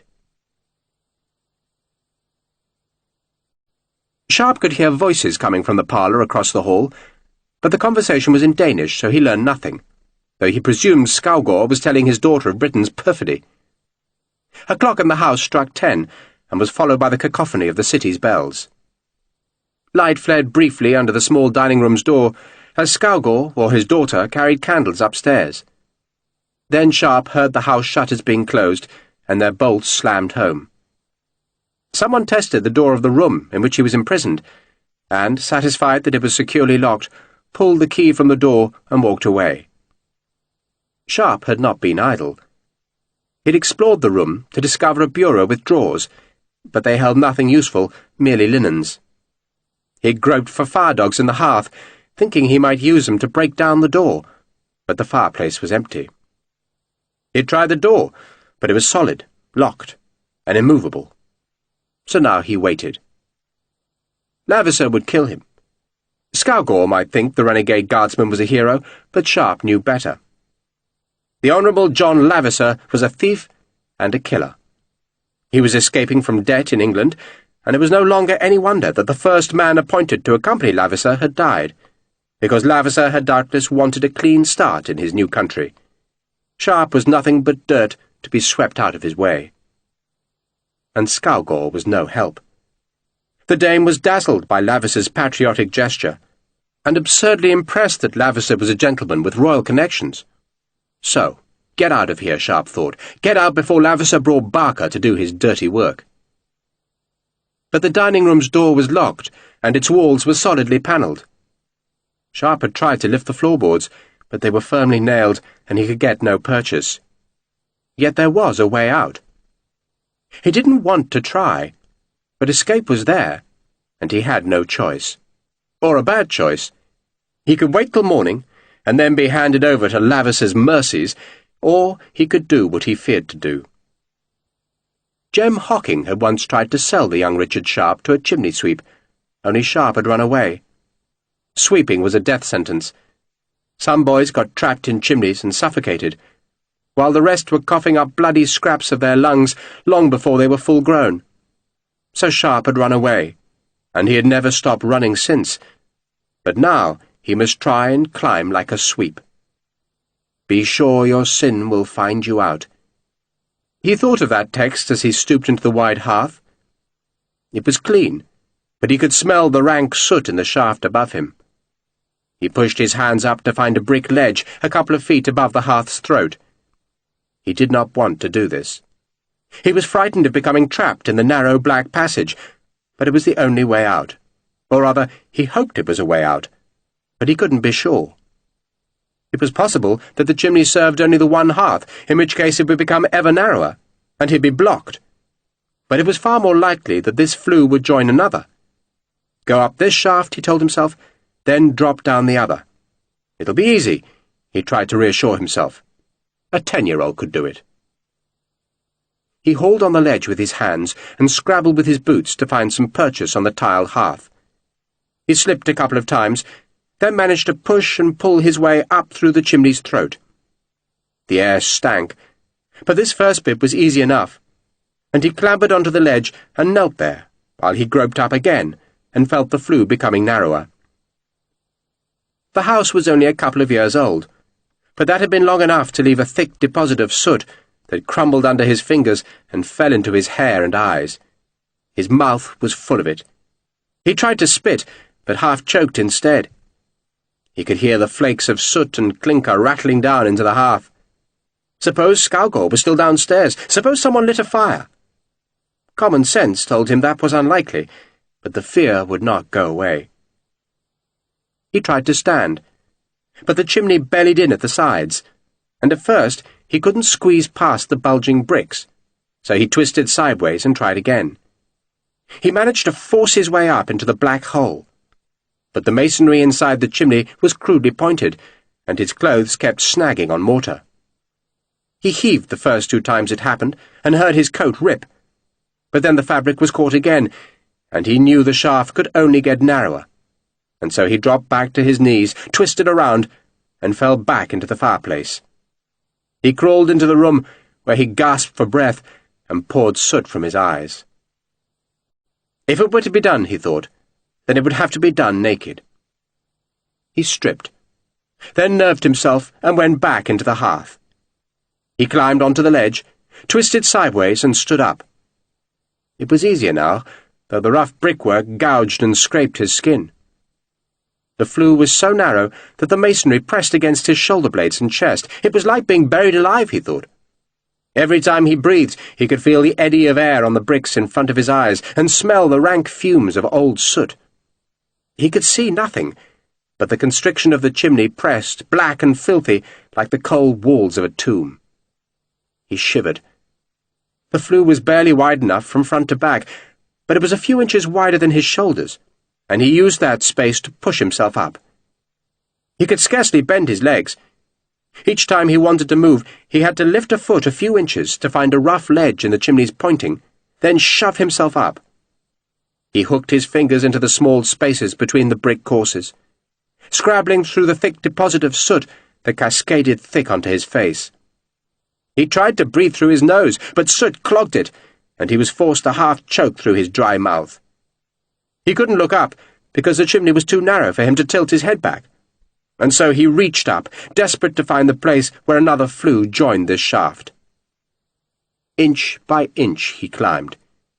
He slipped once, and only stopped himself sliding back to the ledge by ramming his shoulder into the wall. He scraped his foot down the flue, seeking any purchase, and found a space where the pointing had come out of the brickwork.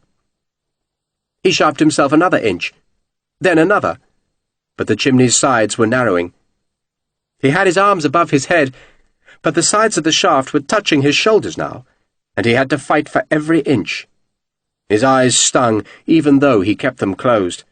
His throat was dry, the soot was sour in his gullet, and the stench made him want to retch. He lifted his left foot 2 inches, all he could manage, and found a rough piece of masonry. He put his weight on it, and the mortar broke away, clattering down to the hearth below. He held on with his hands, found another tiny ledge, and shoved himself up. The hair on the back of his head brushed against bricks, and he sensed the shaft was narrowing even more, and he felt a terrible despair, because he'd be blocked, maybe even stuck. But then, quite suddenly, his right hand groped in nothingness. He flailed for a heartbeat, then discovered that the bricks above him sloped steeply away, and he knew he'd come to the place where 2 flues joined. All he had to do now was wriggle up, then drop down into the second flue and pray it was as wide as the first. He found a foothold, then pushed and slid and wriggled until there was just empty black space in front of his face. He paused, stretching out his hand to explore the mound of bricks where the flues joined, and felt a fierce elation. He would damn well do it. He hooked his hands over the breastwork, hauled himself up, twisted so his belly would slide over the mound, and then rammed his head painfully against bricks. The flues joined to make a chamber that was wide, but very low, and the chimney leading up to the roof was much too narrow to climb. He could feel a draught from that upper chimney, though he could still see nothing. He forced his eyes open, even though they stung terribly, but through the tears he could see no glimmer of moonlight from the upper chimney, and no light from the second flue. He groped in the dark. He'd reckoned on climbing above the join and lowering himself into the second flue, but there was not enough space in the chamber. How the hell did they clean their chimneys here? Maybe small boys just scoured the lower flues, and brushes were used from the roof to clean the higher shafts, for even the smallest child could not climb into that narrow upper chimney. And Sharpe knew he could not clamber over the breastwork, for there was scarce a foot of space above it, which meant he'd have to slither over it and dive head first into the second flue. Every breath was a mix of air and soot. He was desperate for clean air, for water.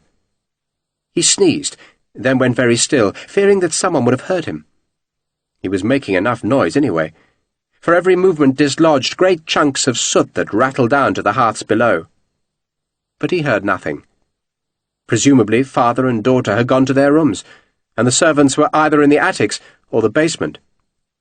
He forced himself over the breastwork, sliding on his belly, while the bricks above scraped on his back.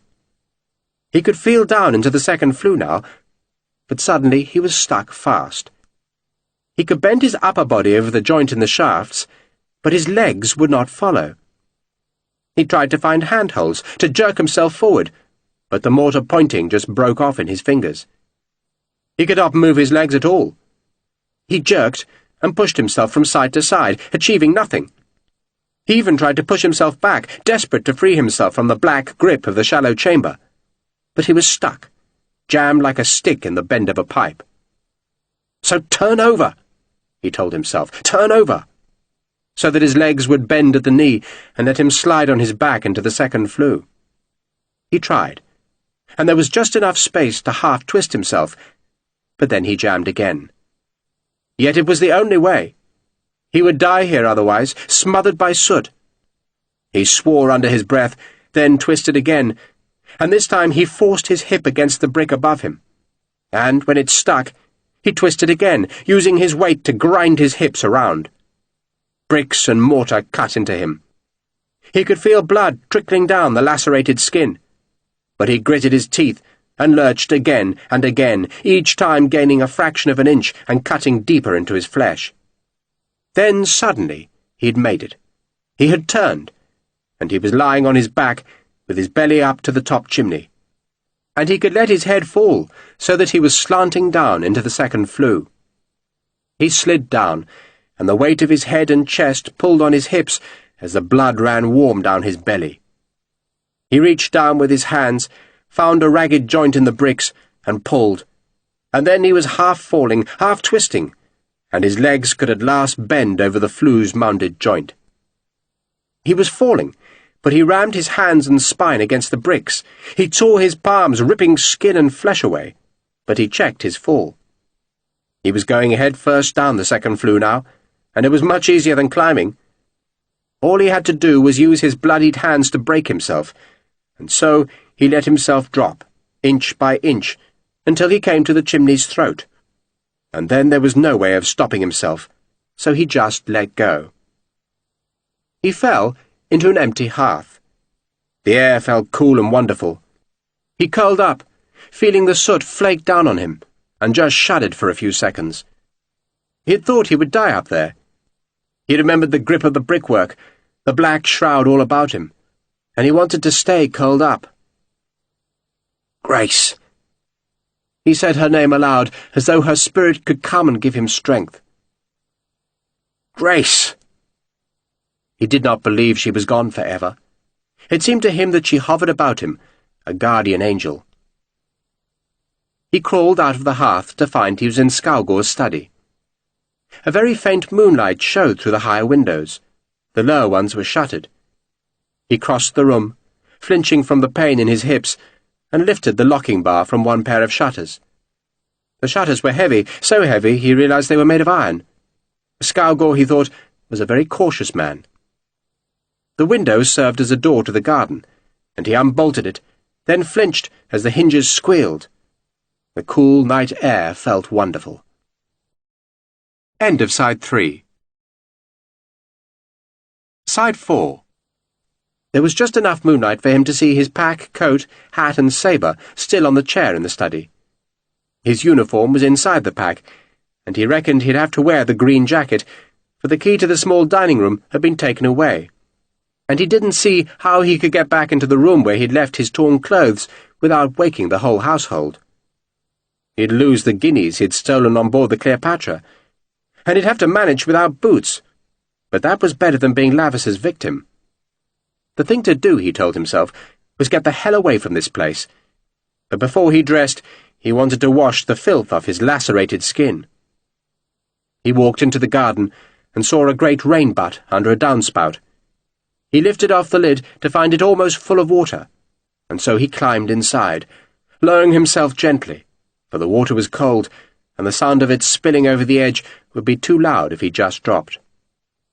He ducked under, rubbing his skin, his hair, and the bleeding cuts on his hips. He gulped down the water, then just crouched in the huge barrel. He had to get away. He knew that. But then what? He supposed he had no option but to wait for the British Army to arrive, and then crawl back to Sir David Baird as a failure. He climbed out of the water, and, dripping, went back into the study. He opened his pack and took out a dirty shirt and his rifleman's uniform.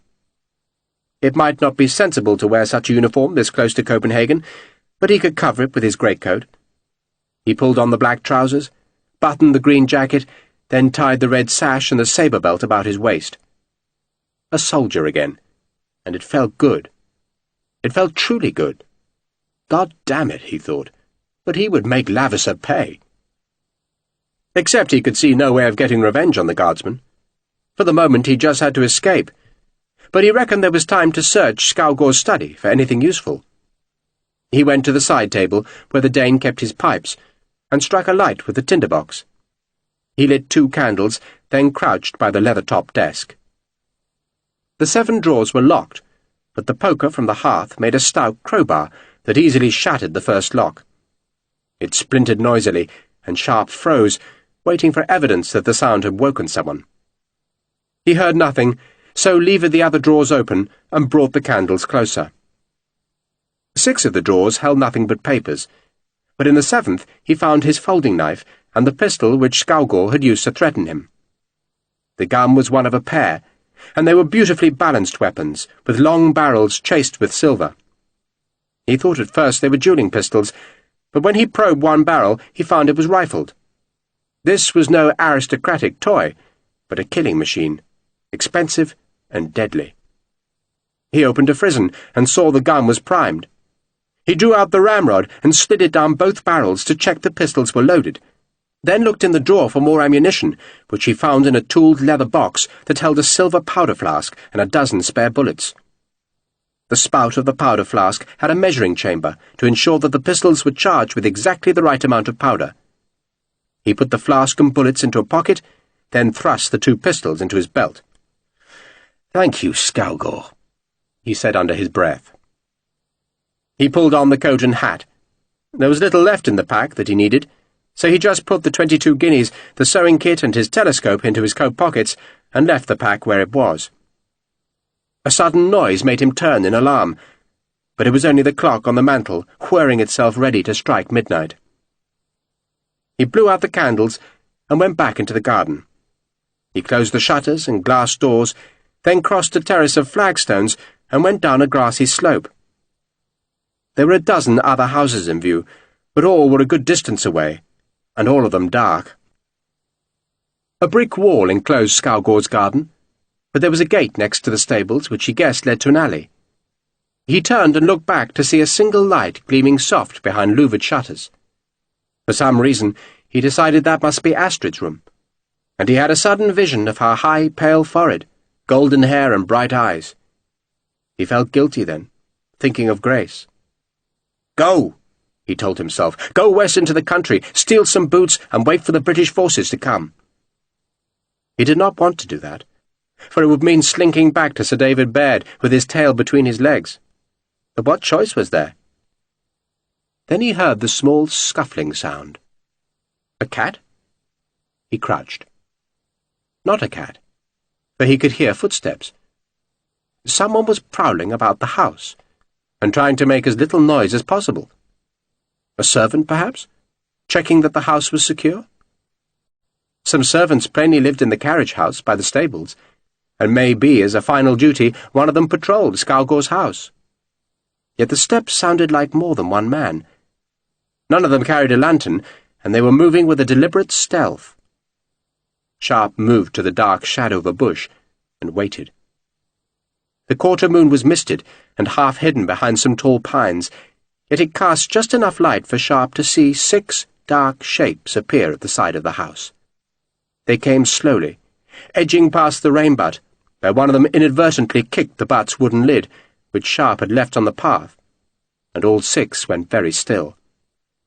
They waited for what seemed a long time, then one of them tried the back door, found it locked, and moved on to the study's tall windows. There they discovered the unlocked glass door and the unbarred shutters. They paused, suspecting a trap, but then, after a whispered consultation, they all went inside. Sharpe had seen no faces, but the size of one man had suggested Barker, and the height of another might have been Lavisser. Yet why would Lavisser come like a thief in the night? He had an invitation. He could wait till morning. Sharpe could make no sense of it, so he just stayed where he was.